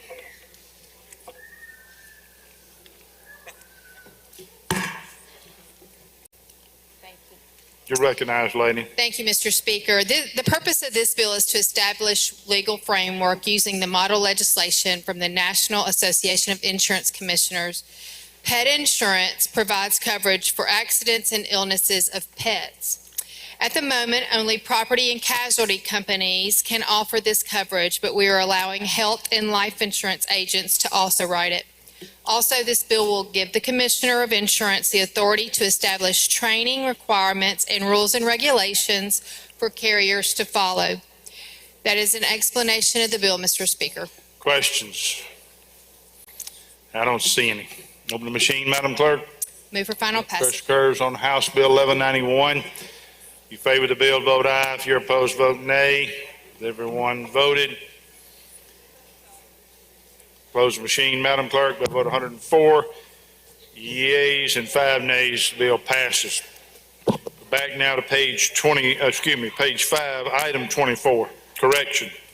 Thank you, Mr. Speaker. Call up item 24, have a committee sub on House Bill. Gentleman moves committee substitute be adopted for consideration in lieu of the original bill. All in favor say aye. Opposed, nay. The ayes have it. Gentleman's recognized. Thank you, Mr. Speaker. What this piece of legislation does is authorizes MDLC to contract with mental health facility outside the 10% savings requirement that's statutorily required on other institutions. That is the explanation of the committee sub. Questions? Don't see any. Open the machine, Madam Clerk. Question occurs on House Bill 124. In favor of the bill, vote aye. If you're opposed, vote nay. Has everyone voted? Close the machine, Madam Clerk. I vote 111 yeas and 2 nays. The bill passes. Gentlemen, people indicating they're having a hard time hearing. Thank you. Speak louder, please. I call up next item number 25 is committee sub on 1131. Gentleman calls the bill up, moves that the rules be suspended. Bill considered engrossed read the third time, placed on final passage.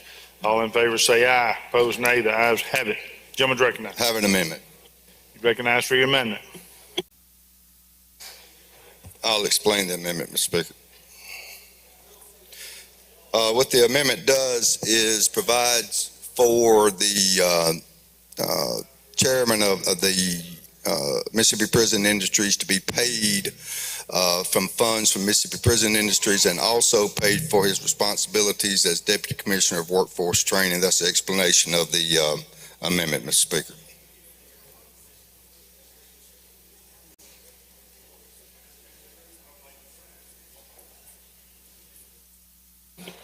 Questions on?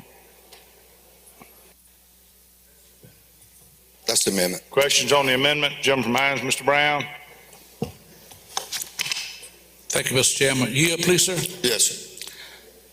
Are we already picking up the tab on these expenses? We're adding more to it or what? No, we're not adding to it. We're already picking up the tab. There's some confusion. We thought this is cleanup language from last year's bill.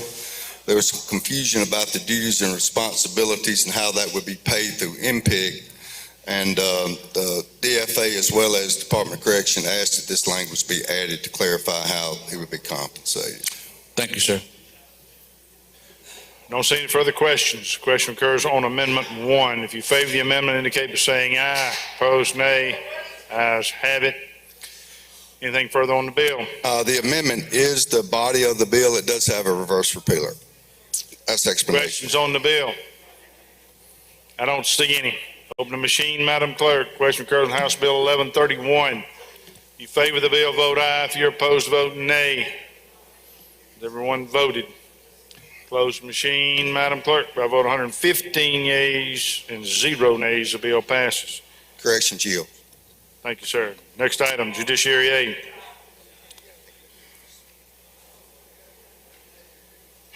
Thank you, Mr. Speaker. I'd like to go to item number 26, House Bill 1216. It's been read for the third time. Yes, ma'am, you're recognized. House Bill 1216 amends the code section to increase funding for trial court operations, support staff, and rental allowances for the circuit and chancery court judges in all Mississippi counties. It raises the office operating allowance from $9,000 to $15,000, the administrative support staff fund from $40,000 to $70,000, the legal staff support fund from $40,000 to $70,000, the annual office rental supplement for judges. This is where the county doesn't provide space in a county building, from $4,000 to $7,000. And that's an explanation of the bill, Mr. Speaker. A lot of these allowances haven't been adjusted since 1994, 2008, 1998. And so due to decades of it not being raised, inflation, et cetera, there is a request to increase fundings for these particular operations. And that's an explanation of the bill, Mr. Speaker. I'll yield for any questions. Questions on the bill? There is an amendment that we have. Oh, okay. There's an amendment. Who's got it? Gentleman from Choctaw. Gentleman from Choctaw. You recognize for an amendment, sir? Basically, the amendment allows, we have expenses for the support staff and the law clerks, and the amount stays the same, but it basically deletes the language that it has to go to the law clerk, it has to go to the support staff. It gives your judges the discretion to divide that money any way they see fit. And so they'll get the sum of $140,000, which they have 70 for the law clerk and 70 for the support staff. And basically, it gives your judges the discretion on how that's to be spent. And that's an explanation of the amendment. Questions on the amendment? I don't see any. I recognize the chairman to respond. The gentleman came before we presented the bill to tell me about his amendment. We have no opposition to the amendment and support the amendment. All right. If you favor the amendment, indicate by saying aye. Opposed, nay. Ayes have it. Any questions on the bill? Move final passage. I don't see any. Open the machine, Madam Clerk. Question occurs on House Bill 1216. If you favor the bill, vote aye. If you're opposed, vote nay. Has everyone voted? Close the machine, Madam Clerk. By a vote of 107 yeas and 4 nays, the bill passes. Next item, tourism.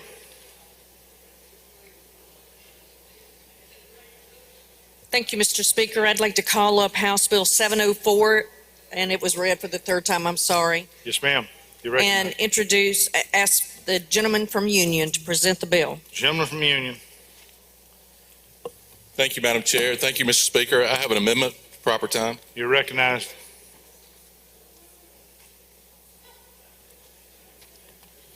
On the amendment, we're on line 148, striking $10 million and inserting $5 million. And on line 151 and 152, striking $20 million and adding $10 million. That's an explanation of the amendment. Questions on the amendment? Don't see any. If you favor the amendment, indicate by saying aye. Opposed, nay. Ayes have it. Amendment is adopted. You're recognized to present the bill. Thank you, Mr. Speaker. House Bill 704 is a bill for the film industry. As you know, we recognize the Film Office this year for celebrating their 50 years in Mississippi. It's one of the oldest film offices in the world. And for the past 2 years, they've exhausted their $20 million refund budget.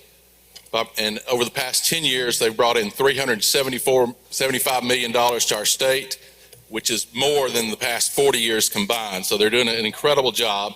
And what this bill does, was establish a very similar refund system to what they have now, but this refund system would be for series only. And as y'all know, Netflix, Amazon Prime, and several streaming businesses have multiple series that run. It's a very popular thing. So this would be a rebate program for series only, and it's very similar to what they have now with a couple of changes.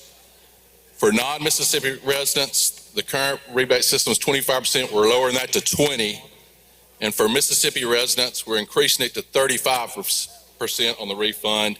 And for Mississippi residents who are veterans, we're increasing that to 40% instead of the 35% that's currently now. And that is a brief explanation of the bill. Questions? Gentleman DeSoto, Mr. Criswell. Thank you, Mr. Speaker. Gentleman, you. Yes, sir. So do you have any idea on this, other incentives that we've had, what our return on investment is?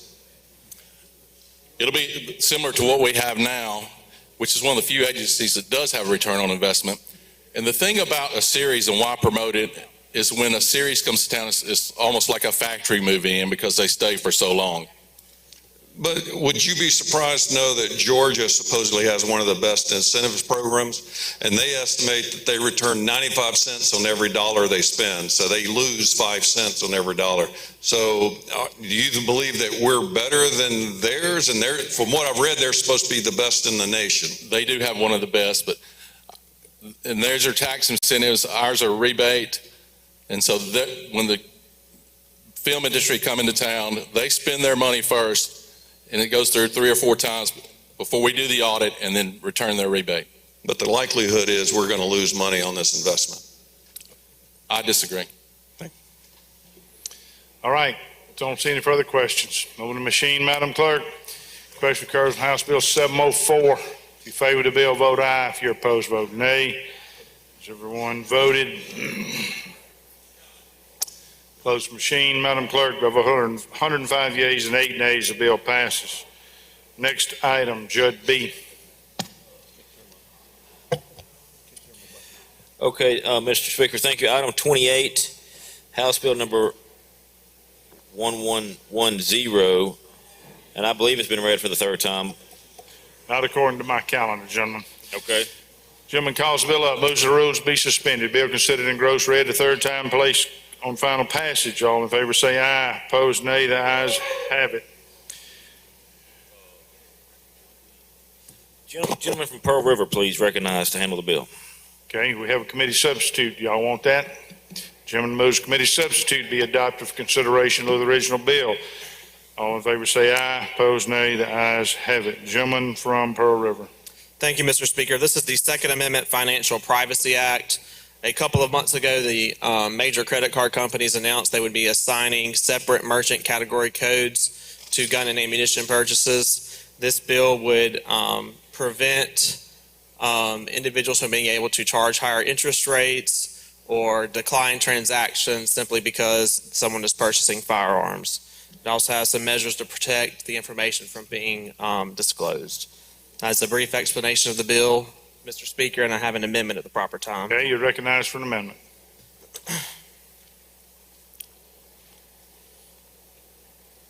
The amendment just provides an exception that clarifies that law enforcement can keep their records as they do during the course of a regular criminal investigation. Okay. Questions on the amendment? I don't see any. If you favor the amendment, indicate by saying aye. Opposed, nay. Ayes have it. Questions on the bill? I don't see any. Open the machine, Madam Clerk. Question occurs on House Bill 1110. If you favor the bill, vote aye. If you're opposed, vote nay. Has everyone voted?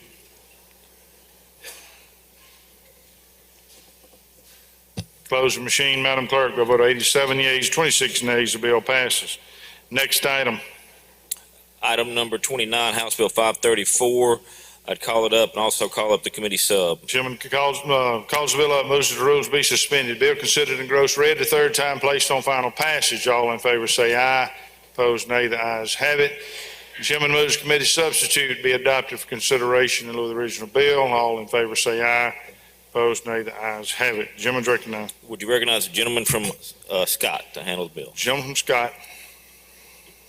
Thank you, Mr. Speaker. House Bill 535 is dealing with our drug intervention courts. We're just trying to keep this code section open so we can move it along in the process for some amendments that the Supreme Court may have with the drug courts. It has a reverse repealer in it. We'd like to move final passage. Any questions? I don't see any. Open the machine, Madam Clerk. Question occurs on House Bill 534. If you favor the bill, vote aye. If you're opposed, vote nay. Has everyone voted? Closed machine, Madam Clerk. By vote 117 yeas, 0 nays, the bill passes. Next item. Thank you, Mr. Speaker. The next item, the Senate has one. They've passed theirs. I'm going to bump that one to the hill of the calendar. All right. And I'll call up item 31, House Bill 529. You have a committee sub, gentlemen. Call up the committee sub. Gentleman moves committee substitute be adopted for consideration of the original bill. All in favor say aye. Opposed, nay. The ayes have it. Gentleman recognized. Thank you. This is House Bill 529. This is the DPS omnibus bill. The substance of the bill really has some clarifying language, but what I want to make the House aware of is it adds a $10,000 payout for our law enforcement officers and firefighters who pass away while not on duty.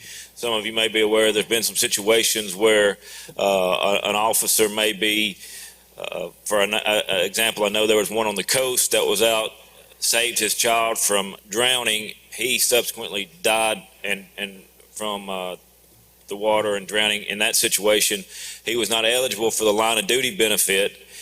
This would make him eligible for a $10,000 benefit if he died outside the line of duty.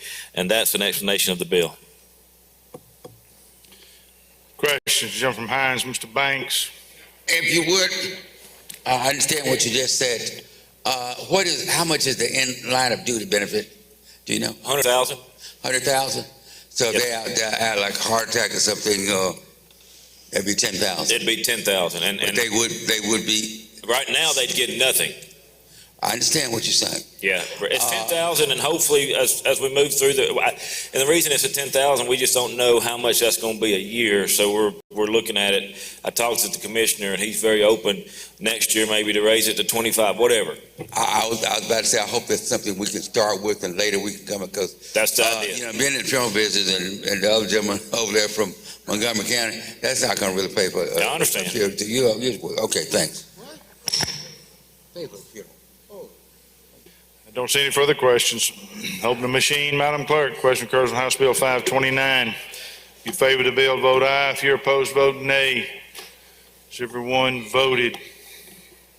Close the machine, Madam Clerk. By vote 117 yeas, 0 nays, the bill passes. Next item. Item 32, House Bill 281. I'd call it up, and yeah, I'll call it up.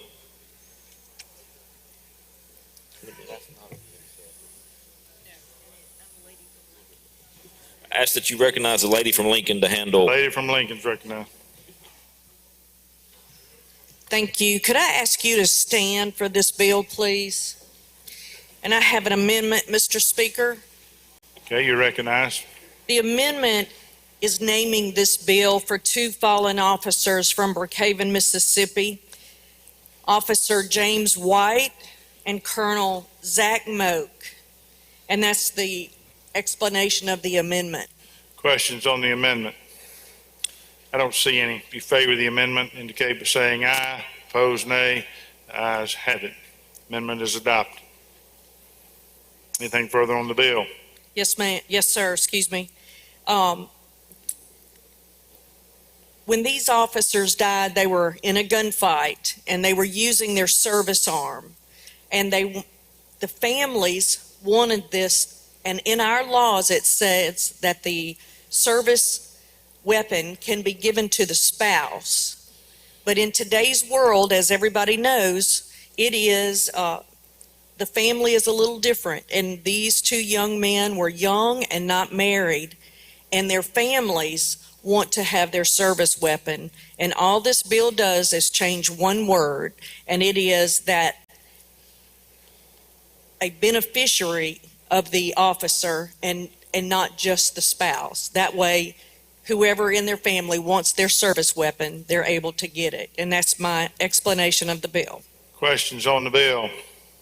Gentleman from Hines, Mr. Brown. Thank you, Mr. Speaker. Madam Yield, Yes, sir. I didn't hear age restriction on that. That means that if it's a 6-year-old, would he be eligible to receive the weapon as well? I didn't hear age requirement on your literature. There is not an age requirement, sir, but the parents of these two officers want that weapon. Yeah, I said, but the parents can get the weapon, but you said, Well, they can you under. said other than the parents, I thought you said in your bill. No, sir. No children. If they were of age, if they were over 20. That's what I'm saying. I didn't hear no age put into the bill. And I think age ought to be in there, don't you? It's not in the bill, sir. Any further questions? I don't see any. Open the machine, Madam Clerk. Question occurs on House Bill 281. If you favor the bill, vote aye. If you're opposed, vote nay. Has everyone voted? Close the machine, Madam Clerk. By vote 109 yeas and 4 nays, the bill passes. Next item. Item number 33, House Bill number 795, and I'd ask you recognize the gentleman from Pearl River to handle the bill. Gentlemen, you're recognized. Thank you, Mr. Speaker. This bill, I don't have it in front of me, but I'll explain it. Right now, shoplifting, the crime of shoplifting does not become a felony until you reach the $1,000 threshold.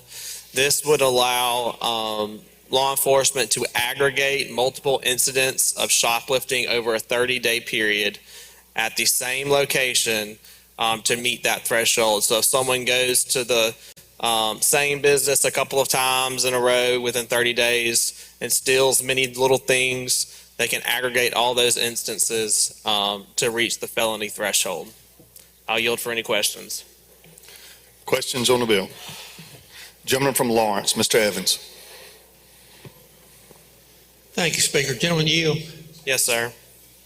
Don't we already have a provision in the shoplifting law that says if you commit 3 within 7 years or something like that, the third one's a felony? Yes, sir.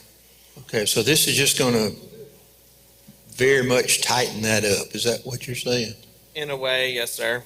So $1,000 within a month? Within a month at the same establishment. Okay. So it's got to be at the same place over a period of time, and it's got to reach that $1,000 threshold. But that would establish it as a felony at that point? Yes. Regardless of the 7-year or whatever it is now? Correct. Thank you. Don't see any further questions. Move for final passage, Mr. Speaker. Gentleman moves final passage. Open machine, Madam Clerk. Question occurs on House Bill 795. If you favor the bill, vote aye. If you're opposed, vote nay. Has everyone voted? Has everyone voted? Close the machine, Madam Clerk. By a vote of 72 yeas, 36 nays, the bill passes. Next item, gentlemen. All right, thank you, Mr. Speaker. I will skip item 34. The Senate has passed their version. Let's go to item 35, House Bill number 1105. Ask that you recognize the gentleman from Wayne. Recognize the gentleman from Wayne to explain the bill. Thank you, Mr. Speaker. This bill comes to us by request from the Secretary of State's office, and the only changes are on lines 70, 71, and 72. It just adds employees of the Secretary of State's office who are investigators. We're good? I'll be glad to answer any questions. Questions on the bill? Gentleman from Lawrence, Mr. Evans. Thank you, Speaker. Gentleman, you. Yes, sir, gentlemen. Is an unlicensed concealed carry already legal? I believe this is pertaining to law enforcement officers, but yes, to answer your question. Well, I understand, but just because they're law enforcement officers doesn't mean that they can't already carry a weapon, right? There are some places that a law enforcement officer can carry that an enhanced carry permit will not allow you to go. No, I'm not talking about enhanced carry. I'm talking about unlicensed concealed carry is legal in Mississippi. Correct. So you don't need this. I don't have any problem with the bill, but they could already do it without this bill, right? They could in some places, but by putting them in this statute, it would open the amount of places that they could carry. Okay, so it would open up private venues is what you're saying, I guess, basically. Correct, gentlemen. Thank you. Yes, sir. Lady from Hines, Ms. Summers. Thank you, Mr. Speaker. Would the gentleman yield? Yes, ma'am. What kind of investigations does the Secretary of State do? I'm not sure of the total scope. I know they handle a lot of issues down the coast, whether it be tidelands, and they also over some 16th section land. I'm sure there's more that I'm missing. That's not something I've been completely briefed on. Investigating 16th section land or going into a nonprofit organization will require the investigator to have a gun? I'm not sure exactly what all they do, lady. So we think that these investigators will be put into a dangerous situation where they need to protect themselves with a firearm? The Secretary of State's office said that they have been in some situations. I'm sorry, I can't hear you. The Secretary of State's office has said that they would have been some situations where they would have needed this. And if a situation were to ensue where their firearm goes off accidentally and it ends up killing a young lady who works in a nonprofit organization through the investigation, what happens in that course of wrongful death, et cetera? Lady, I would prefer not to get into what ifs. This bill is just adding them to the list of law enforcement officers that are allowed to carry. Would they be immune from any liability? We're not changing any of that in this bill. Thank you, gentlemen. Thank you, ma'am. Gentleman from Warren, Mr. Denton. He passes. Gentleman from Harrison, Mr. Hullum. Gentleman yields. Yes, sir, gentlemen. I just got one quick question. On the certain employees, since they work for the Secretary of State's office, will they be trained by DPS? Yes, sir, gentlemen, I believe so. And that'll be in the bill, correct? I don't know that it's stated in the bill, but I feel pretty certain that anybody that is a sworn law enforcement officer has to go through that type of training. Okay, is there any way that we can make sure that's in there? I'll look into that, gentlemen. Thank you. Thank you, sir. Gentleman from Bolivar, Mr. Sanders. Thank you, Mr. Speaker. Gentleman, yeah. Yes, sir, gentlemen. Help me understand this. You said that these employees will investigate different properties and they go out to do certain things. I'm not following that. And I'm not totally clear myself, gentlemen. The Secretary of State just put in a request that he does have some officers that he feels like would need this ability. If a situation occurs, I mean, I know there's deputy sheriffs if it's in the outside in the city limits in the counties, law enforcement officers who need to go to certain areas if they deem that there may be a situation to occur. I just can't understand why would we put Secretary of State employees with firearms and things of that magnitude. We're not even sure they're training. First of all, they're certified officers to do this kind of thing. So I'm just not sure. Why would we do that? It is my understanding that they would be trained officers. But as the gentleman from Gulfport said, that he didn't know if it would actually be in the bill. Bear with me just a second, gentlemen.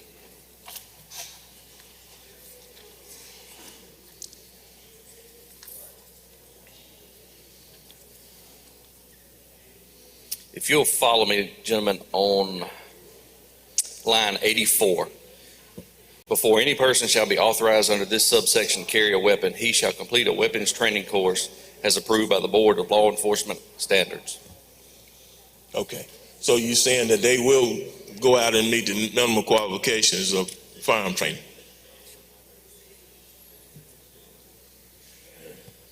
Gentlemen, I was just given some information from the Secretary of State that says the scrap metal dealers are probably the ones that need this the most. Are his investigators that look into the scrap metal issues. So if there are other state agencies who may have similar situations that they have to look into, will we allow them to carry firearms as well? I think they're already in this statute, gentlemen. Thank you. Thank you, sir. Gentleman from Washington, Mr. Hines. Thank you, Mr. Speaker. Gentlemen, yeah. Yes, sir, gentlemen. Gentlemen, did you consider saying only certified law enforcement officers could carry these weapons? I think that's this whole statute is just the list of different or various state law enforcement officers that are allowed to carry. So let me tell you what my concern is.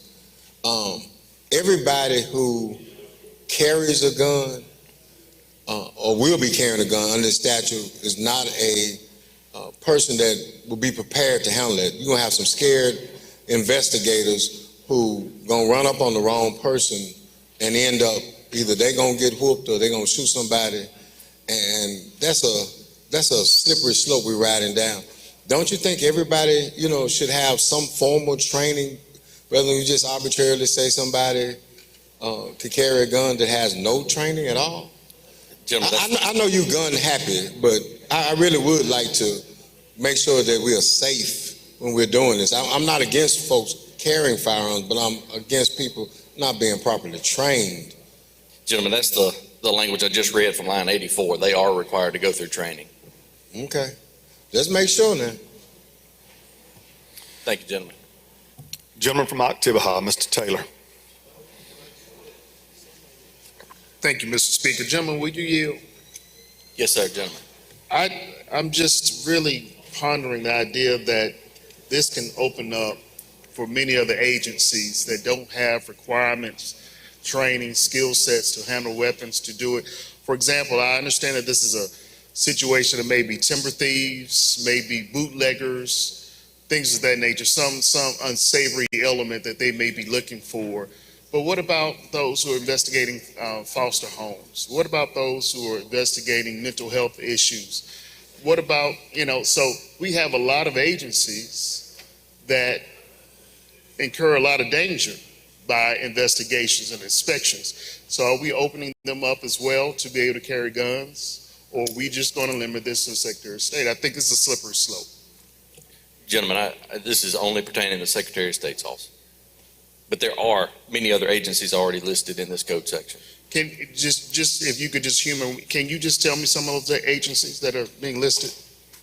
Right here, Attorney General's office, State Auditor's office, prosecutors, public defenders, probation officers. It keeps going. There's a pretty exhaustive list here. Okay. Could you provide a copy when you get a chance? Is that already in the bill, or do you have a different? Yes, sir, gentlemen. That's existing language. Okay. Gentleman from Lafayette, Mr. Williams. Thank you, Mr. Speaker. Gentlemen, you yield? Yes, sir, gentlemen. I just want to clarify a couple of things through the next two questions that I believe I know the answer to. If I have a hunting lease on 16 section land, I can carry a weapon on the land, right? Yes, sir. Okay. And I can carry my weapon into the Secretary of State's office, right? I'm not aware, gentlemen. Well, I believe we can carry a weapon in the Secretary of State's office. There are some state agencies. There are some state agencies that we've had previous bills to address, and I don't know that any of those have gone totally through the process, gentlemen. Well, all right. Well, my point is I can carry my weapon on 16 section land, and I can carry my weapon in and around the Secretary of State's and his officers. And I think it seems relevant for them to have weapons as well, at least not for me to have a weapon and them not. Is that correct? I think we would agree, gentlemen.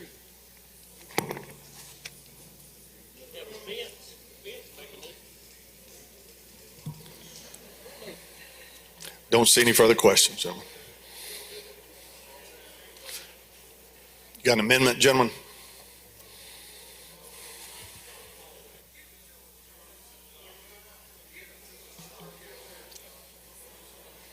Gentleman from Lauderdale is recognized for an amendment.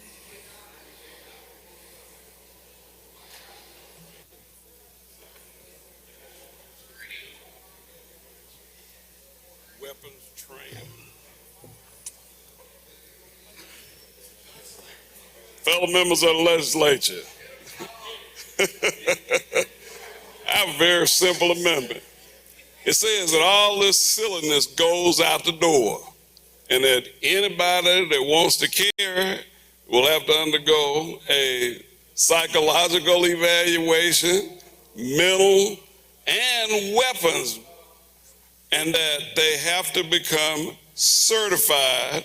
And then that way, we know that we have responsible people that are carrying weapons. And yes, I do carry. Yes, we do have a rule in this chamber that we do not enforce. So we know how our rules are. We make up the rules, but we enforce the rules that we want to enforce only. So with that, there needs to be some clarity and some clarification.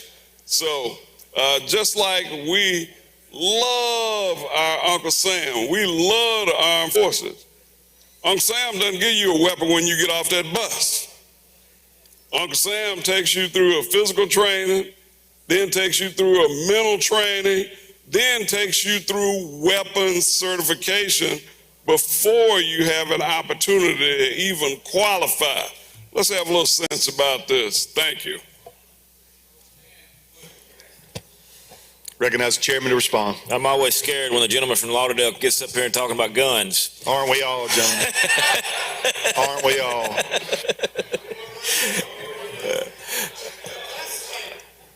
But I think I understand what he's saying, but I think the amendment has a lot of unintended consequences on that. For that, I'd ask that you oppose it. Author of the amendment has yielded. Question now occurs on the adoption of amendment number 1. If you favor the amendment, indicate by saying aye. Opposed, no. Noes have it. Noes have it. Amendment fails. Move final adoption. Gentleman moves final adoption. Open the machine, Madam Clerk.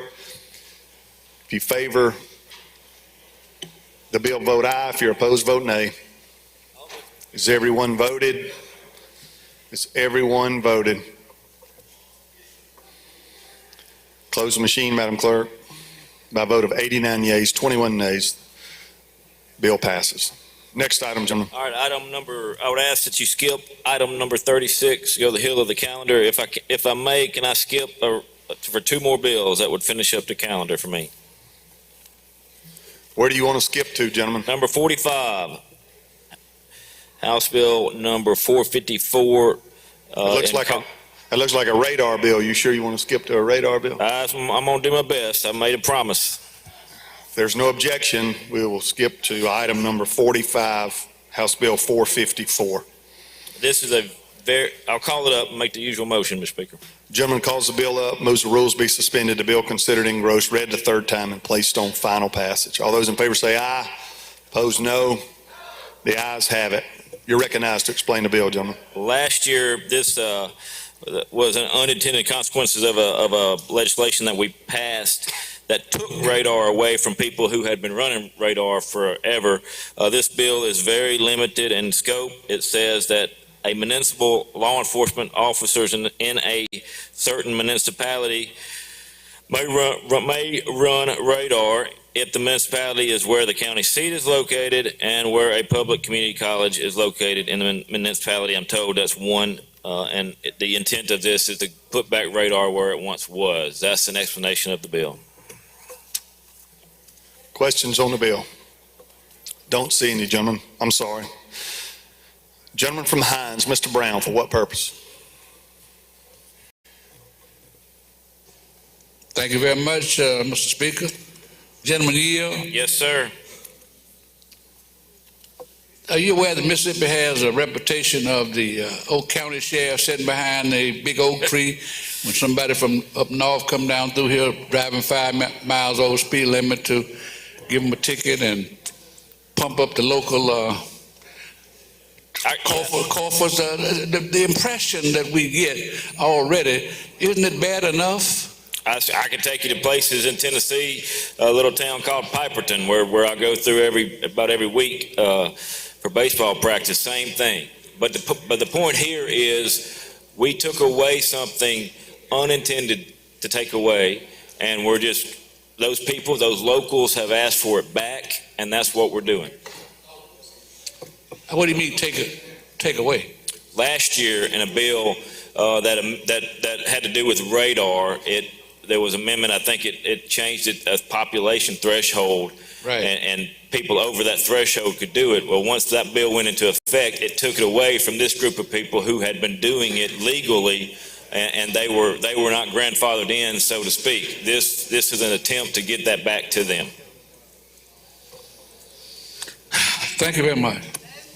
Don't see any further questions on the bill. Gentleman moves final passage. Open the machine, Madam Clerk. If you favor the bill, vote aye. If you're opposed, vote nay. Has everyone voted? Has everyone voted?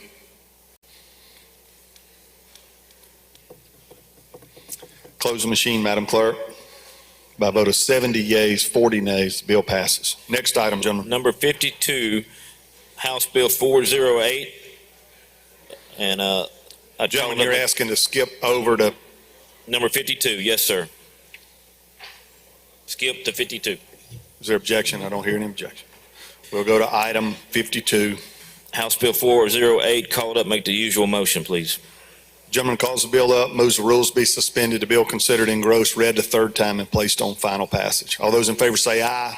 Opposed, no. The ayes have it. We are on the bill, gentlemen. All right. Ladies and gentlemen, I present to you the last Judd B. bill of this session, or of this part of the process. I've got an amendment. Let me go ahead and do that.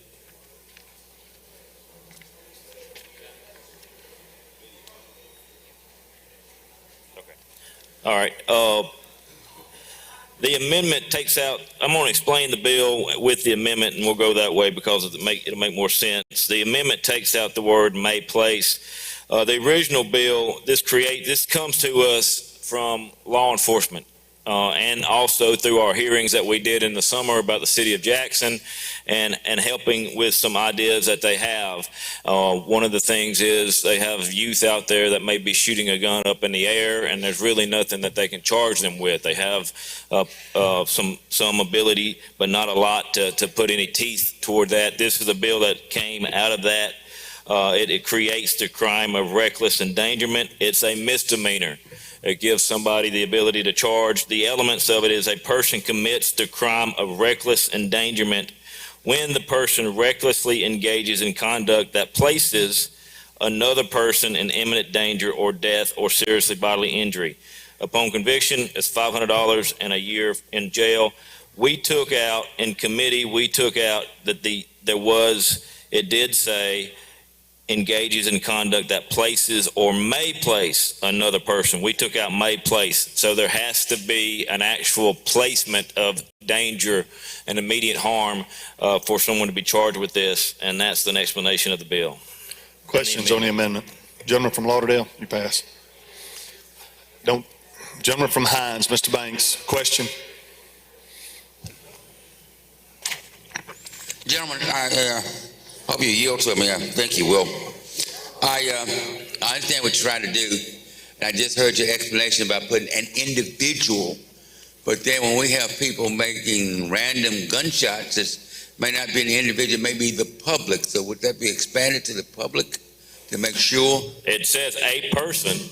It doesn't. It just says a person. I think that could qualify. I don't know what your hypothetical would encompass, but I'm just wondering, would the courts just say, hey, I'm taking the other number from mine right here. I put him in danger versus the entire chamber in danger.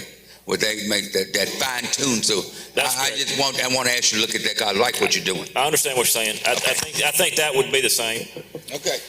Gentleman from Tallahatchie, Mr. Rosebud. Thank you, Mr. Speaker. With the gentleman, you. Yes, sir. So we have in this state now a increase in individuals that like to use ATVs. Most of those incidents there's a lot of people that are standing by. There are a lot of spectators. Will this apply to incidents where someone may get hurt that's a spectator, or is it just for guns? Well, I think that there could be some other statutes that might apply to that. I understand what you're saying. Everything it says recklessly engages in conduct. So it depends on what they were doing on that ATV. Were they reckless? Were they negligent? Potentially, could it? Yes. And I think you could do a hypothetical for any situation on just about any law we have on the books that may seem outrageous or non-existent. And this is certainly the case. But again, this is an attempt to rein some of that reckless activity in. In that situation, I don't know. Certainly, I think you probably could. Okay, and another thing came to mind. What about the situations where we have in fights in malls and things of that nature where individuals actually ended up getting hurt because of the incident that occurred? Would that be covered in this as well? A person commits the crime of reckless endangerment when the person recklessly engages in conduct that places another person in imminent danger.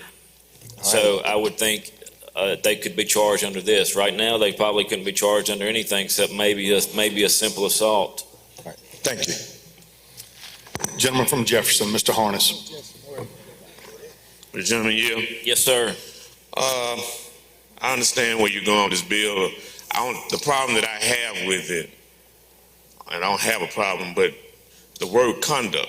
Would you be willing to work with this bill to narrow the scope as to what type of conduct? Because everybody's asking questions about scenarios. Sure. And that's conduct. I think that we can. We worked on it in committee, took out an element, so I'm not opposed to that. Okay. Gentleman from Washington, Mr. Hines. Thank you, Mr. Speaker. Gentleman here. Yes, sir. I'm thinking about two holidays, New Year's Eve and the 4th of July, when people walk out. Time's expired on the amendment. You'll be allowed to ask your question if he yields after we adopt the amendment. Can we adopt the amendment? We'll adopt the amendment. Question now recurs on the adoption of amendment number 1 to House Bill 408. If you favor the gentleman's amendment, indicate by saying aye. Opposed, no. Ayes have it. Amendment's adopted. We're back on the bill. Yes, sir. Thank you, Mr. Speaker. Gentlemen, I'm thinking about two holidays, the 4th of July and New Year's Eve, when people tend to walk outside and discharge firearms in celebration of the holiday. And something happens, or nothing happens, when somebody decides, to call the police because they find fire. What happens then? Would this be considered reckless? What happens there is they need to hire a lawyer to go to court, I think. You're not trying to drum up business, are you? Oh, no. Well, we do nothing in here that's self-serving, gentlemen. We are trying to cut across the reckless part of that. So I think the issue on what your hypothetical says, were they acting in a reckless endangerment of the public or of a person? Could they be charged? Certainly. You could, but under our codes that we have now, you can charge somebody for who's jogging on your sidewalk down the middle of the road for potentially trespassing. So yes, they could potentially be charged. So I'm not in disagreement with that. I'm just giving you a scenario because somebody who just haphazardly trying to celebrate could end up doing something not intentional. So to the gentleman from Jefferson, that may be an issue that we need to narrow in a little bit, and I'm happy to do so. All right, thank you, Jim. Gentleman from Washington, Mr. Bailey.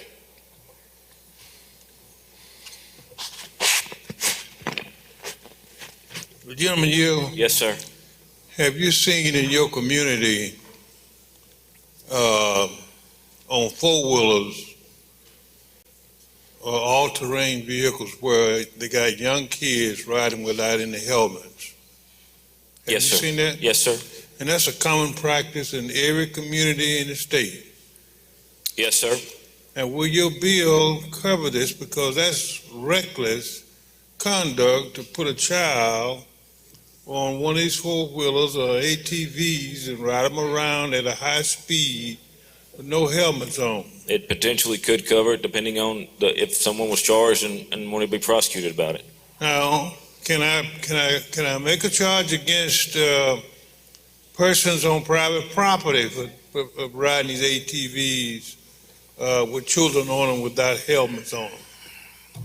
I mean, you could, I would think you could make a charge against somebody. I mean, certainly if somebody killed somebody on private property, you could charge them with murder. So I don't think that's any different, Okay. Now, depending on how reckless that conduct is. And again, to his point, I have no problem narrowing down what right. conduct may be.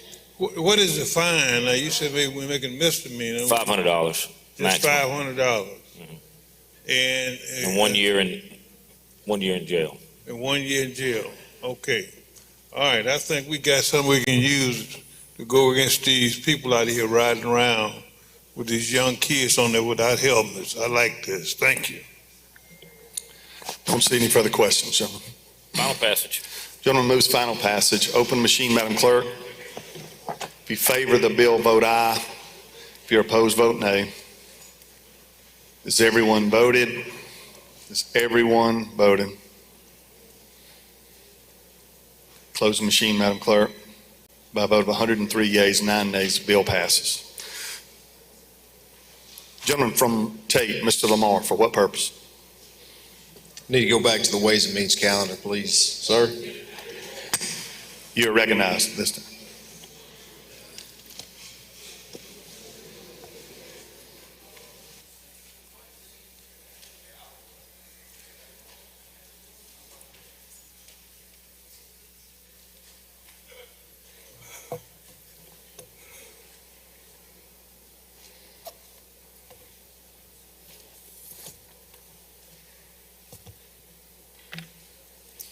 Thank you, Mr. Speaker. We would go to item 1, House Bill 968, call it up, make the usual motion.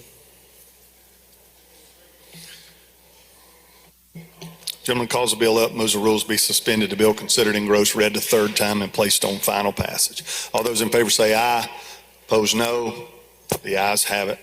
We do have a committee sub. Gentleman moves that the committee sub would be adopted for consideration in lieu of the original bill. All those in favor say aye. Opposed, no. The ayes have it. We're on a committee sub, gentlemen. You're recognized to explain it. We're going to be following the same procedure that we followed earlier this week, Mr. Speaker. I now need to table that committee sub for purposes of an amendment. Gentleman moves to table the committee sub. If you're in favor of the gentleman's motion, indicate by saying aye. Opposed, no. The ayes have it. Committee sub's tabled, gentlemen. Now I have an amendment I'd like to offer.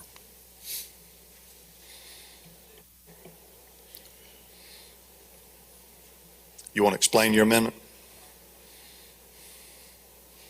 Yes, sir. Give me 1 second. Some people are having flashbacks of Chairman Smith as you offer this, gentlemen. It does exist. We're going to exist before we vote on it. Unlike, we won't go there. Thank you, Mr. Speaker. This bill and the amendment that is being offered is dealing with the software tax. This is something we discussed in committee a couple weeks ago. This is an item topic of in our tax code that is a hot topic of consideration and debate in the business community. There are some concerns in the business community about how software services are going to be taxed into the future, and really just bringing our tax code into the 21st century as far as the way technology works relating to purchasing software and the licenses that operate and govern software purchases and downloads from clouds and remote servers and things of that nature. I'm going to go through, and some of this is technical, some of this is a little bit complicated. But we're going to talk about it for just a minute. I'll try not to put you to sleep. The main three items, really terms of art in this area that are discussed in this bill are computer software services, and computer service. These have always been subject to the sales tax, but the definitions of these terms of art have never been codified before. So this bill would actually codify those definitions, and it does that, again, beginning on line 282, for purposes of the sales and use tax law. In addition to that, if you're looking on line 394, 395, we have some language that cleans up some concerns we have really dealing with apportionment and provides a mechanism by which businesses can apportion the taxes that they owe for use in other states when they apply to or have to pay this tax to DOR. Again, this is designed to be a very pro-business piece of legislation to assist the businesses that have to deal every day in this very complex area of the tax code. Moving on, Section 4 deals with sales taxes and allowing the taxpayer to claim a credit against the tax imposed under their sales tax law. Section 5 deals with bundled transactions when the computer software may be purchased along with other services and how that is to be treated. Section 6 deals with apportionment on the sales tax law. Section 7 deals with refunds on sales tax. Section 8 deals with, again, apportionment. And so does, Section 9 deals with refunds, and it establishes a refund procedure that would allow the businesses to get a refund directly from the department without going through the vendor that they may have purchased from. As you know, the vendors in the sales and use tax law, they actually collect the tax that's paid by the one purchasing the item. And then there's a few code sections brought forward in case we need to look at further changes. And I would point to Section 1. This is very important, and I will read this. This is intent language. When we first rolled out this language, the business community said they thought some of it may be a tax increase. So I want to read this. This is very important for anybody that may have an interest in this piece of legislation. Section 1 states, it is the intent of the legislature that nothing in this act shall be considered to make taxable any type of transaction or activity regarding the sale or use of computer software service, or computer service if such transaction or activity was not taxable on January 1st, 2023. The effect of this act is to codify the application of the law providing for the taxation of computer software services, and computer services that was in effect on January 1, 2023.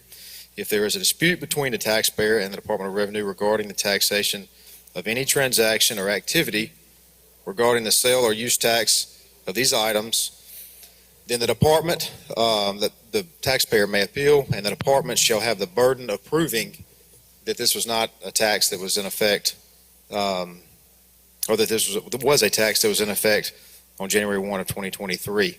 Again, that burden, according to this language, will fall on the legislature, on the Department of Revenue. The most important part of that, though, is the intent language that this shall not be considered a new tax increase. That's an explanation of the amendment. Questions on the bill? Questions on the strike all amendment?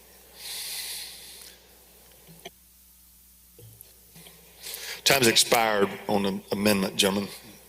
We'll vote on the amendment and then we will take questions.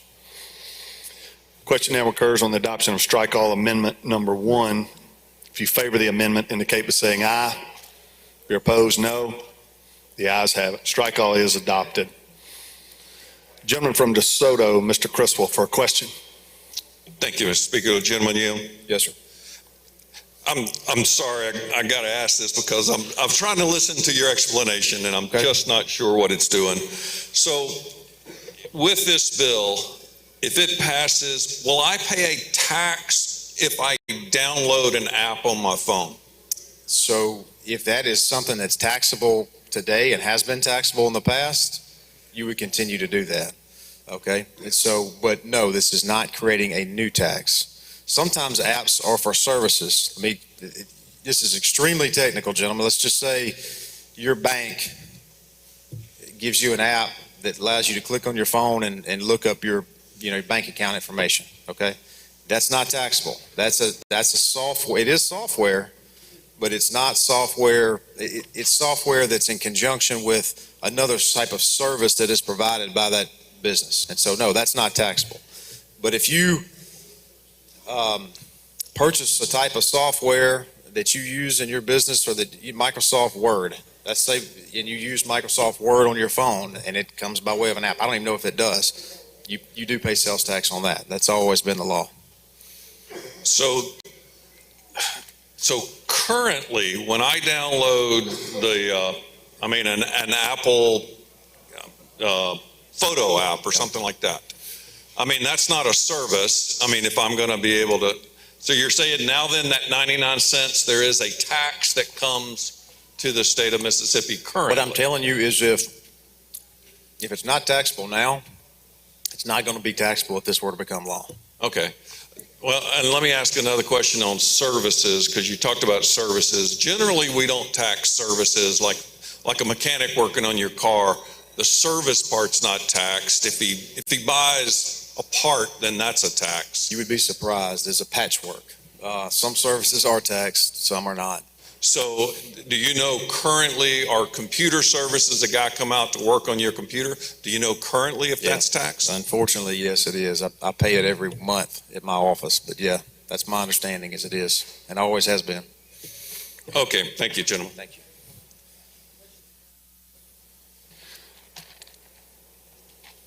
Gentleman from Lauderdale for a question. Thank you, Mr. Speaker. Would the gentleman yield? Certainly. Mr. Chairman, I'm so excited about this. It's an election year. And I am so very enthused to hear the chairman talk about tax breaks and tax credits.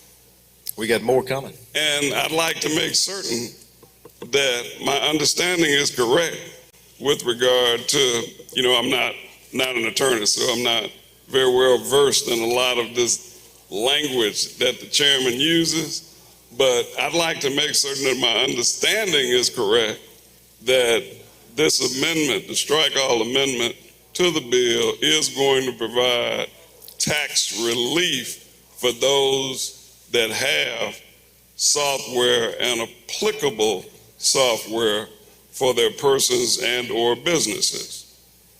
It's designed to provide clarification in that area of the law. So right now, the statute just says that computer, software, and services is subject to sales tax. And that's it. You get all sorts of different types of computer software that basically runs almost everything these days. And so a lot of that is left up to interpretation by regulation of DOR. And so this is just an attempt to codify, actually put into statute, so we will know black and white what is taxable, what is not taxable. And the intent, as I read, is to make sure that as a result of this, there is nothing additionally taxed that has not always been taxed. Thank you, Mr. Chairman. Yes, sir. Gentleman from Harrison, Mr. Felcher. Gentleman yield? Yes, sir. Thank you. I just want to ensure that there's no double taxation that could occur from this bill. What I mentioned a minute ago, the sections that deal with apportionment and the credit section specifically allow the taxpayer. We didn't have a process really in place in code before this, and so that's one of the things we're trying to clear up for the businesses, that if they purchase software and they use it across state lines, that they don't pay tax twice. They pay tax proportionally on the amount that they use that software in, say, Tennessee versus the amount they use it in Mississippi. And if they were to pay it extra somewhere, then they could take a credit on their state tax. So it sets up a system that helps the taxpayer with that. That's the intent. Again, gentlemen, you and I have discussed this. This is highly technical stuff, but it's designed to help businesses that are, have to live in this world every single day. Absolutely. I appreciate your work on it. I'm just trying to ensure we're not raising taxes and we're not having double taxation. If we're good with that, I'm good with the bill. Thank you. Let me read this. This is important. Line 59. If the Department of Revenue fails to show that the transaction or activity was taxable on January 1st, 2023, the transaction or activity shall not be taxable under the amendments made in this act, and the taxpayer shall not be liable for tax thereon. Don't see any further questions, gentlemen. You move final passage? I do. Gentleman moves final passage. Open machine, Madam Clerk. If you favor House Bill 968, vote aye. If you're opposed, vote nay. Has everyone voted? Has everyone voted? Close the machine, Madam Clerk. By a vote of 111 yeas, 1 nay, bill passes. And Mr. Speaker, I don't like things hanging out on my calendar, so I'd like to go to items 2 and 3 and move that we lay them on the counter.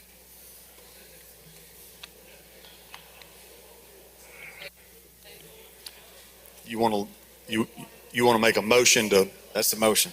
All right, well, let's deal with the first one. Item number 2, House Bill 815. Your motion is? I think I said lay it on the counter, but lay it on the table.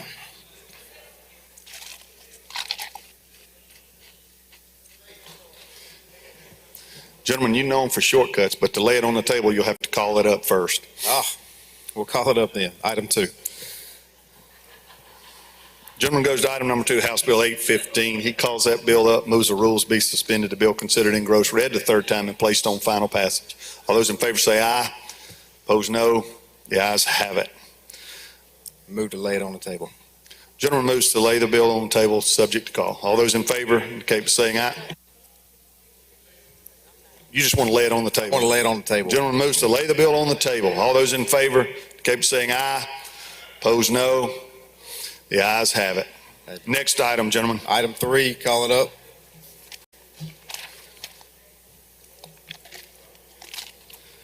Gentleman calls up item number 3, House Bill 848. Moves the rules be suspended, the bill considered engrossed, read the third time, and placed on final passage. All those in favor, say aye. Opposed, no. The ayes have it. You're on the bill, gentlemen. Would like to move to lay it on the table as well. Gentleman moves, his motion is to lay the bill on the table. All those in favor indicate by saying aye. Opposed, no. The ayes have it. Lady, you're recognized. Thank you, Mr. Speaker. I'd like to skip item 37, House Bill number 64, and go to item number 38, House Bill 995. It's been read for the third time. Yes, ma'am. We will return to the general calendar, and we will pick back up at item number 38, House Bill 995. Will you please recognize the lady from Lowndes to present the bill? Yes, lady. Lady from Lowndes, you're recognized. Thank you, Mr. Speaker. Thank you, Madam Chairwoman. Ladies and gentlemen of the House, this is House Bill number 995. Lady, you got a committee sub there. Yes, we do. The gentlelady moves that the committee sub would be adopted for consideration in lieu of the original bill. All those in favor say aye. Opposed, no. The ayes have it. We're on the committee sub. You're recognized, lady. Thank you. This bill will revise the definition of rape. Currently, the rape statute reads that rape is to forcibly ravish a female of previously chaste character. So we want to bring our definition back into the 21st century. And basically, our new definition will be consistent with the sexual assault and sexual battery statutes. We will also remove the marital spousal defense to rape. That's a brief explanation of the bill. Questions on the bill? I don't see any, lady. Move for final passage. Lady moves final passage on House Bill 995. Open the machine, Madam Clerk. If you favor the bill, vote aye. If you're opposed, vote nay. Has everyone voted? Has everyone voted? Close the machine, Madam Clerk. By a vote of 117 yeas, 0 nays, the bill passes. Next item, lady. Mr. Speaker, I'd like to go to item 39, House Bill 996. It's been read for the third time. Would you please recognize the lady from Lowndes to present the bill? Lady from Lowndes, you're recognized to explain the bill. Thank you, Mr. Speaker. Thank you, Madam Chairwoman. Ladies and gentlemen of the House, House Bill 996 will amend Section 91-1-3 to provide that for purposes of intestate succession, if a decedent dies before the start of a pregnancy by assisted reproduction, such as IVF, that child is deemed to be living at the time of the decedent's death under certain conditions. There are safeguards in place for this, and that would be that the personal representative would be notified no later than 6 months after the decedent's death that the genetic material will be used.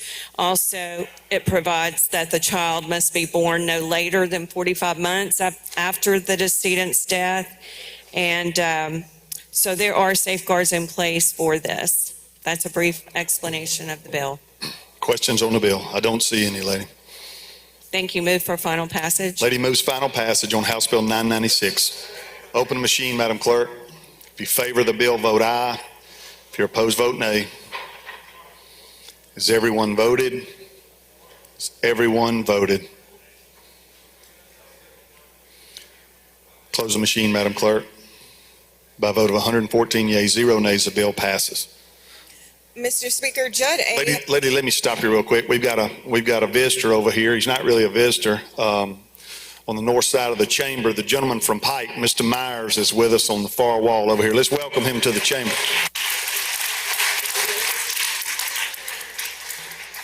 Welcome, gentlemen. Good to see you. You're recognized, lady. Thank you, Mr. Speaker. Judd A. has a few items left on the calendar that we'd like to go ahead and take up. With unanimous consent, Mr. Speaker, I'd like to go to item number 47, House Bill 1115. Lady requests to go to item 47. We will do that, lady. And I call the bill up and make the usual motion, Mr. Speaker. Gentlelady calls the bill up, moves the rules be suspended, the bill considered engrossed, read the third time, and placed on final passage. All those in favor say aye. Opposed, no. The ayes have it. Please recognize the gentleman from Harrison to present the bill. Gentleman from Harrison, you're recognized to explain the bill. Thank you, Mr. Speaker. Thank you, Madam Chair.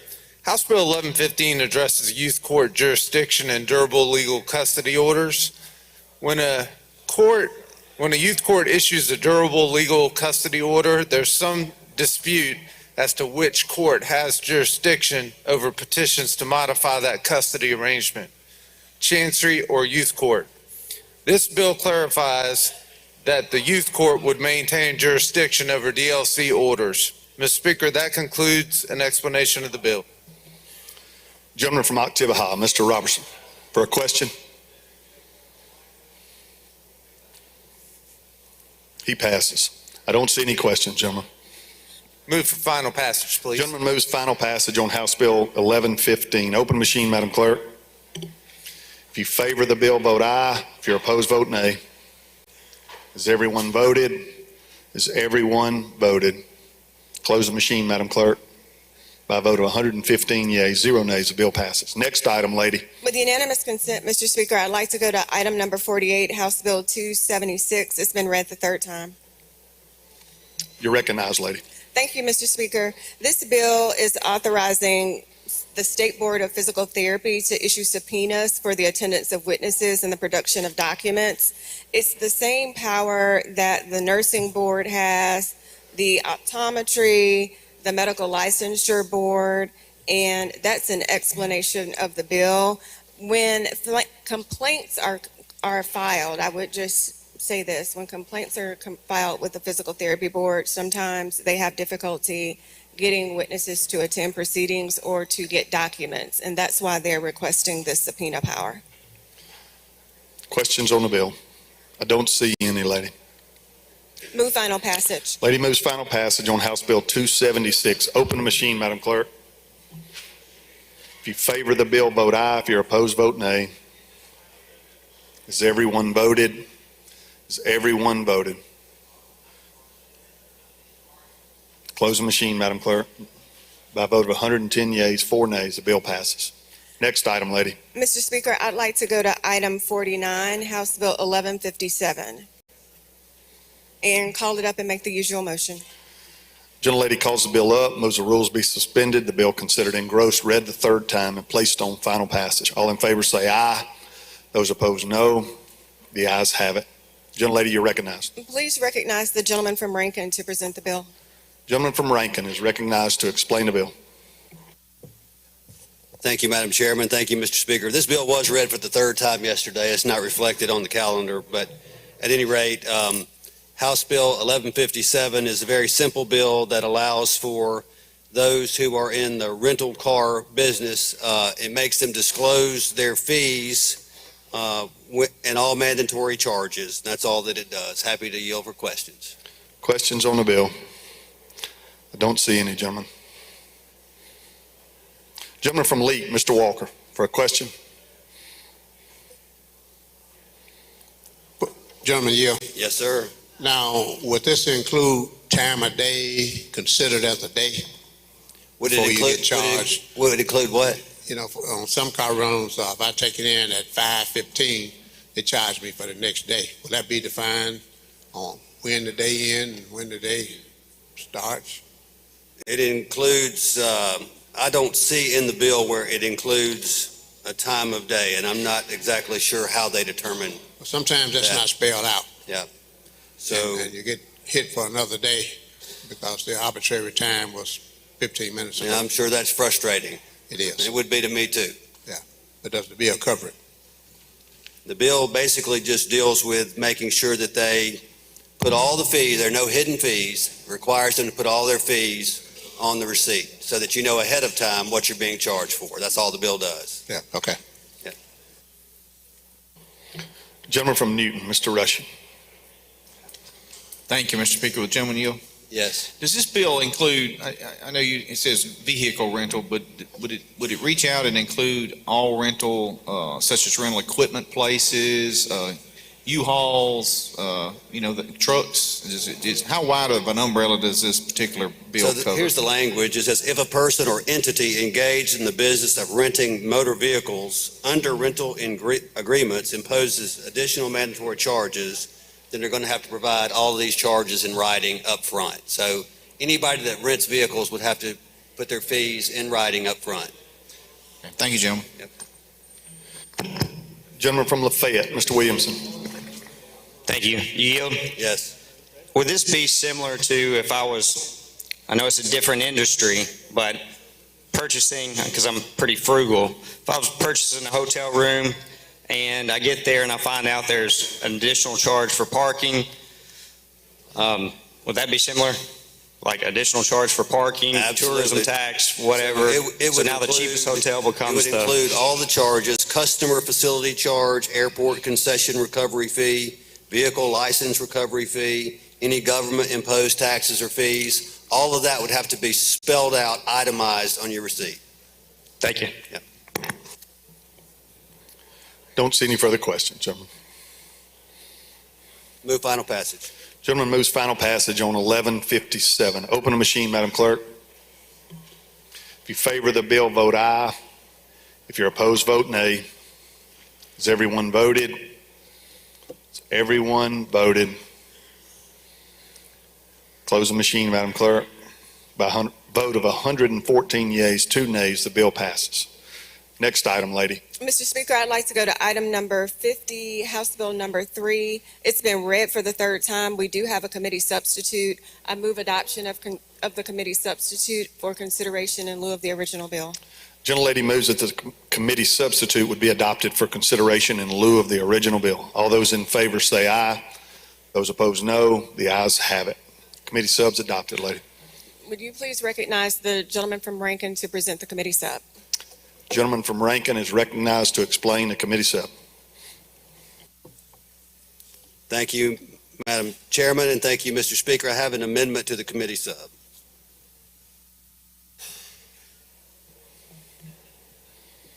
And I'd like to be recognized to explain the amendment. You're recognized to explain that amendment. So this bill deals with third-party delivery services. If you think about these little robots on wheels that deliver pizzas in Oxford, I've seen them up there. That's what we're talking about.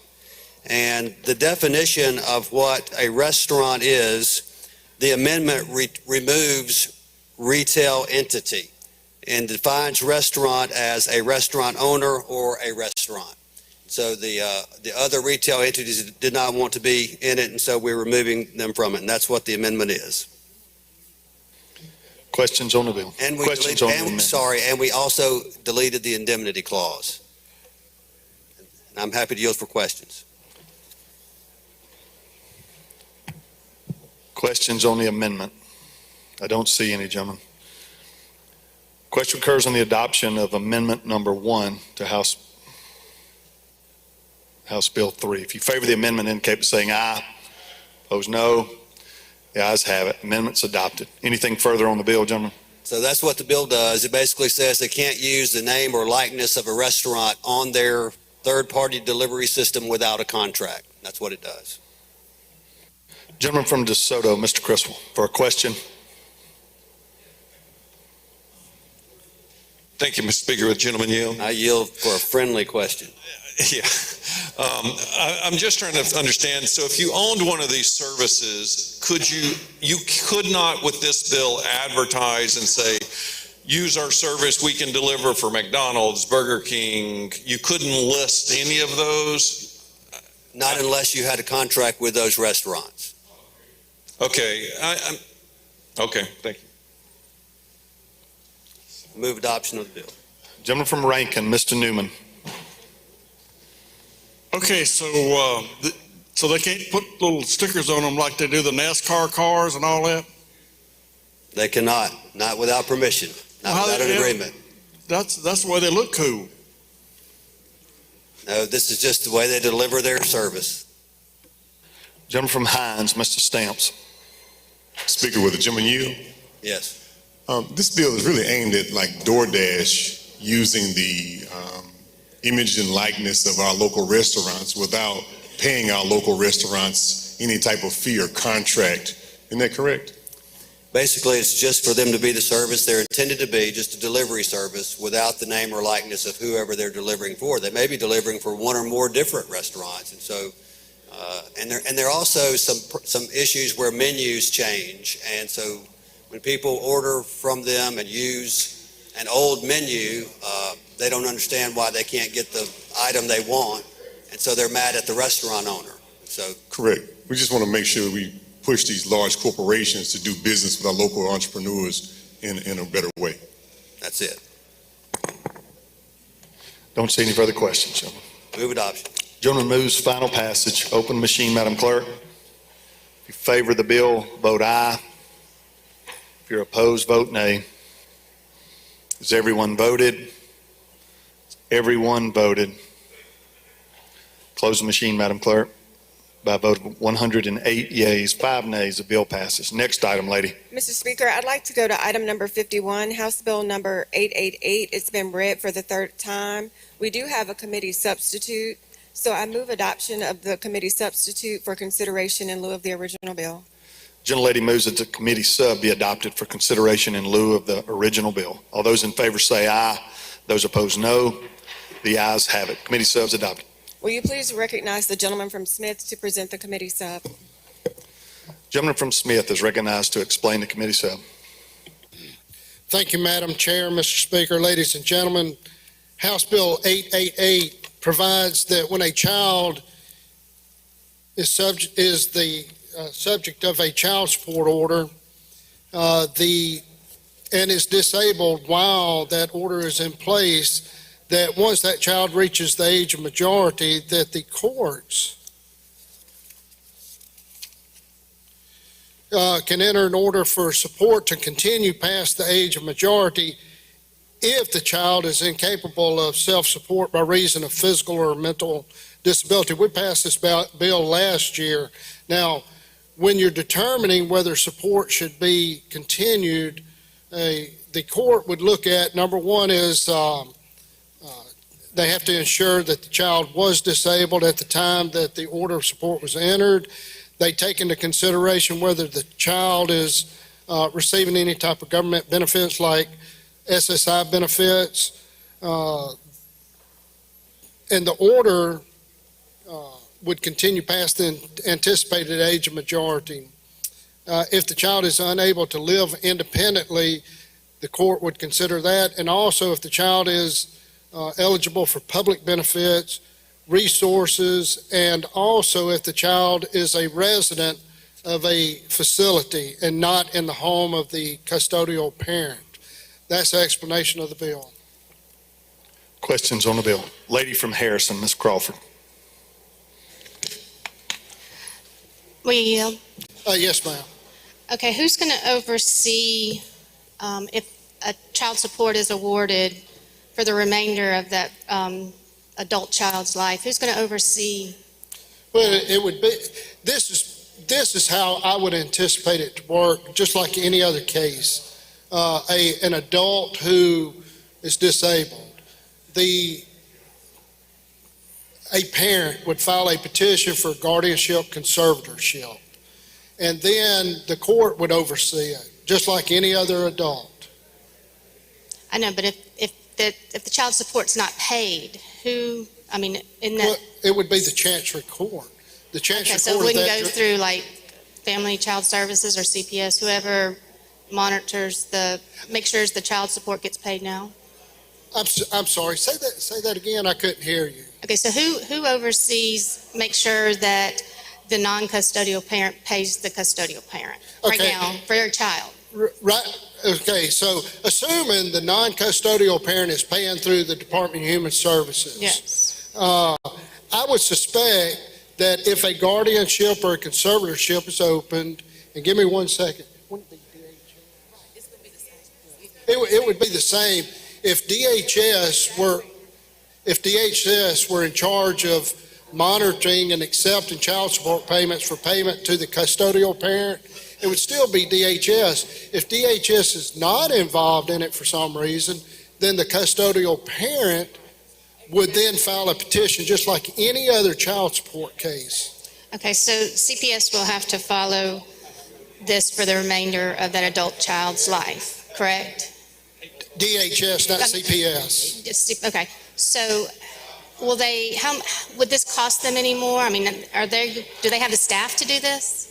I don't foresee if it costs anything. It's still because they're administering child support now while they're a child, and then it continues. It's not going to cost. I know, but they rotate off and new children come on.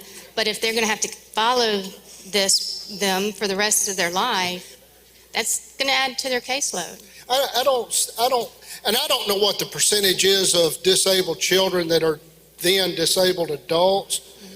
I don't know what that figure is or what that percentage is, but the cost would be minimum compared to actual child. I mean, it's going to be very minimal. Okay.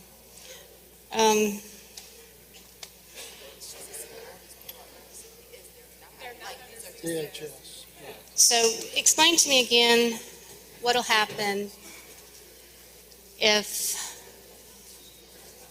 they're getting Medicaid, SSI, they're getting Medicaid services. Correct. And what will happen to that if their income, whose income is this going to be considered? The child's or the parents? It's going to be the custodial parents. But let me say this: whenever a child is disabled and then becomes an adult, and a petition is filed to continue the child support on past the age of majority, the court is going to look at. They're going to go back to the statute and look at the adjusted gross income. They're going to look at whether this adult, this disabled adult, is in a facility, if this adult is receiving supplemental security income benefits, if this adult is on Medicaid benefits, and so on and so forth, to determine whether child support should be awarded. Because sometimes if that is considered a resource for Medicaid purposes or SSI purposes, then the court can say, I'm not gonna do something that's going to jeopardize those benefits. And the court's going to look at all that. But it's going to be up to the court to oversee that. Okay. And to ensure that those benefits are not interfered with. Okay, thank you. Gentleman from Marshall, Mr. Faulkner. Thank you, Mr. Speaker. Gentleman Yale. Yes, sir. I think I understand your intent of this bill, but I got a question. How long could this potentially last? It could last until either the child passes away, the custodial parent passes away, and then that child would more than likely become the custodian of the obligor, the parent paying child support, or until the non-custodial parent passes away. Thank you. Gentleman from Jefferson, Mr. Harness.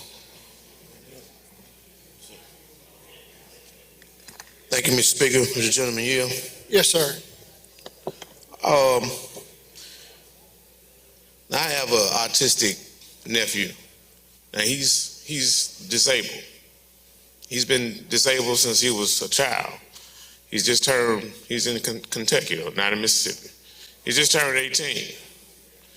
And so he's eligible now for disability benefits. All right? So he's getting pretty good benefits.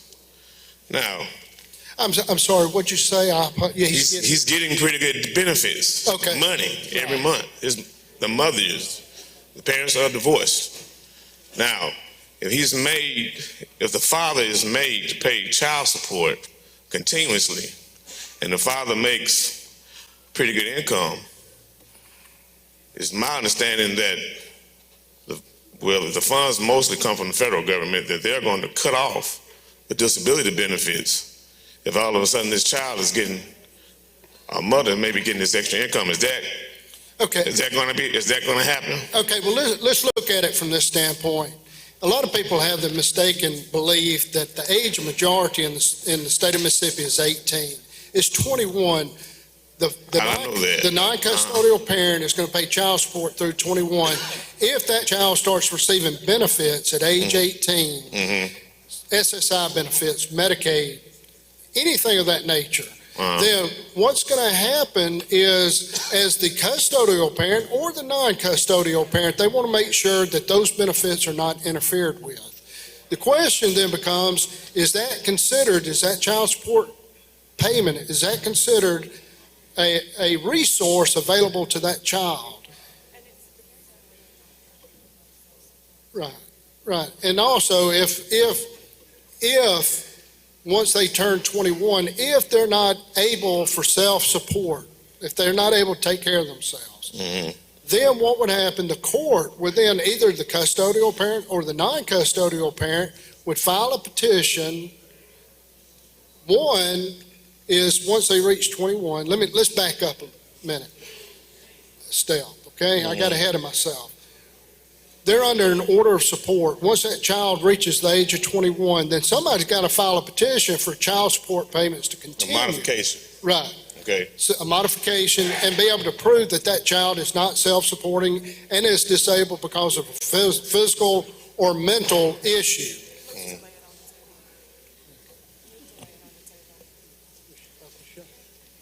I have a motion, Mr. Speaker. State your motion. Move to lay this bill on the table. Or table? Lay it on the table, subject to call, or lay it on the table? Gentleman's motion is to lay the bill on the table, subject to call. Subject to call. All those in favor of the gentleman's motion indicate by saying aye. Opposed, no. The ayes have it. The ayes have it. Next item, lady. This is the last item, Mr. Speaker. I'm going to go to House Bill number 73, item 73, House Bill number 63, and call it up and make the usual motion. I'm sorry, lady, which item? 63? 73, Mr. Speaker, House Bill number 65.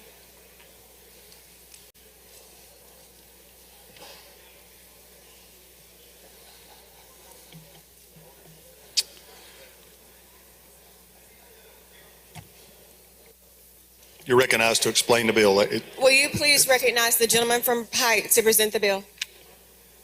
I don't believe that bill's been read for the third time. We need to. No, this gentleman from Pike. Thank you, Mr. Speaker. We need to call that bill up. Thank you, Madam Chair. Gentlelady called the bill up, moves the rules be suspended, the bill considered engrossed, read the third time, and placed on final passage. All in favor say aye. Those opposed, no. The ayes have it. We are on the bill, gentlemen. You're recognized to explain the bill. Thank you. Ladies and gentlemen of the House, House Bill number 65. What it does is it says that a tenant who is a survivor of domestic abuse or violence during the term of the tenancy may terminate their rental agreement without penalty. That's an explanation, a brief explanation of the bill.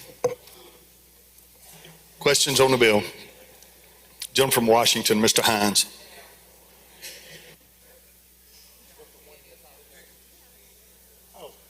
Mr. Speaker, I have an amendment at the proper time.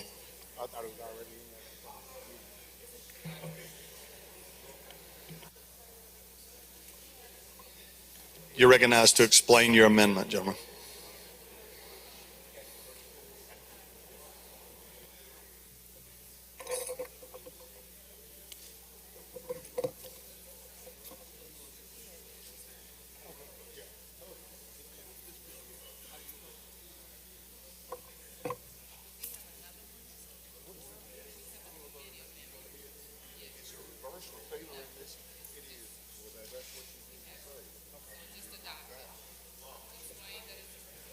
And ladies and gentlemen, there is a reverse repealer in this bill.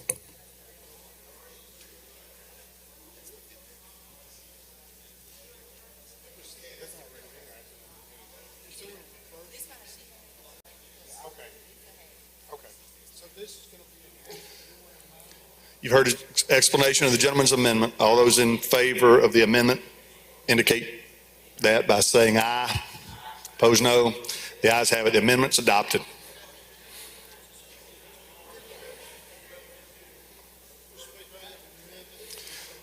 Gentleman has another amendment. This will be amendment number 2. You're recognized, gentlemen, to explain your amendment. Ladies and gentlemen, amendment number 2 to House Bill number 65 just basically deletes the word may, inserts the word shall on line 47. Then on line 50, it inserts the following language, or police report or any other proof that the tenant was a victim of domestic violence. Just whatever proof is available in order to terminate the tenancy. That's an explanation of amendment number 2. Questions on the amendment? Gentleman from Washington, Mr. Hines. Thank you, Mr. Speaker. Gentleman Yield. Yes, sir. Gentlemen, sometimes people plead to domestic violence shelters and domestic violence organizations because of this. They don't go to the police department. They don't go to some formal type of agency to discuss the fact that they're being abused. They just have to escape by flight of night for their own survival. So putting that into this piece of legislation could hinder them from getting out and surviving alive. Would you consider adding a domestic violence shelter or an organization that provides cover for them? It's any proof whatsoever. Okay, so that's described in the That's correct. In the It says police report or any other proof that the tenant was a victim of domestic violence. All right, gentlemen, thank you. I just want to, I do a lot of work with this kind of stuff, so I just want to Yes, make sir. sure we cover the right kind of stuff. And we wanted to make sure that we protect the victim, but also the landlord, so that, at least there's something out there to show that, and I'm not saying that a woman would make it up, but just to ensure. I understand, because I know you have to help them escape. I catch where you're coming from. Thank you. Good piece of legislation. Lady from Amite, Chairman, Chair Lady. I have a motion, Mr. Speaker, to lay the bill on the table, subject to call. Lady's motion is to lay the bill on the table, subject to call. All those in favor of the motion indicate by saying aye. Opposed, no. The ayes have it. Anything further, lady? Judd A. yields the floor.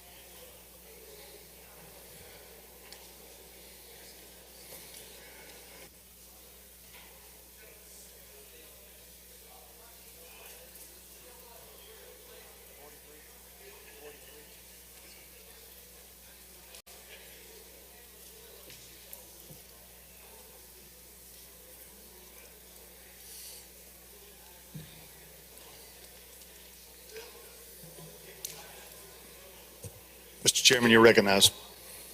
I think we're on item number 43. I'd like to pass that item and send it to the heel of the calendar. We will do that, gentlemen. Next item. I'd like to call up item number 44. It's already been read the third time. House Bill number 1317. You're recognized to explain the bill. This bill comes to us from the Mississippi Pharmacy Association, supported by the Board of Pharmacy and independent pharmacists. From time to time, we have bills in this chamber that deal with scope of practice, whether they are ophthalmologists versus optometrists, or doctors versus nurse practitioners, or auto manufacturers versus auto dealers. This is another one of those bills that allows for some minor non-chronic health conditions to be treated at the pharmacy rather than having to go to the doctor's office. Right now, according to Consumer Health Ratings, the average cost of a doctor visit can be $335. For a podiatrist, it's $50 to $300. For a urologist, it's $200 to $550 for a first-time visit. For a dermatologist, it's $200.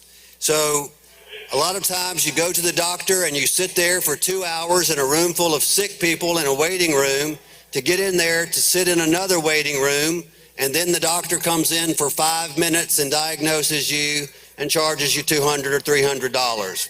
This bill would allow you to go to the pharmacy and be treated for influenza, COVID, lice, urinary tract infection, skin conditions such as ringworm or athlete's foot.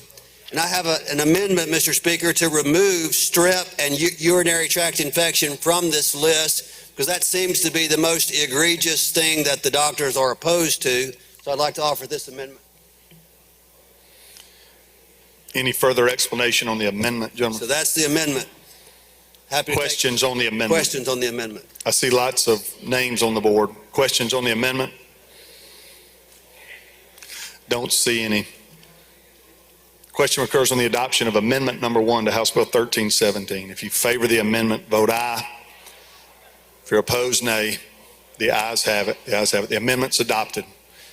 Anything further on the bill, gentlemen?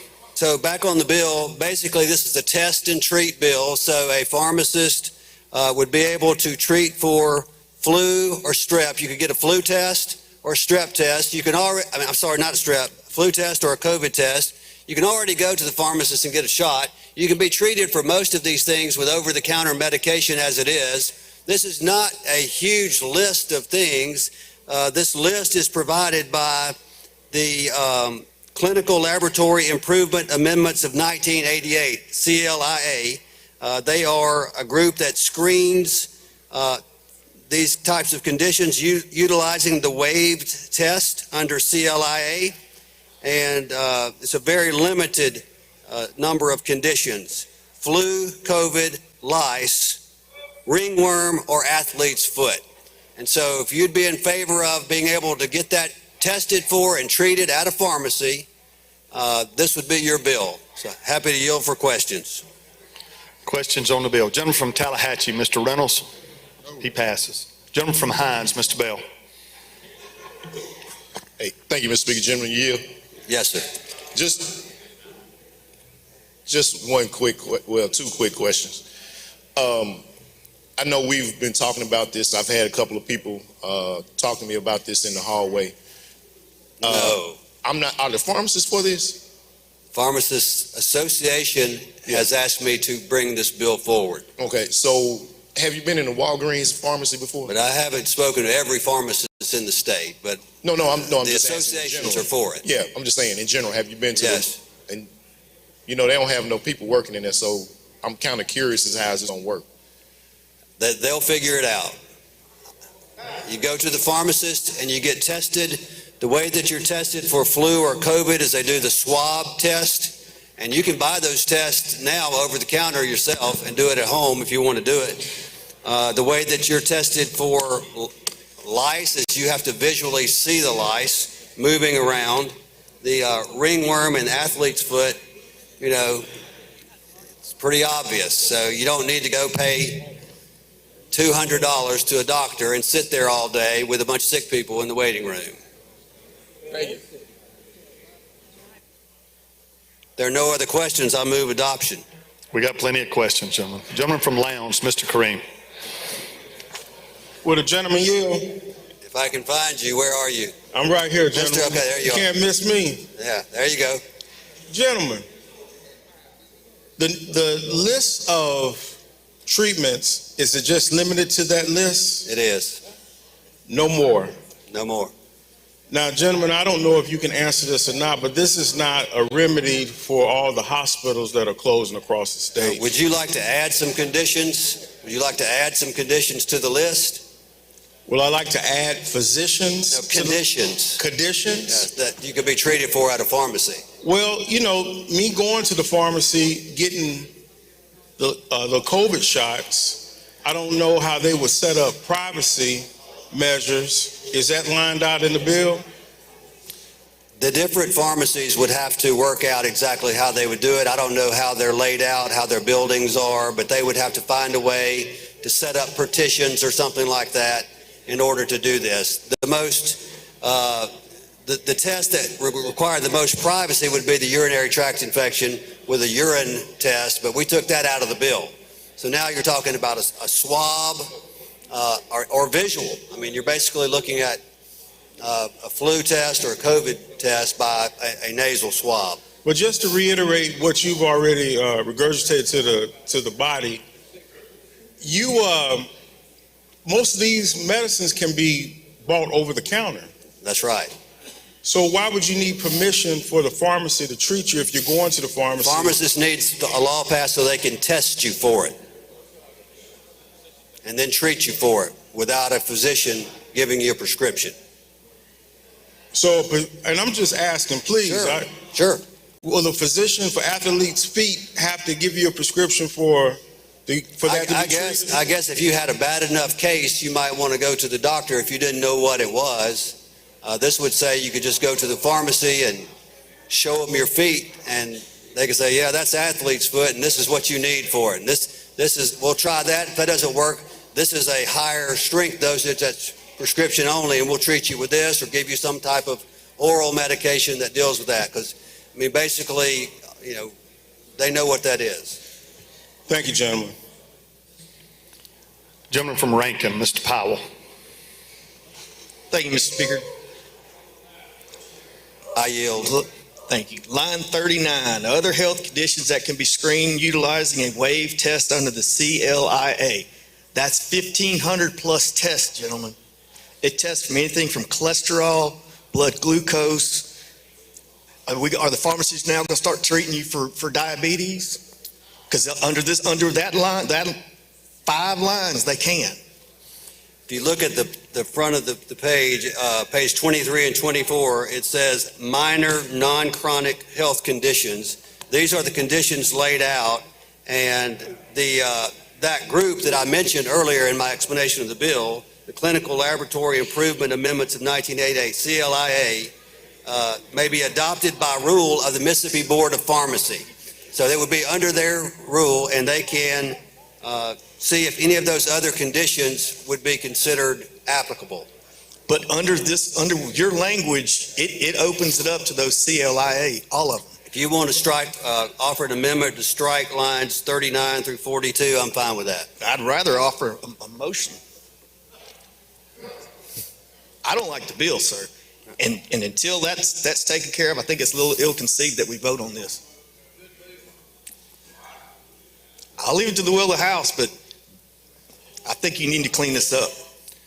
I don't think there's anything wrong with the bill. I think people are tired of sitting in a doctor's office for so long for these minor conditions, and I think the people ought to have a right to vote on it. I'm thinking about my constituents who are having to go to the doctor's office for these things, and this is another way for them to be treated. Well, I'm thinking of my constituents, and one of these tests for strep, tonsillitis, and scarlet fever. How's that pharmacist going to know? Strep has been removed from, where have you been? The strep's been removed. There was an amendment to remove strep from the bill. Okay, so they're going to start treating diabetes, high cholesterol? Diabetes is not listed among these conditions. It doesn't matter. You've got on line 39 other health conditions that can be screened utilizing the CLIA. I'm happy for that language to be removed if you'd like to offer an amendment. Okay. Okay.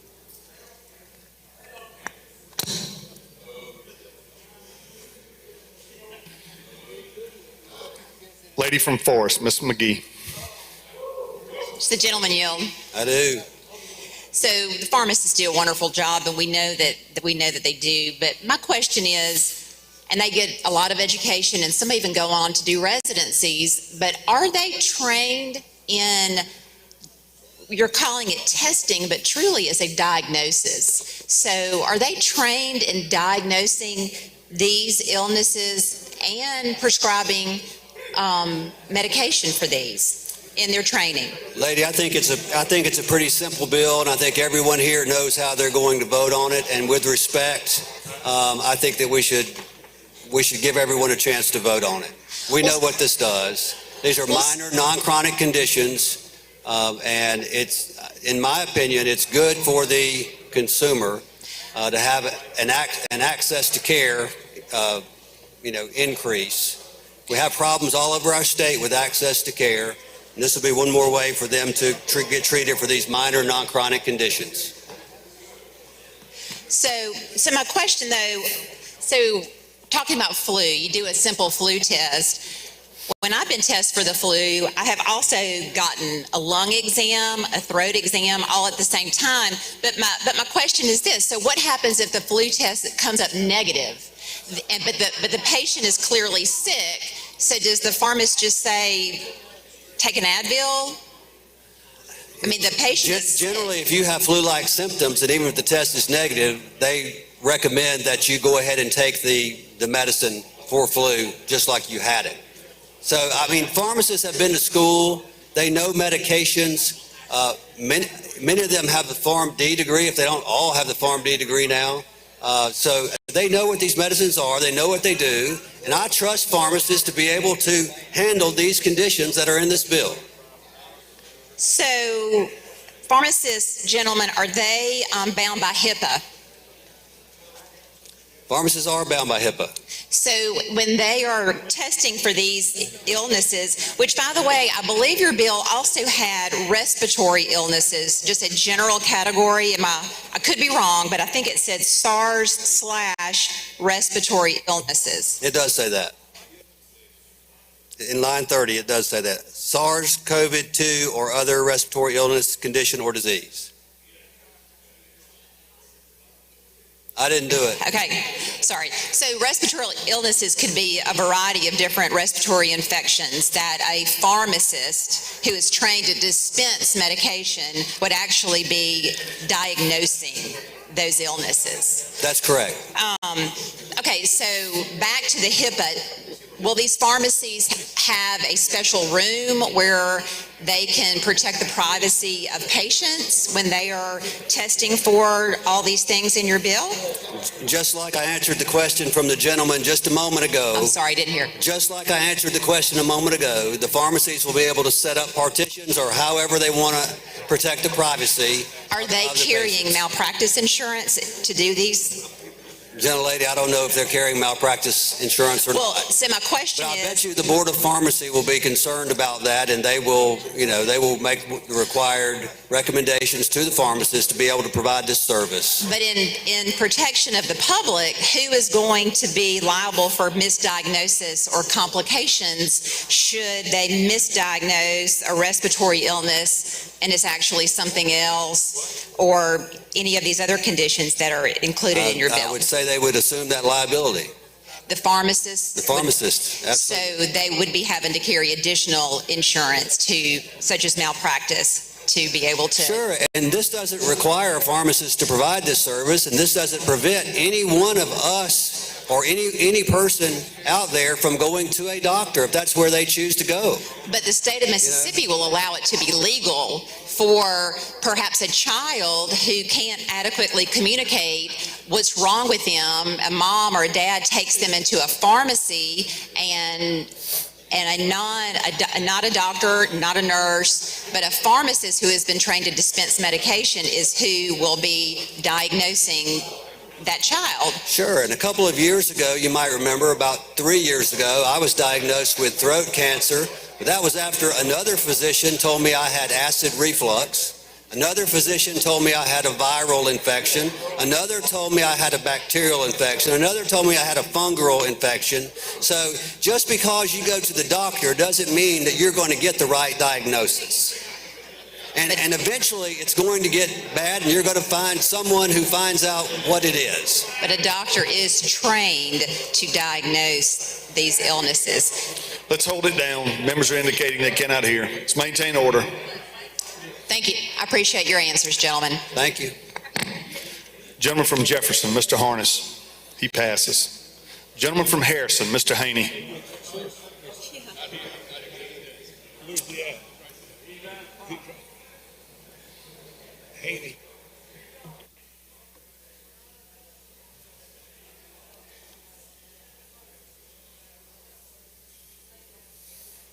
Yes. Gentleman Yield, I do. did you, yes? Yes, no. I didn't hear him. Gentleman Yield? I do. Okay, thank you. Gentlemen, on line 34, I know earlier you were saying ringworm and athlete's feet. The first part of that says skin conditions such as. There's a whole bunch of skin conditions. So would you be amenable if we remove the skin conditions and put ringworm and athlete's feet to knock that down? There's a whole bunch of other skin conditions. I've got an amendment right here, thank you, gentlelady, that would delete lines 39 through 42, which says other health conditions that can be screened utilizing the WAVE test under the Clinical Laboratory Improvement Amendments of 1988 that may be adopted by rule of the Mississippi Board of Pharmacy.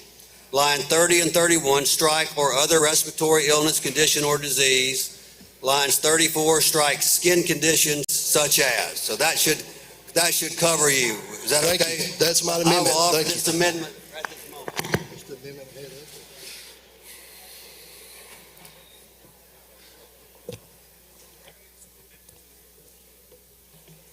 Gentleman offers Amendment 2.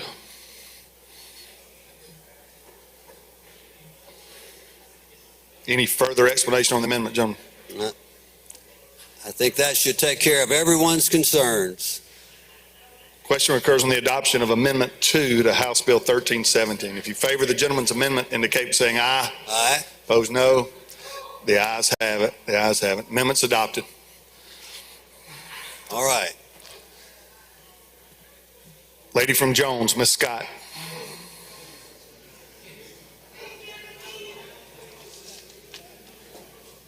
Let's maintain order. Gentlemen, can you now tell us, since you've adopted this amendment, can you now tell us exactly what this bill is doing? Because we couldn't quite hear. So This would allow for a pharmacist to test and treat a person for flu, for COVID, for lice, for ringworm, or for athlete's foot. Okay. Now, I just wanted to find out about that. Now, will you go to line 54 of the bill?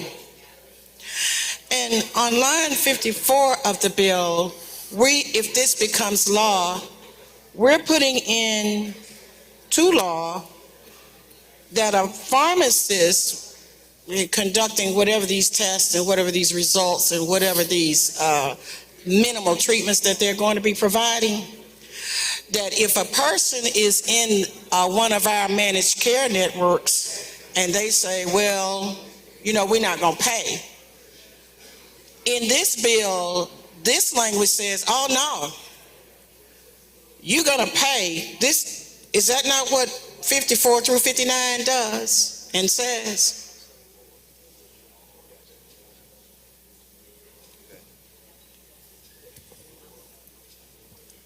I'd like to make a motion, Mr. Speaker. State your motion. Motion to lay it on the table. Motion is to lay the bill on the table. All those in favor of the motion indicate by saying aye. Opposed, no. The ayes have it. The ayes have it.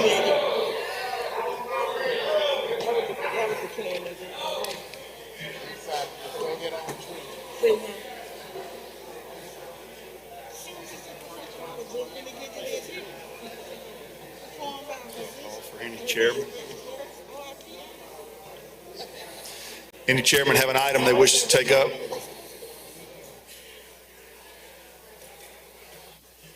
Gentleman from Hines, Mr. Banks, for an introduction. Thank you, Mr. Speaker.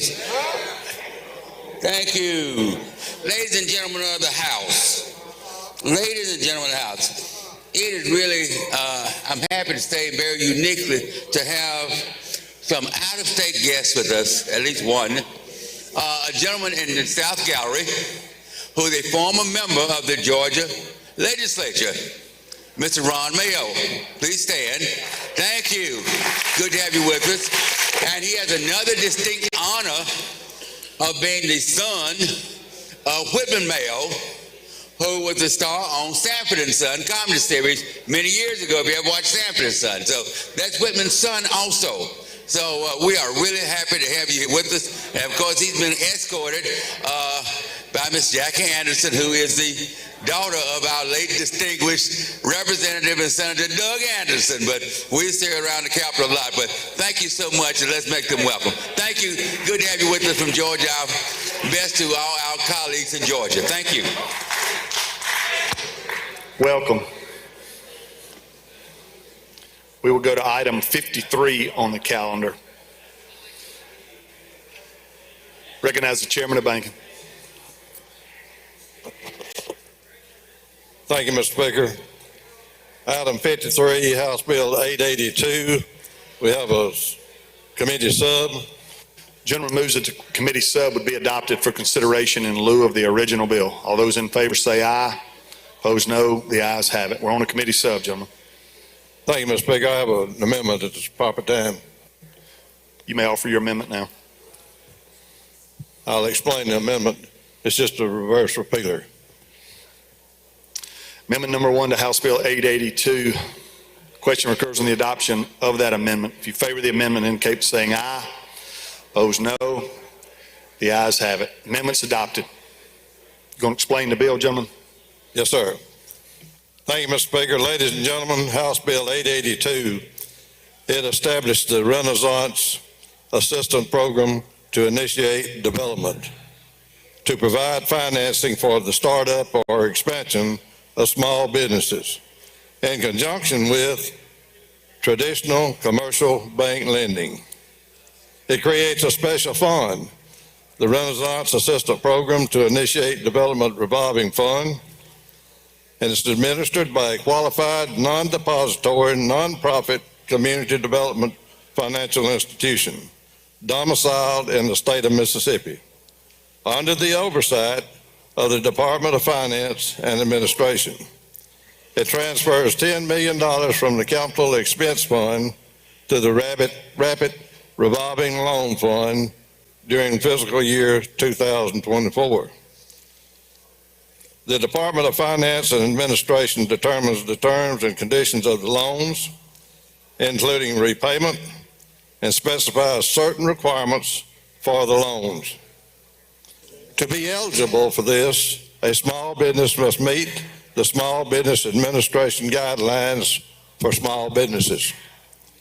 The borrower must be qualified as a small business based on SBA standards. The primary bank must provide not less than 50% of the total financing to the small business. The maximum rapid loan amount must not be more than 50% of the primary loan to the small business.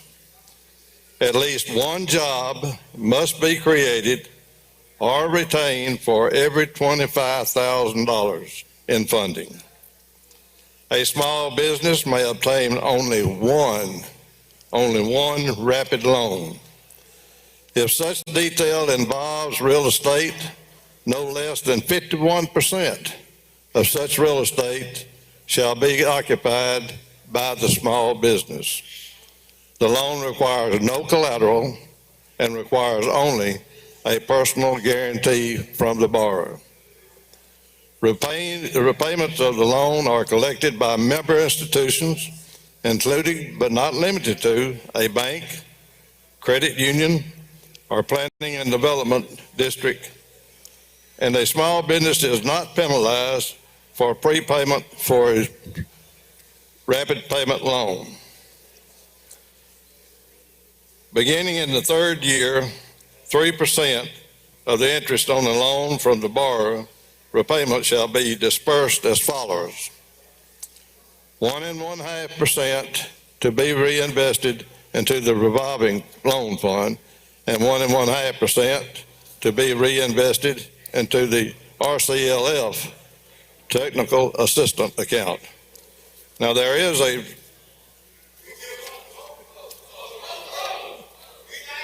yeah. Are there any questions on the bill?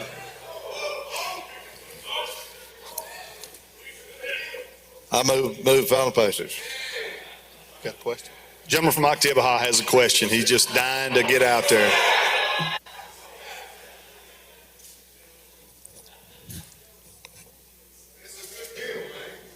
Hello? Thank you, Mr. Chairman. Gentlemen, first of all, good bill. I am not opposed to this bill. My question is, has any consideration been given for minorities, preferential treatment for minority in this bill? It's written right in the bill. Thank you so much. Not as specific, but it applies.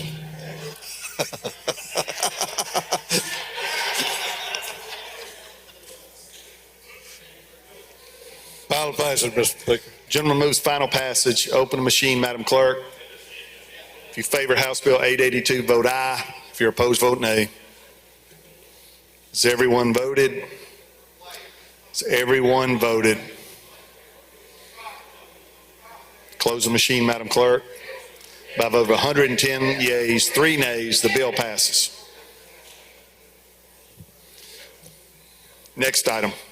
Thank you, Mr. Speaker. I'd like to call up item 55, House Bill 752, and make the usual motions. Gentleman calls the bill up, moves that the rules be suspended, the bill considered engrossed, read the third time, and placed on final passage. All in favor say aye. Those opposed, no. The ayes have it. And You I'll recognize, recognize gentleman. the gentleman from Forest for an explanation of the bill. Gentleman's recognized to explain the bill. Thank you. It's very simple. In 2012, this body passed a scholarship for children with dyslexia that allowed children in grades 1 through 6 to attend a special purpose non-public. We came back and amended that later to include the 12th grade. But now we're learning from the Yale Center for Dyslexia and Creativity that dyslexia can be identified and treated at a much earlier age. So this just opens the door for children who are in kindergarten to attend a special purpose non-public. That's an explanation of the bill. Questions, lady from Jones, Ms. Scott. Will the gentleman yield? Will you yield, gentlemen? Yes. Is this the, we're trying to look up these bills pretty quickly, but there was some testimony somewhere in one of these hearings that, and I think it may apply to this, that it is implied that if a child is ADHD, that they can apply for this scholarship. Is this doing the same thing, dyslexia and other areas of deficits that's on the spectrum? This doesn't apply to ADHD, but let me tell you that dyslexia and ADHD go hand in hand. Many children who have dyslexia will also have ADHD. Okay. What was the attorney saying?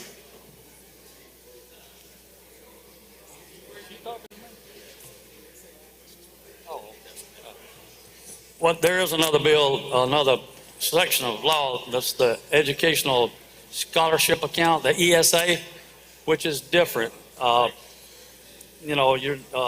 get the ESA, you have to have a diagnosis of, you have to have an IEP, a current IEP within the last 3 years, individual education plan.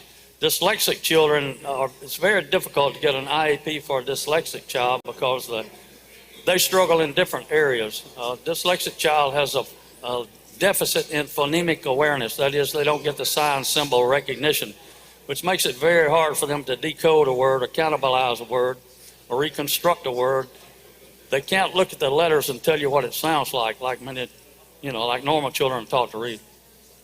Okay, gentlemen, so I'm for all, dyslexic, autistic, ADHD, and all. I guess my question is this. There has been some discussion in some of these hearings that we have attended that says some of these conditions do not require specific diagnoses, and we are funding and giving them monies and putting dollars to help these children. But for the ADHD child, it's my understanding that they have to have a minimum of 2 diagnoses for ADHD. And I think that the gentleman testified that, and I'm so sorry I can't remember his name, but you know him because he's been testifying around here. He testified that it would be assumed in all of these programs that they we're supposed to be entertaining, that ADHD children would be available to apply for these different scholarships, because ADHD can be a secondary or dyslexia can be a secondary diagnosis and ADHD be the primary. If that is the case, would a primary diagnosis of ADHD and a secondary diagnosis of dyslexia allow that parent to apply for this scholarship? No. We're very narrow on our dyslexia law. A child must have a diagnosis of dyslexia, which can only be rendered by a psychologist, a psychometrist, or a speech pathologist. And only with the diagnosis of dyslexia from one of those individuals that we recognize can a child take advantage of this scholarship. And this is only for children with a diagnosis of dyslexia, nothing else. So even if a child is dual diagnosed, they would not be able to apply for this scholarship? It's got nothing to do with this bill. Okay. All right, thank you. You're welcome. If no further questions, I move final passage, Speaker.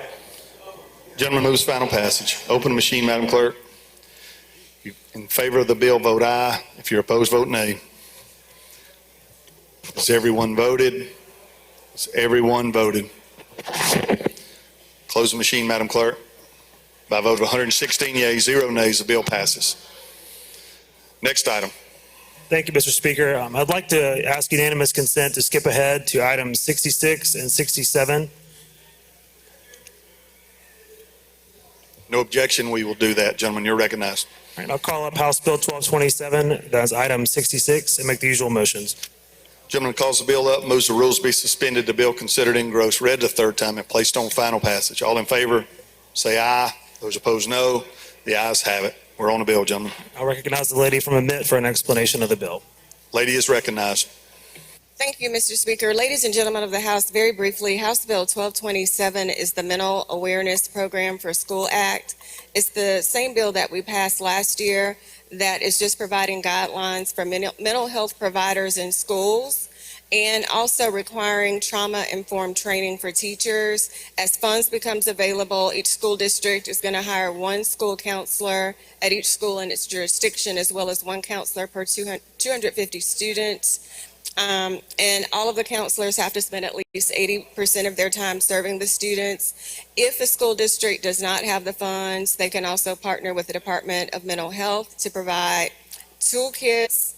They can partner with the Department of Mental Health, who will assist in the implementation of a trauma-informed team. And the last section of the bill, just very briefly, says that the Department of Education is going to assist and collaborate with the State Department of Mental Health to make toolkits available to assist school districts. And that's an explanation of the bill. I'll yield for any questions. Questions on the bill? I don't see any, lady. Move final passage. Lady moves final passage on House Bill 1227. Open the machine, Madam Clerk. If you favor the bill, vote aye. If you're opposed, vote nay. Has everyone voted? Has everyone voted? Close the machine, Madam Clerk. By a vote of 115 yeas, 2 nays, the bill passes. Next item, gentlemen. I'd like to call up House Bill 1264, item number 67, and make the usual motions. Gentleman calls the bill up, moves the rules be suspended, the bill considered engrossed, read the third time, and placed on final passage. All in favor say aye. Those opposed, no. The ayes have it. Gentlemen, you're recognized to explain the bill. I'd like to yield to the lady from Panola for an explanation of the bill. Lady from Panola, you're recognized to explain the bill. Thank you so much, Mr. Speaker. Thank you, Mr. Chair. House Bill 1264 is just a bill to authorize school districts with the opportunity to make feminine products for young ladies available for grades 6 through 12. This is not a mandate. It only authorizes them if they have a need within that school district to be able to do so, and that's an explanation of the bill. Questions on the bill? I don't see any, lady. Move for final passage. Thank Lady you. moves final passage. Open the machine, Madam Clerk. If you favor House Bill 1264, vote aye. If you're opposed, vote nay. Has everyone voted? Has everyone voted? Close the machine, Madam Clerk. By a vote of 113 yeas, 2 nays, the bill passes. Any chairman have an item they wish to take up?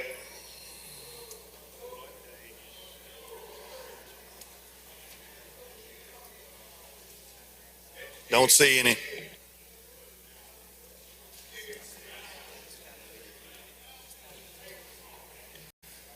Chairman of municipalities.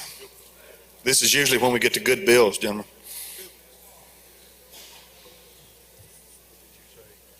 Mr. Speaker, I'd like to call House Bill 537.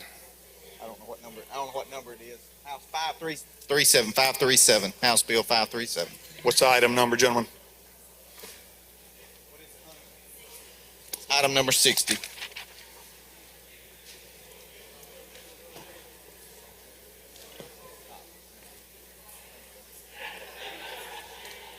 Please recognize the gentleman from Harrison to handle the bill. Thank you, Mr. Chairman. Hold on, gentlemen. We're going to item number 60 on the calendar. We're letting Madam Clerk catch up and get back to that one and get it on the screen. Item number 60. It's been read the third time. Gentlemen, you're recognized to explain the bill. Thank you, Mr. Chairman, Mr. Speaker. House Bill 537 would allow governing authority of any municipality at its discretion to consider the full or partial waiver of assessments for the purpose to foster redevelopment and reuse of properties found to be a menace due to code violations or blight.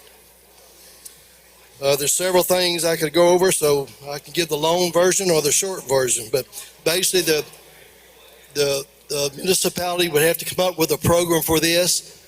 Someone would have to apply for the program. They would have to find the original owner of the property would have at least a year to clear this out. And I'm trying to make it short.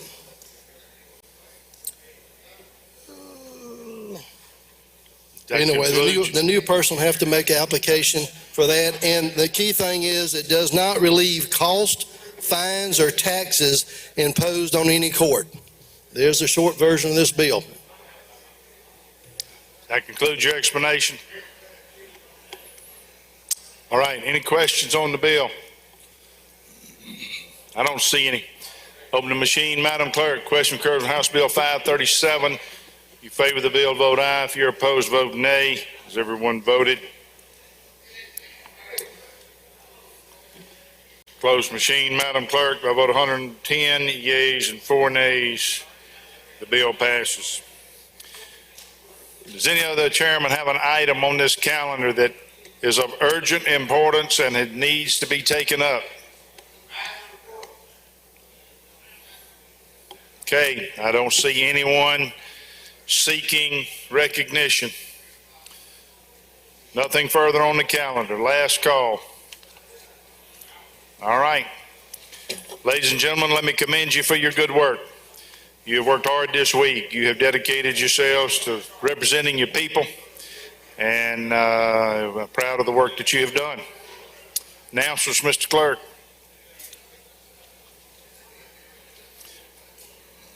We will have page pictures immediately after adjournment.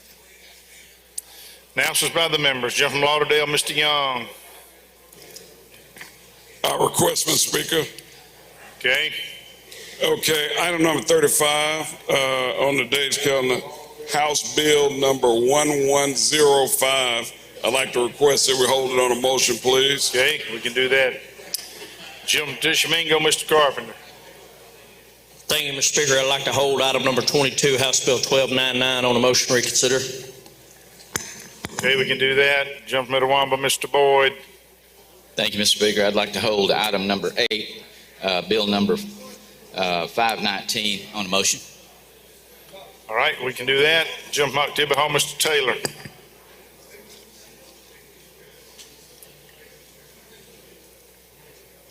Thank you, Mr. Chairman. Unanimous consent to change my vote. House Bill 281 from nay to yea, please. Any objection? Change the gentleman's vote. Gentleman DeSoto, Mr. Eubanks. Thank you, Mr. Speaker. With unanimous consent, I'd like to change my vote on item number 50, House Bill 3, from nay to yea. Any objection? Change the gentleman's vote. Gentleman Hines, Mr. Bell. Hold on a second, Mr. Speaker. Mr. Speaker, on today's calendar, I'd like to hold on a motion to reconsider. Would help if I can find the bill. No. Give me a second, Mr. Speaker. I'll come back to it. Lady from Ms. Cockerham. Mr. Speaker, I wasn't voted on item 23, House Bill 521, and I'd like to be voted as aye. Okay, record the lady's vote. Gentleman from Prentice, Mr. Arnold. Thank you, Mr. Speaker. Unanimous consent to have my vote changed from yea to nay on House Bill 606. Any objection? Change the gentleman's vote. Gentleman Hines, Mr. Bell. Thank you, Mr. Speaker. I'd like to hold on a motion to reconsider House Bill 1094. Okay. Any other announcement by any member?